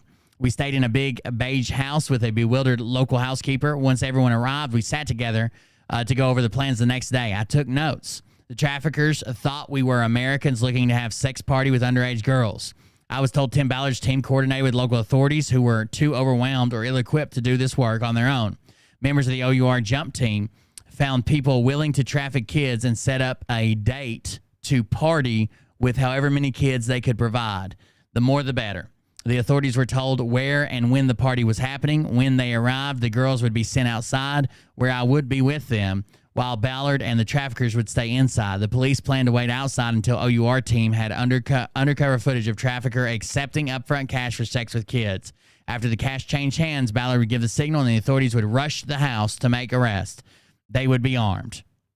I froze up at the thought of the guns. Ballard reassured me my job was to keep traffic kids comfortable poolside while the sting went on inside. I would be safe. I wrote this down twice and underlined it 3 times. After the meeting, the housekeeper set out dinner. I wondered if she'd be kept outside when the sting happened too. Would she be safe? That night, when I went to bed, I left my window open. I fell asleep to the sound of the members of the jump team doing CrossFit by the pool. The kids arrived in a bus with their traffickers the next day. There were 26 of them. They were young, middle school to high school age. I'd been asked to blow up balloons. So the house had a party atmosphere. Many of the kids looked like they'd gotten ready for a middle school dance. I met with him outside by the pool and handed out sodas. Some kids started singing, others started swimming. Ballard sat inside with traffickers, supposedly negotiating the price for the services each girl would provide. An operative opened the back door and called me, "Meg, Tim wants you inside." I went in. One of the traffickers talked to me, and I laughed at his jokes. Some of the other traffickers were women. A few didn't look much older than the kids I'd been playing with in the backyard. I watched Ballard count money onto the coffee table. Then he gave the signal. The raid started. I ran to the back door where I was confronted by a local police officer brandishing a gun. I was told to get on the floor. The cameras were rolling for the hoped-for TV show. I stayed on the ground as the raid continued while the white tile cool against my flushed face. There was shouting from the officers from the OUR undercover team, feigning shock from the traffickers. I stayed on the floor while the traffickers were arrested. I was still there when the kids wet from the pool were led through the room and out of the house. Many of them were crying as they were led away. They stepped between us on the ground, dripping wet along the way.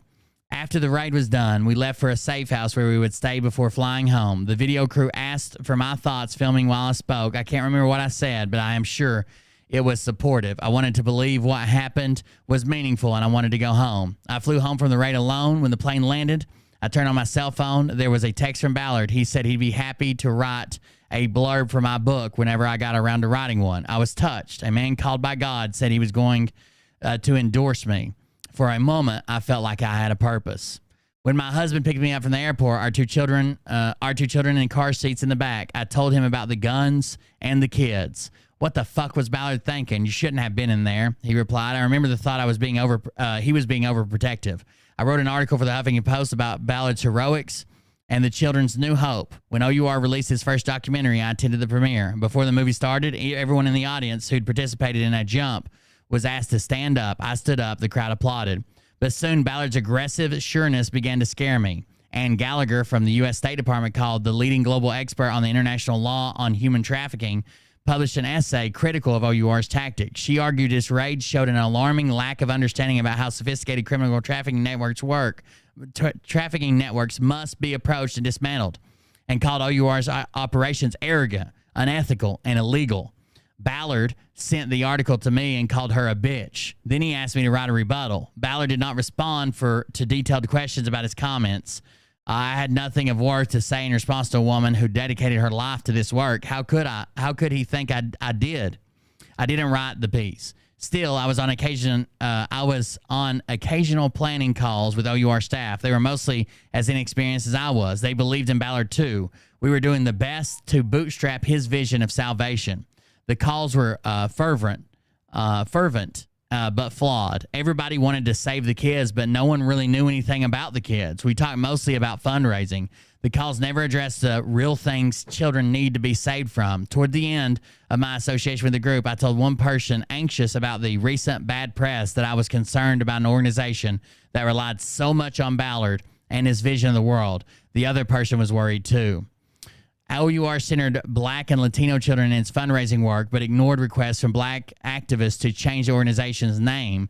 At the same time, Ballard called an Operation Underground painting by Utah artist John McNaughton an early Christmas present. McNaughton, who had famously painted Barack Obama during the Constitution, or burning the Constitution in 2012, depicted Ballard, his wife, and other white people carrying Black and brown children rescued from traffic along a literal railroad. Harriet Tubman stands to the side in reverence along the path. We've seen this picture. They even added Trump to it. Disillusioned and disturbed, I sought more understanding of the group's place within the anti-trafficking world. I reached out to anti-trafficking experts. When I told an international anti-trafficking expert about the 2014 raid I attended, she immediately said, "Do you know how wrong all of that was? The research, I learned, tells us our 2014 raid was most likely just another childhood trauma for the 26 kids. We made their lives worse." But what she grasped in the moment, it took me years to understand. When Ballard called me into that house, he put me in harm's way so that I could write a story about him. Ballard did not respond to specific questions about the raid. A condemnation of Ballard? Yes. But it's a condemnation of me, too. I'd imagine myself the same way he did, or said he did, as a savior of these children. I tried to find meaning in my own life on the backs of the exploited kids. I began to face the truth. Operation Underground Railroad is now famous for its international sting operations. They are a big fundraiser. In 2015, Silicon Valley Man funded a sting with $40,000 and watched it happen in real time. With the help of OUR, a rich person can become a vigilante hero for the day. Their living room transformed into a personal situation room. For those who can't afford the situation room, Ballard carries the drama with him to every interview and every fundraiser. The drama and the real desire to save children moves a lot of donors, whether or not it's accurate. Vice recently investigated a few of Ballard's stories and found a pattern of image burnishing and mythology building, a series of exaggerations that are in the aggregate quite misleading, and has detailed disturbingly amateurish operations like the one I attended. Let's see if one of these are it.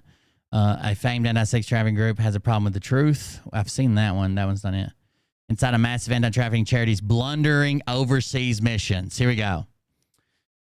The rescue mission somewhere on the border of Haiti and the Dominican Republic was not going well. The anti-trafficking charity Operation Underground Railroad had arrived in a remote village seeking missing children, acting on what founder Tim Ballard had promised was a solid tip from a source. Okay, listen to me, okay? This is a good story here. This is the one I've been looking for the whole time. It wasn't going well, but they were promised that Tim Ballard had a tip from a solid tip from a source. A group from OUR's so-called jump team had entered the village pretending to be part of a medical team.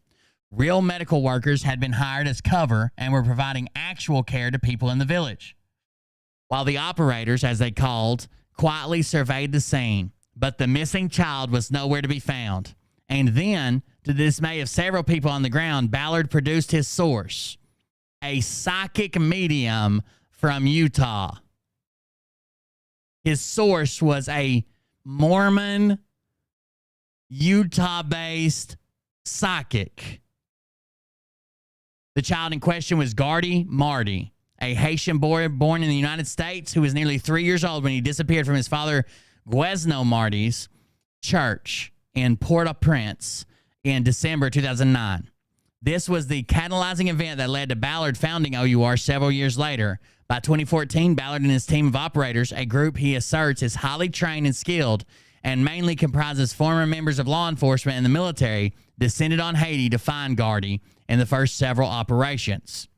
Two people who went on one of those missions independently related the same series of events to Vice World News. They requested anonymity to freely discuss the sensitive situation. During the mission, where medical care was being used as cover, they say Ballard, who worked for Homeland Security Investigations and claimed to have been a CIA agent before that, he dropped that claim because it's 100% a lie, had been relaying tips from his source. The person had claimed that many children were being held near this village and that Gardy was among them.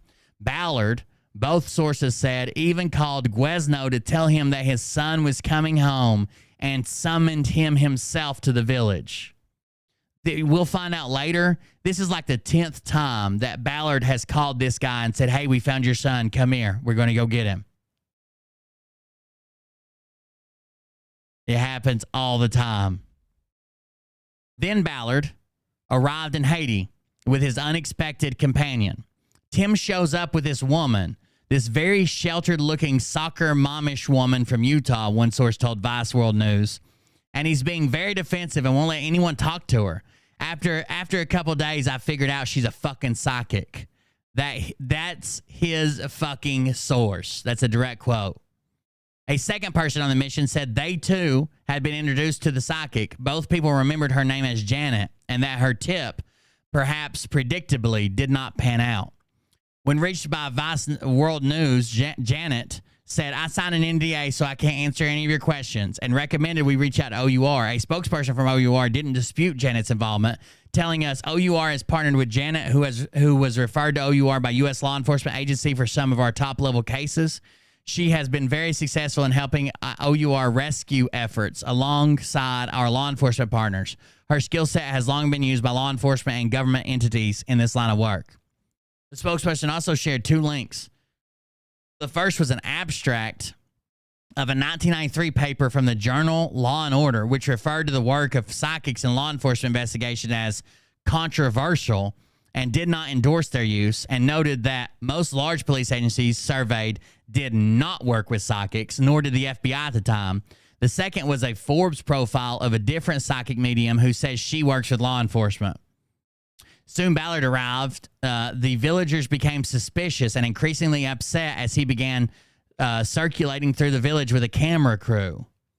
He's not making decisions tactically, one of the people who was present told Vice World News. He's making decisions like a reality TV producer. And so he starts running around the village like an idiot. The cameras are following him. He's drawing so much attention to himself. The villagers began to gather, some of them armed with old shotguns, and soon OUR's crew learned that a rumor was circulating. There was a virus in the village, and the workers were there to figure out who had it. So, because they're acting so weird, this rumor takes off in the village that, oh my God, there's clearly some type of outbreak, and they're here to figure out who has it and who doesn't. And maybe they're going to take them. Maybe they're going to fucking kill us. Maybe they're going to quarantine us. They start freaking out, okay? The same as if you fucking showed up in like an African camp or a village and started screaming Ebola. They would start freaking out. They were yelling and getting riled up. A person who was present said, Tim got in the truck and buried his head in his lap. Tim got in the truck and buried his head in his lap. Senior elders soon asked the medical team to leave. Several cars followed them out of the village to make sure they'd gone. This is the one he claims he prayed his way out of. Because he didn't lift his head until someone else had already fucking escorted him out. Then he raised up and said, where'd everybody go? God moved them. The day was a disturbing wash, and in many ways, indicative of a larger pattern for OUR. While the group built its reputation on the image of a highly polished, heroic rescues carried out by the best of the best, a Vice World News investigation suggests different reality. People who participated in and witnessed OUR's operations overseas recounted blundering missions carried out in part by real estate agents and high-level donors that seemed aimed mainly at generating exciting video footage and that, in their view, potentially created demand for trafficking victims. potentially created demand for trafficking victims. A person who made it through what they describe as slapdash training and was offered a spot on the overseas rescue team but did not join, said its leader talked about operations being operators. Said the leader, the training leader, talked about operators being sexually tempted by the victims they were supposedly out to save. He and an operator also said they were asked to pay for some of their expenses while they were overseas. Experts and advocates for sex workers and trafficking survivors also question whether OUR's ties to corrupt Thai police agency could lead to repression of pro-democracy activists. Whether it and similar NGOs truly help survivors who have been successfully in identifying or dismantling trafficking networks. In all, these people told a story involving alarming amateurism that potentially endangers both those carrying out the missions and the people they are meant to help. In response to a detailed request for comment covering every allegation made in this story, OUR's communications team sent over 2 statements, which are reprinted in full below, as well as a response to several specific points. Repeated requests to speak directly to Tim Ballard or other senior members of OUR leadership were denied. We never saw Gardy or any other kid. A person who had gone on Haiti mission told Vice World News, we never got close to helping anyone. That was their Haiti mission. While it never found Gardy, OUR has said that hunting him led to innumerable other rescues. The organization and Ballard have said that they are still searching for the boy to this day, and that in the process, children around the world have been liberated from traffickers. Gardy's story has led to the freedom of thousands, OUR writes in July 2020, announcing the sale of the new fine Gardy hats. OUR has now celebrated anti-trafficking charity, claiming to have worked in 26 countries with the stated aim of bringing together the world's experts in extraction operations and in anti-child trafficking efforts to bring an end to child slavery. It brought more than $21 million in donations in 2019, the most recent year for which tax filings are available, and enjoyed the support of high-powered backers ranging from Pittsburgh Steelers coach Mike Tomlin to Glenn Beck to Utah Attorney General Sean Reyes, the top law enforcement official in the state where OUR is based. The image of armed men racing into dangerous situations to rescue sexually abused children has been a hit with OUR's donors and with media outlets, which have ran hundreds of flattering stories about its work. The New York Times quoted Ballard as an anti-trafficking expert, even as a separate story was critical of some of OUR's domestic partnerships. For example, while ESPN aired a glowing feature on the group as part of its Sunday Night Football coverage in 2018.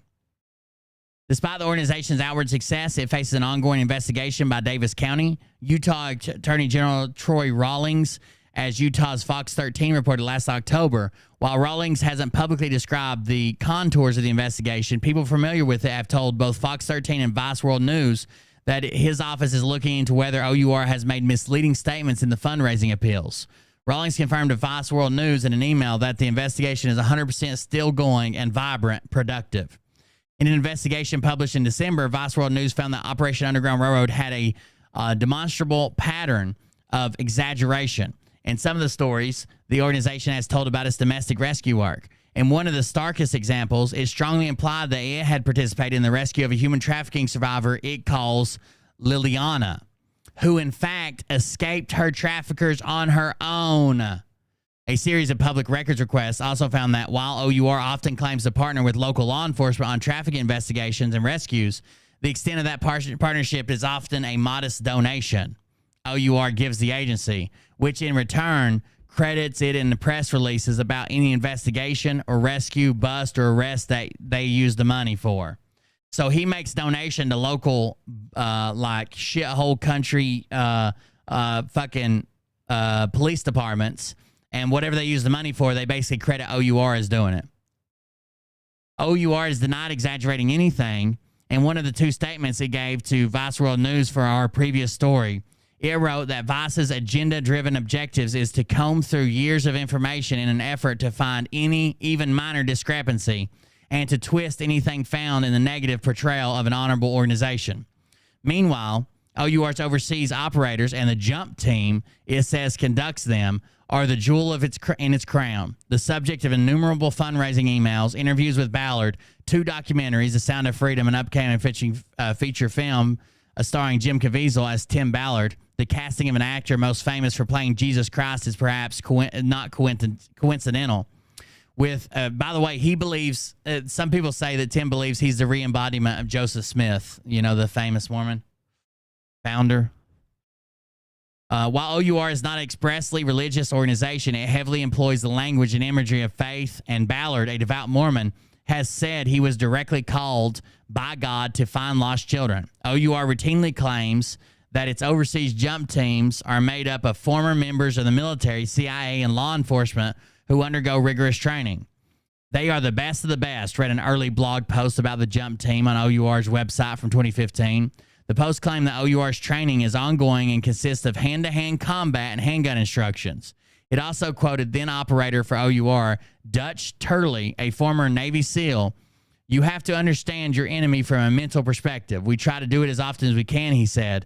"We cover the mentality of the situation." Ballard, who has said he works with about 100 contractors on overseas operations, has described the jump team tryouts as super intense and said he probably wouldn't even pass them.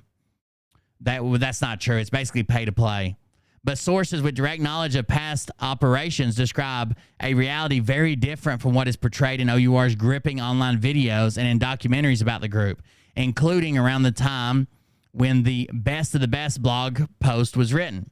While ex-military and law enforcement members, among them former members of Special Forces, have been among OUR's operators, they have by no means all been similarly credentialed. They claim they have all these special operations guys, and it's complete and utter bullshit, said one person with extensive experience working overseas with OUR. Like many people interviewed by Vice World News for this story, this person was granted anonymity, both because they fear reprisal from OUR and because they operate in the anti-trafficking area and are concerned for their safety. Both this person and another veteran who worked overseas with OUR said that in their experience, nothing OUR did seemed recognizably informed by professional military intelligence practice. There was the said, contrary to the process for operations laid out in OUR's website, no meaningful surveillance or identification of any targets, no development of assets, no validating that people they sought to rescue had in fact even been trafficked, or that people were targeting, or that the people they were targeting were even traffickers, and no meaningful follow-up with the people who had been rescued on the missions in which they took part. There's basic safety stuff that should be in place, like knowing where the nearest hospital is. One person who's gone on a previous OUR mission said none of that was in place. None of that was in place. Not even knowing where the nearest hospital is. In a typical operation,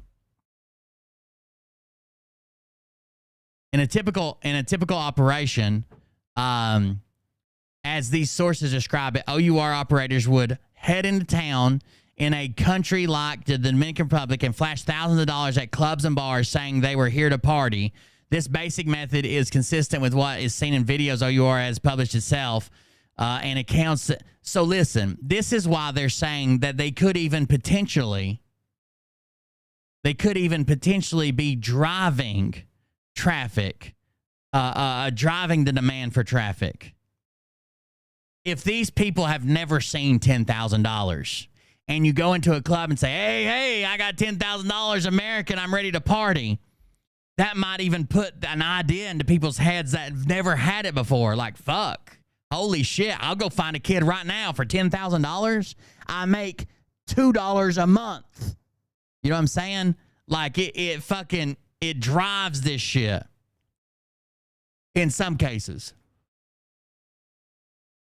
This basic method is consistent, blah, blah, blah.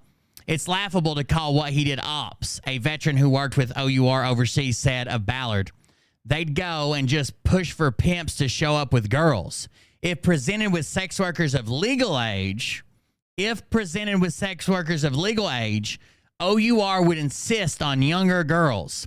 A method that several experts said could, when combined with a lack of intelligence gathering and vetting, potentially lead girls to being trafficked who otherwise would not have been. That's what the experts say, not me, the experts. In my opinion, that's what he was doing.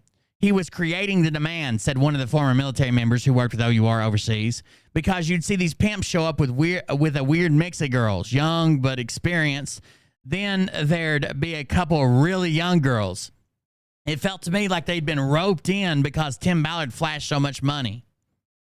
Typically, after arranging for women and girls to be brought to them, OUR's operators would call local police who would make the arrest. The operators would then leave the country.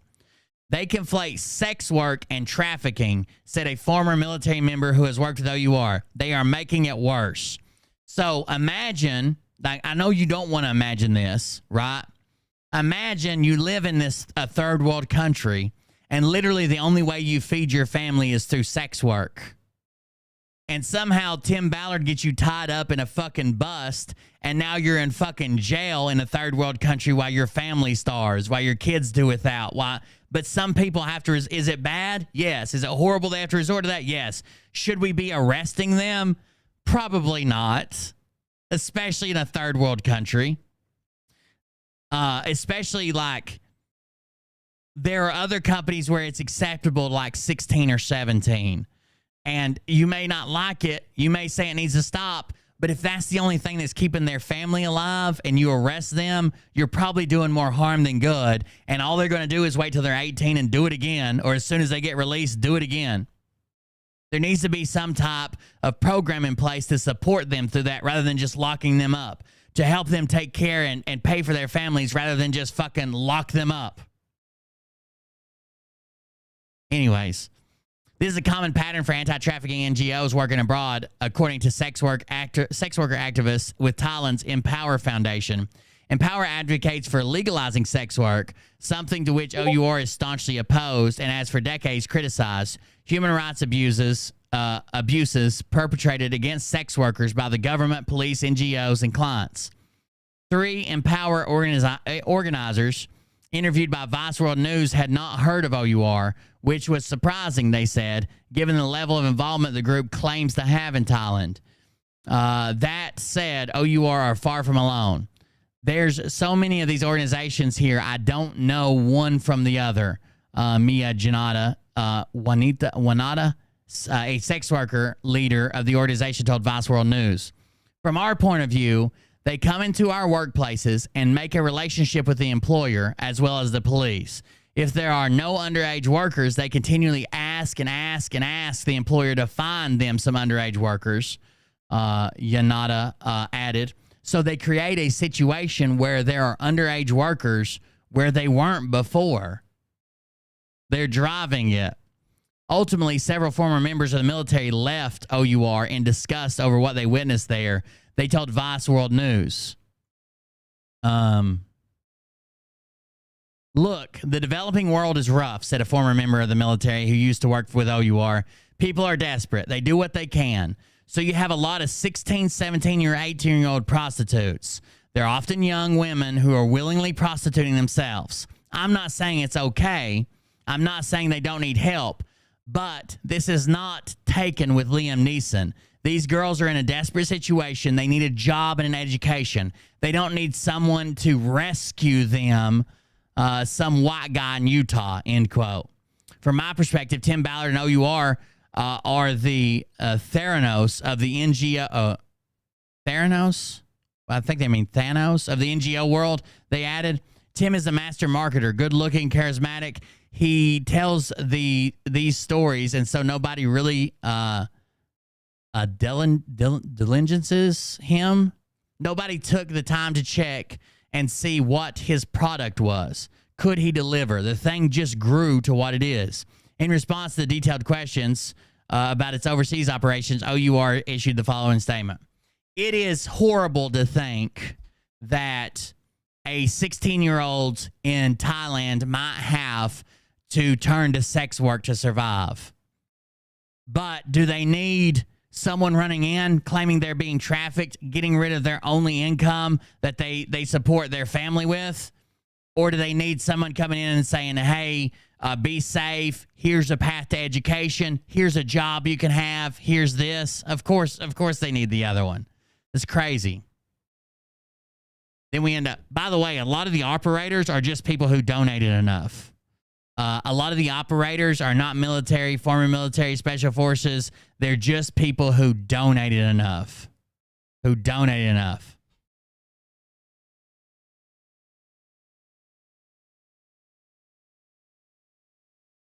Oh my God. They didn't lose 85,000 kids. Please don't start. Please don't fucking start. 85,000 families didn't answer a phone call when they were checking on them. That's not the same as they just lost them, okay? They were given to their closest relatives. Their closest relatives didn't answer the phone call when the government called them. OUR is not a vigilante organization and has never operated in any country without the invitation of our host government partners. We always coordinate closely with our host government partners to determine when and where and how we operate. So they don't do any operations. Like you would think they would go in, they would talk to people and say, hey, where do you get these young girls at? Then they would find these pimps. Then they would look. And then, they didn't answer the fucking phone. That's literally what was said in the Senate hearings. That's literally what was fucking said. The question was, so you tried to contact them and there was no answer? Right, there was no answer. In the fucking Senate hearings. You didn't fucking watch them, obviously. Anyways, they don't check into these pimps. They don't check to see if they have underage kids, or if they're offering them. Instead, they just go to a pimp or anybody in a club and demand young girls, young girls, young girls, young girls, young girls. If they show up with older girls, they just demand younger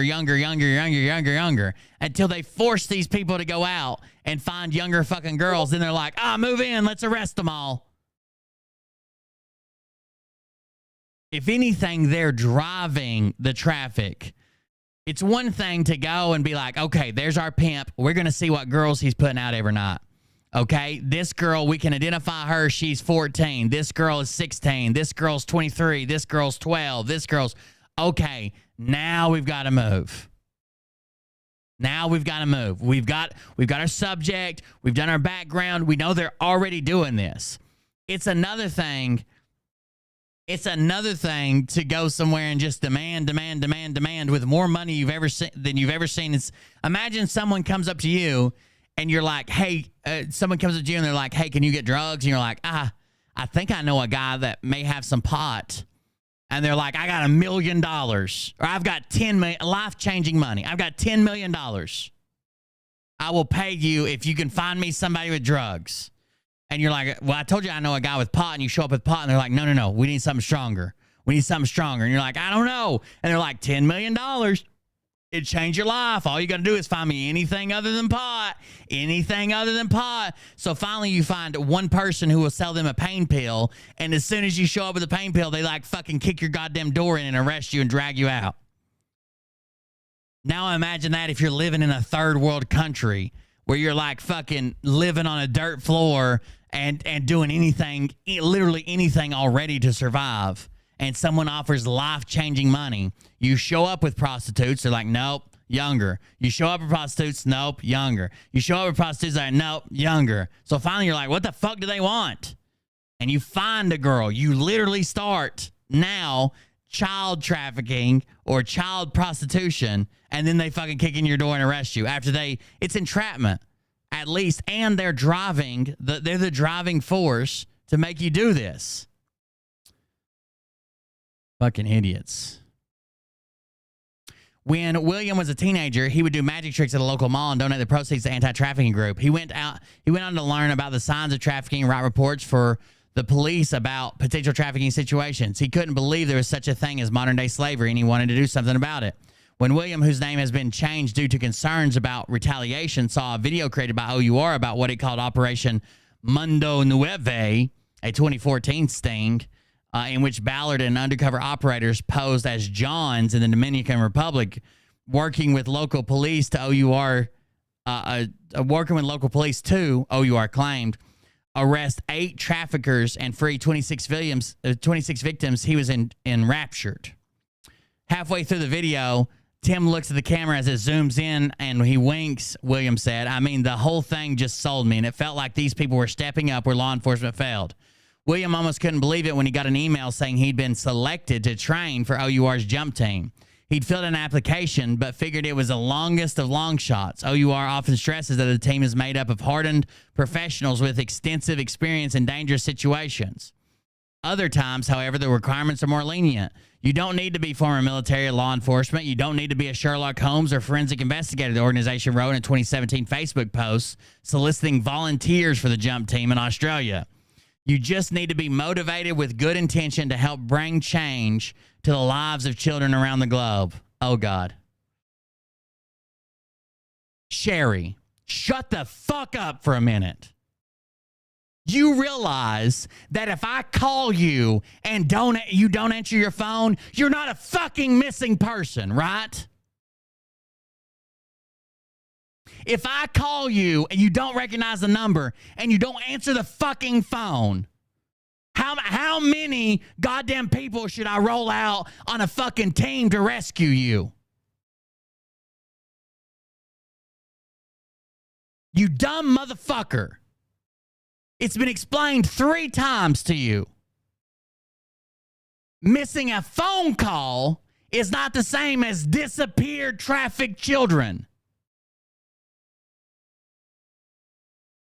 All they can do once they send a child with their next of kin, all they can do is call. They can't show up. They can't kick your fucking door down. They can't show up and shoot your fucking dog. All they can do is call. And if no one answers, they have to report it as no one answered. Literally, in the fucking Senate hearing that you're claiming you know shit about, they asked, hey, so you couldn't connect with these people when you made a phone call? They said no. And then the Republicans said, oh my God, they're gone. But if you don't answer your fucking phone, am I supposed to report you fucking missing? I don't fucking know you and you don't know me. I don't know where the fuck you live. I'm not going to show up at your house. But if you don't answer your goddamn phone, who took you?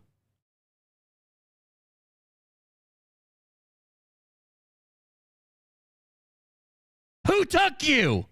Are you ever going to be found? God damn. Fucking retarded motherfuckers.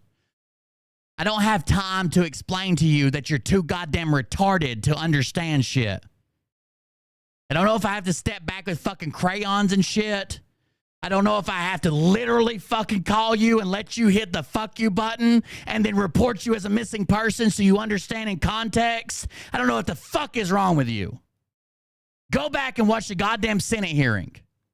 The missing kids, the only reason they're missing is because DHS does a 90-day phone call follow-up. They released every fucking child with a relative. And when they called the relatives of over 400,000 kids, that number of relatives didn't answer the phone. They didn't even fucking call back. Why would they? They're with their next of kin. If you, for some reason, you end up in my office and you say, oh, my husband's my next of kin, and your husband comes and picks you up and you give me your husband's number and I call one day and your husband doesn't answer, what the fuck? Did he kill you? Did he traffic you? Did he drown you in the fucking ocean? No, I don't give a fuck. That's your next of kin. It sucks you didn't answer, but I don't give a fuck. Because you're not being exploited, abused, or trafficked. You just didn't answer your goddamn phone.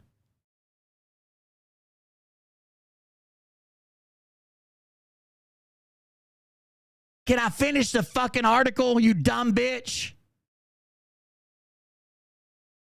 Or am I going to have to explain something else to you?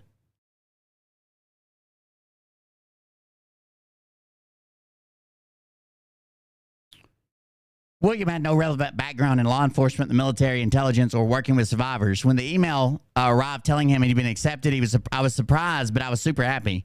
The first step the organization told him was to attend training in a nondescript hotel in a state far from home. Traveling and lodging, he was surprised to learn, were paid by the attendees. So he had to pay for his own room and travel.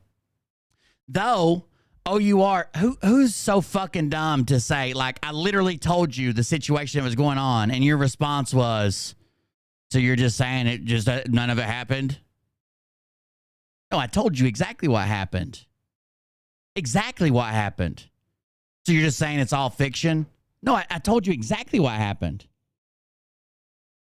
I don't fucking, like, if you say there was a 10-car pileup because someone was texting and driving, and I say, no, there was a fender bender because the red light malfunctioned, and you say, so you're just saying there was no car wreck?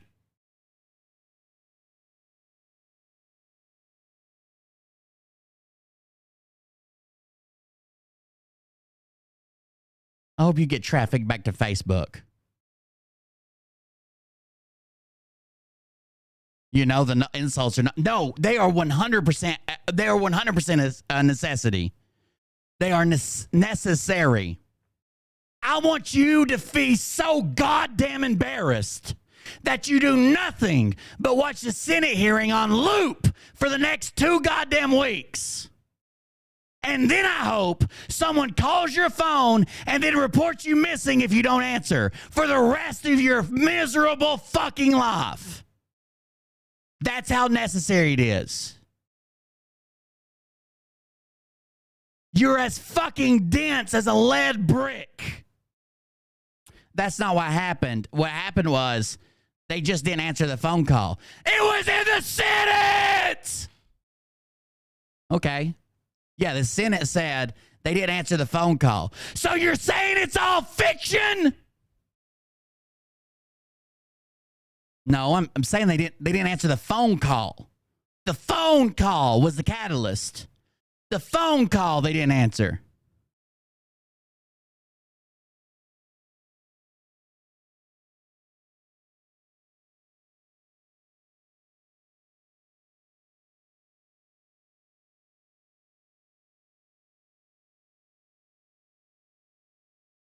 I think the insults were necessary. I hope they cut deep. And I hope when the scars heal, you'll think twice before saying something so goddamn retarded on the internet.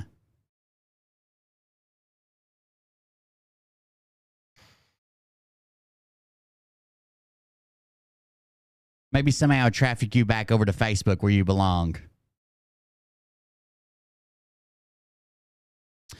Traveling and lodging, he was surprised to learn, were paid by attendees, though OUR arranged for a small discount. When he arrived, he found himself surrounded in the lobby by about 20 to 30 men. All crew cuts, cargo pants, basically whatever stereotype you have of law enforcement, they looked like it. These are potential OUR operatives. They were there to compete for 2 spots on the jump team. So they all had them all competing for 2 spots of the jump team at this hotel in a different state. One surprise was the presence of an elderly man whose participation, it turned out, was due to him being a significant donor to OUR. One surprise was the presence of an elderly man whose participation, it turned out, was due to him being a significant donor to OUR. Quote, I give them so much money that they just let me come one time. Again, you can pay to be the one there to play operative. William remembered the man saying he was also married to one of the OUR instructors. He lasted all the way through the training. Among the first questions candidates were asked was whether they could financially cover the cost of a deployment lasting 3 to 6 months. So again, they have to cover their own deployment. The first question you're asked is, hey, if we go to Haiti for 6 months, can you leave your fucking job and pay for everything out of pocket? We might need you to. The fuck? I choked on my own saliva laughing so hard. I don't know what's like. Obviously I play it up some because I think it's funny, but I don't understand. Like I don't get it. If I bring you something hot and you burn yourself and you're like, William, you had this in the stove too long. And I'm like, oh, I'm sorry you got burnt. But I actually just had it in the microwave, not the oven. And you're like, so you're saying I didn't get burnt? You're saying the food you brought me isn't real? There was a paper written about people being burnt by fucking Jell-O from the oven. And I'm like, it's not Jell-O. It's not Jell-O. It's a hamburger. And I had it in the microwave. You know, oh, you're saying it's all fake then, all fiction, huh? What?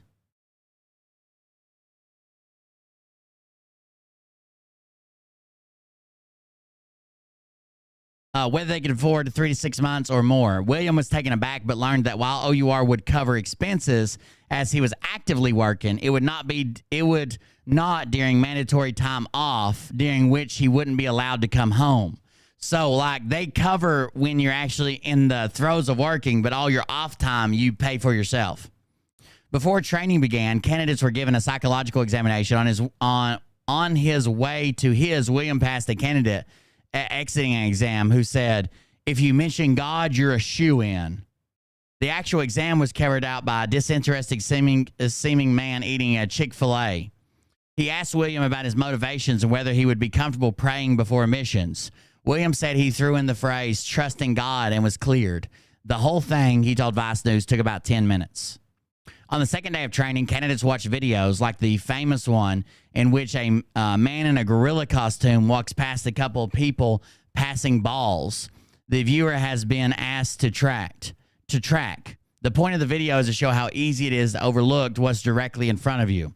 So this is a famous video that proves like you can't like concentrate on multiple things. So there's these guys throwing a ball back and forth, and they're telling you to track 2 different colored balls or something like that. And while this is going on, a man in a gorilla suit walks in the background, and they're like, but did you see the guy in the gorilla suit? That thing, right?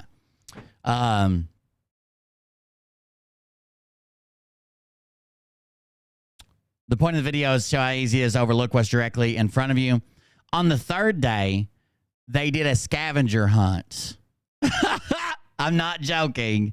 On the third day, they did a scavenger hunt, going around the city and taking pictures of small objects like salt shakers.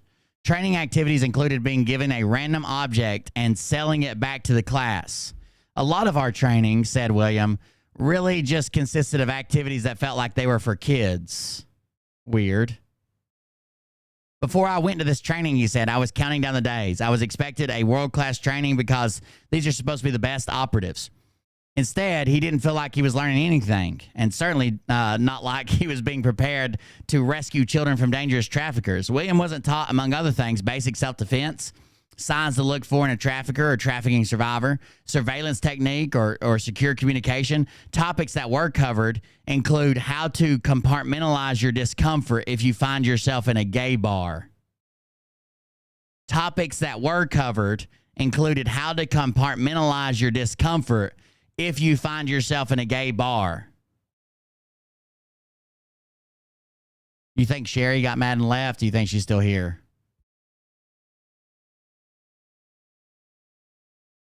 I kind of feel bad now. I probably had another 10 minutes of cussing left, and I didn't get it all out. Somebody else pissed me off.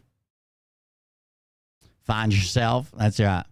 And instructors, and some of the instructors' many war stories, including one that involves someone being stabbed dozens of times. On the final day of training, remaining candidates met the head of the jump team. He stressed how proud he was of them and how proud they should be of themselves for having made it through the training. He told them how important it was for them to represent OUR well, and then he told them what that meant. I'm putting Mariah in the corner tonight. I already texted her and said, have that fucking meat pie warmed up. Papa's coming home. Gentlemen, William remembers him saying, we are all red-blooded American males. We're visual creatures. So if at any time you may feel tempted to do something with one of the women, you need to tell us so we can get you out of there. Many men have come before and told me they feel tempted, and I respect them so much for it. Did you hear his speech? Did you hear his speech? Gentlemen, we're all red-blooded American males. We're visual creatures. So if at any time you may feel tempted to do something with one of the women, the people they're rescuing, you need to tell us so we can get you out of there. Many men have come before and told me they feel tempted, and I respect them so much for it. Mariah's not in charge. Mariah likes to be dominated, choked, put in the corner, told what to do. 8 days later, OUR contacted William to tell him that he had made the jump team and should prepare to ship overseas. While he wasn't told exactly where, he knew it would be in Asia, and he believed it would be in Thailand. I cannot in good conscience go forward, William said. Of course not. You haven't learned anything. Jesus. Not only did I feel I was extremely unprepared to go out as a private citizen with no training provided by OUR, what happened on the last day just completely shattered my image of them. And it was just something that I no longer wanted to align myself with.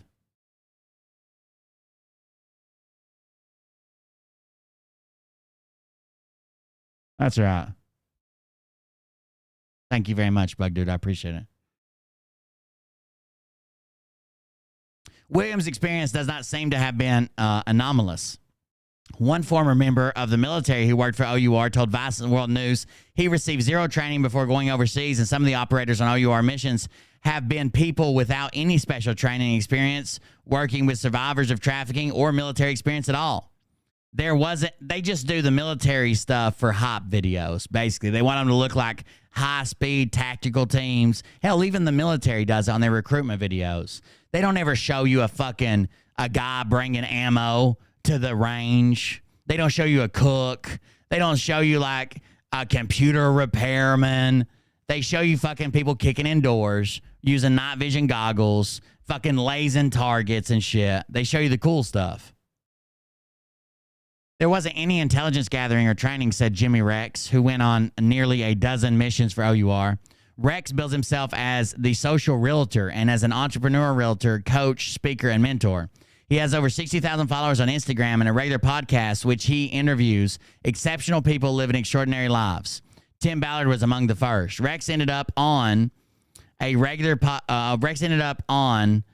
a dozen OUR missions along with the group of friends who were also realtors and investors. These included prominent Utah entrepreneur and philanthropist Paul Hutchinson, who through a representative declined Vice World News request for comment. The group acted as both operators for and financial backers of OUR, Rex said.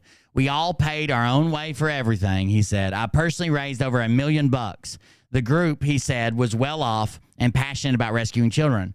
We were all pretty wealthy. We were going to donate it one way or another. Rex said that while his training was minimal, I went to one training they had. It was 1 day of training. That was it. I don't remember what it consisted of. He and his friends did a different sort of preparation before embarking on missions. They put me into some Krav Maga training, he said. I had to do that for 6 to 8 months before I could go on any ops. I ended up going on 11 ops total. That's probably because he had a platform. They didn't want to say that he wasn't trained at all. Rex said that his lack of military experience wasn't an issue from his perspective or the organization's. When you're undercover, it's not about your ability to be able to we weren't hacking computers and shit, he said. It's about your social intelligence. OUR has said something similar in its appeal for jump team volunteers in Sydney. It wrote the applicants should be possessed of situational awareness in high visceral environments and superior interpersonal and liaison skills in order to build strong relationships with people from diverse cultures and backgrounds, but did not stress the need for any special experience working with victims of sexual violence. Besides Rex, real estate brokers seem to have figured heavily in the world of OUR's operators. In 2016, a Los Angeles broker named Andrew Tashijan told a real estate publication that he had gone to Haiti with OUR and bargained for release of trafficked children. I was literally negotiating, just like I negotiate on a real estate deal, he told the publication. Recounting, the author wrote, one instance of haggling with traffickers who demanded $60,000 in payment for 2 children. They ended up settling on $30,000. Tashijan did not respond to requests to comment from Vice World News. OUR has brought numerous celebrities on missions, including The Walking Dead's Laurie Holden, Tony Robbins, and Glenn Beck. The organization has written, no one goes on a mission without training, even celebrities. And in a YouTube video released in October, Ballard defended the practice, telling viewers that raising awareness is part of ending slavery. It's a strategy. We're very selective about when we do it. We make sure the person is safe as possible during an operation. A former member of the military who went on OUR missions, though, audibly scoffed at the idea of taking people with no special training on missions. What you just said sounds to me like Tim, they said, when Rex's comments about the social intelligence were repeated by a reporter. They confirmed that many of OUR's missions were undertaken by wealthy backers of the organization. Before I showed up, I started hearing from employees that Tim, on his early jumps, was with a bunch of buddies, moderately wealthy white guys from Utah, the person said. They all had egos. For his part, Rex says that Ballard ultimately stopped calling him and his friends to go on missions, but that he doesn't bear him or the group any ill will. I really love Tim, and I have high respect for him. That said, he added, he's terrible at judging who to stick around. Rex and his friends, he said, were loyal and committed. I love the cause, he said. We were so willing to do what he needed. That's what I'm going to end that. It goes on for a lot more. Like, this article just keeps fucking going, but that's where I'm going to end it at tonight. I'm going to lose my voice because Sherry B, be gone. Be gone, woman! Go watch a Senate hearing. Have you guys ever, you guys understood what I was saying, right? Like when I said, well, no, it's not like they just poof went missing. It's they didn't answer the phone. And we fact checked that, right? And we watched the Senate hearing. Literally, they were going, why wouldn't they answer the phone? What would prompt somebody not to answer the phone? And then she's like, so you're just saying it's all fiction? No. I'm saying they didn't answer the phone. If someone reported me missing every time I didn't answer the phone, I'd be missing like fucking 10 times a day. I don't answer numbers I don't fucking recognize. I don't answer when I don't want to talk to people. I don't answer when I think they should just text me. I don't answer when they've been annoying today. I don't ever answer when Mariah calls, unless she calls twice. Then I'm afraid it's an emergency and I panic. Like I would be missing multiple times a day. I don't know. Like it's shitty that they didn't answer the phones, but you can't really expect them, like they're illegal immigrants, right?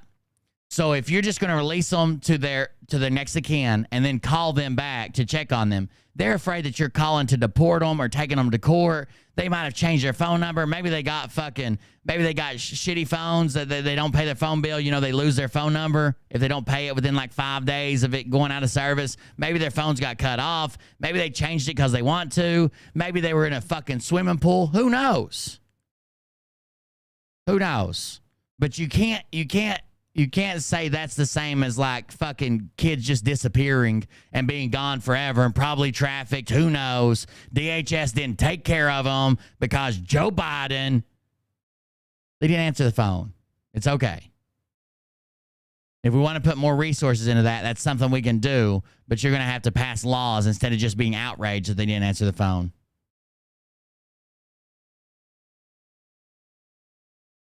All right, guys. Hope you enjoyed the verbal correcting of Sherry B's comments. Hope you appreciate that. I do play it up some because I think it's funny, but they get to me as well. Like I don't get that. I don't get how people don't understand shit.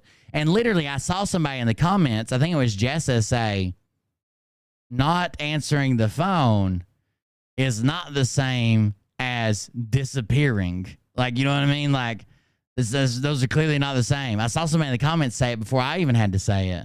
I don't know.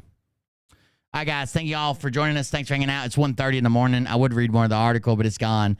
Tim Ballard's kind of a piece of shit, and Vice News has documented quite a bit of that. It's all for money. It's all for glory. It's all for his ego. And literally, he's just met another one of his goals. He's had goals to a Hollywood blockbuster movie style, reality TV show, which he hasn't gotten yet, and a book deal, which he's done a bunch of books. So I don't know. Maybe now that he's been booted from his own establishment, maybe that'll change something, but we'll see. Thank you guys for the support. If you want to contribute to the show, just go to buymeacoffee.com/coldbeer. or donoclip/coldbeerconfessional. I would greatly appreciate it. I'm going to hop off here and rest my voice, I think. Thank y'all for hanging out with me. Maybe people will get it through their heads eventually that you can't. I hate when people reference something like they had a hearing. I guarantee you that the people that say they had a hearing in Congress, they didn't watch it, because literally it was a bunch of people screaming about other people not answering their phone. We've watched it. They're just screaming that they didn't answer their phone. That's it. So thank y'all for joining us. I appreciate it. Contribute to the show if you can. Help us out. Help us keep it going. I'm going to hop off here and head to the house. I got to go buy some milk. Thank y'all for joining us. And we'll see you about the next one. Don't do anything Tim Ballard would do. Unless it's make a bunch of money and then donate to me, I would appreciate that. I've just finished my first vape juice, and I meant to use a new pen if I'm going to be using another flavor. Oh, no. You can just put it, like, for the first couple hits, tablet, there'll be kind of like a mixed flavor. So you probably don't want to do any real drastic, like go from like chocolate to like, I don't know, apple or something, sour apple. But they'll just be mixed for a couple hits, and then it'll replace it. You don't have to change anything out as long as it's working good. It's not burn or anything. You're a good tablet. See you guys. Everybody have a good night. Love you. Miss you. Tell you this about if this douchebag happens to see this. You should watch Big Daddy Meat Stick. On this planet. You should. My name and tell them exactly who they are and tell them the rest of the world. Big Daddy Meat Stick. Balls. You don't have balls. She made me steal for the doty. Okay, Scott. Here we go. I think I started some shit. Listen off, it's about to get lit. Get the place in the best, you know that stage is set. You better buckle up, cause you ain't seen none yet. Here we go, I think I started some shit. Piss them off, it's about to get lit. Get the place in the best, you know that stage is set. You better buckle up, cause you ain't seen none yet. And they say that I'm a lunatic. Well listen bitch, I came equipped with a quick wit and a 6th sense for the stupid shit. Where my true believer? Girl. Jesus. Praise the Lord, head to the extreme. All these false fucking prophets. She made me steal for the doty, girl. Crumbs cocking, begging for a throat deposit. Swinging fucking meat hammers like four in a thong. He's strapped to the shaft, beating his chest like he's King Kong. Starving for attention, I'ma make your gut burst. I'll be your huckleberry, I can quench that thirst. Baby eating lizard people, alien sex. What's next? Trump in a dress, fucking Flynn on his desk. A retard in a vest, climbing up 5G towers. Cause you told him if he did, he'd get fucking superpowers. Here we go, I think I started some shit. Piss them off, it's about to get lit. Get the place in the best, you know that stage is set. You better buckle up, cause you ain't seen none yet. Here we go, I think. Y'all laugh now when I freak out. What are you gonna do when I have a stroke on air? Get lit, get the place. Laugh harder. You know that stage is set. You better buckle up, cause you ain't seen none yet. I used to find clues too when I was high on shrooms. I found myself a tunnel that led to Jason Q's bedroom. Open his closet, I found some of his meat rockets. I strapped it to my shoes and then I flew through the roof. I found myself in orbit strapped. I see y'all playing the William game. You're getting close. Between, put on a light coat, a baby oil. I can see the variable viewer over here. On his shoulder and said, "This is gonna be it." Whoa, wait, stop. For some reason, it only looks like it's counting if it's in lowercase. You're such a dick! Every day I wake up and I hope you're dead! Seriously. There you go. You got it. Mom's an alcoholic. Oh, give me a... Oh, my God. Damn it. Oh, I didn't realize it's on here, too. Looks like. Hold on. It's about to get lit. Get the place in the best. You know that stage is set. You better buckle up, cause you ain't seen none yet. Here we go, I think I started some shit. Piss them off, it's about to get lit. Get the place in the best. You know that stage is set. You better buckle up, cause you ain't seen none yet. Round 3. Down goes Nino. Please say it isn't so. Got him backed up on the ropes, trying to ram it down his throat. There it is. It does it on this screen too. Every day I wake up and I hope you're dead. Hands on his shoulders. I didn't even know that. There you go. That work do no damn research. They rework and copy on cocks. I don't know why it's punctuation, or I'm sorry, capitalization is not supposed to matter. So let me make sure. All this nonsense. Yeah, it's not case sensitive. Oh, it might be because I capitalized it. Maybe, I don't know. With all their secret meetings, but it says not case sensitive. Oh, you got to be a subscriber for it to work. I forgot about that. I haven't been telling y'all that, have I? Real bird motherfuckers out here busting the grifts. Only subscribers. It doesn't count if you're not a subscriber. Have you figured out how many times it takes to make it go off yet? I don't think so. Here we go, I think I started some shit. Piss 'em off, it's about to get lit. Get the place in them beds, you know that stage is set. You better buckle up, cause you ain't seen none yet. You don't have those guts, cause you're That's it. That's the music, guys. I'm out of here. wearing aviator glasses in your mother. You had your chances. And I won't even give out your dime store handle, cause that's really pathetic. 17. See you guys. Have a good night.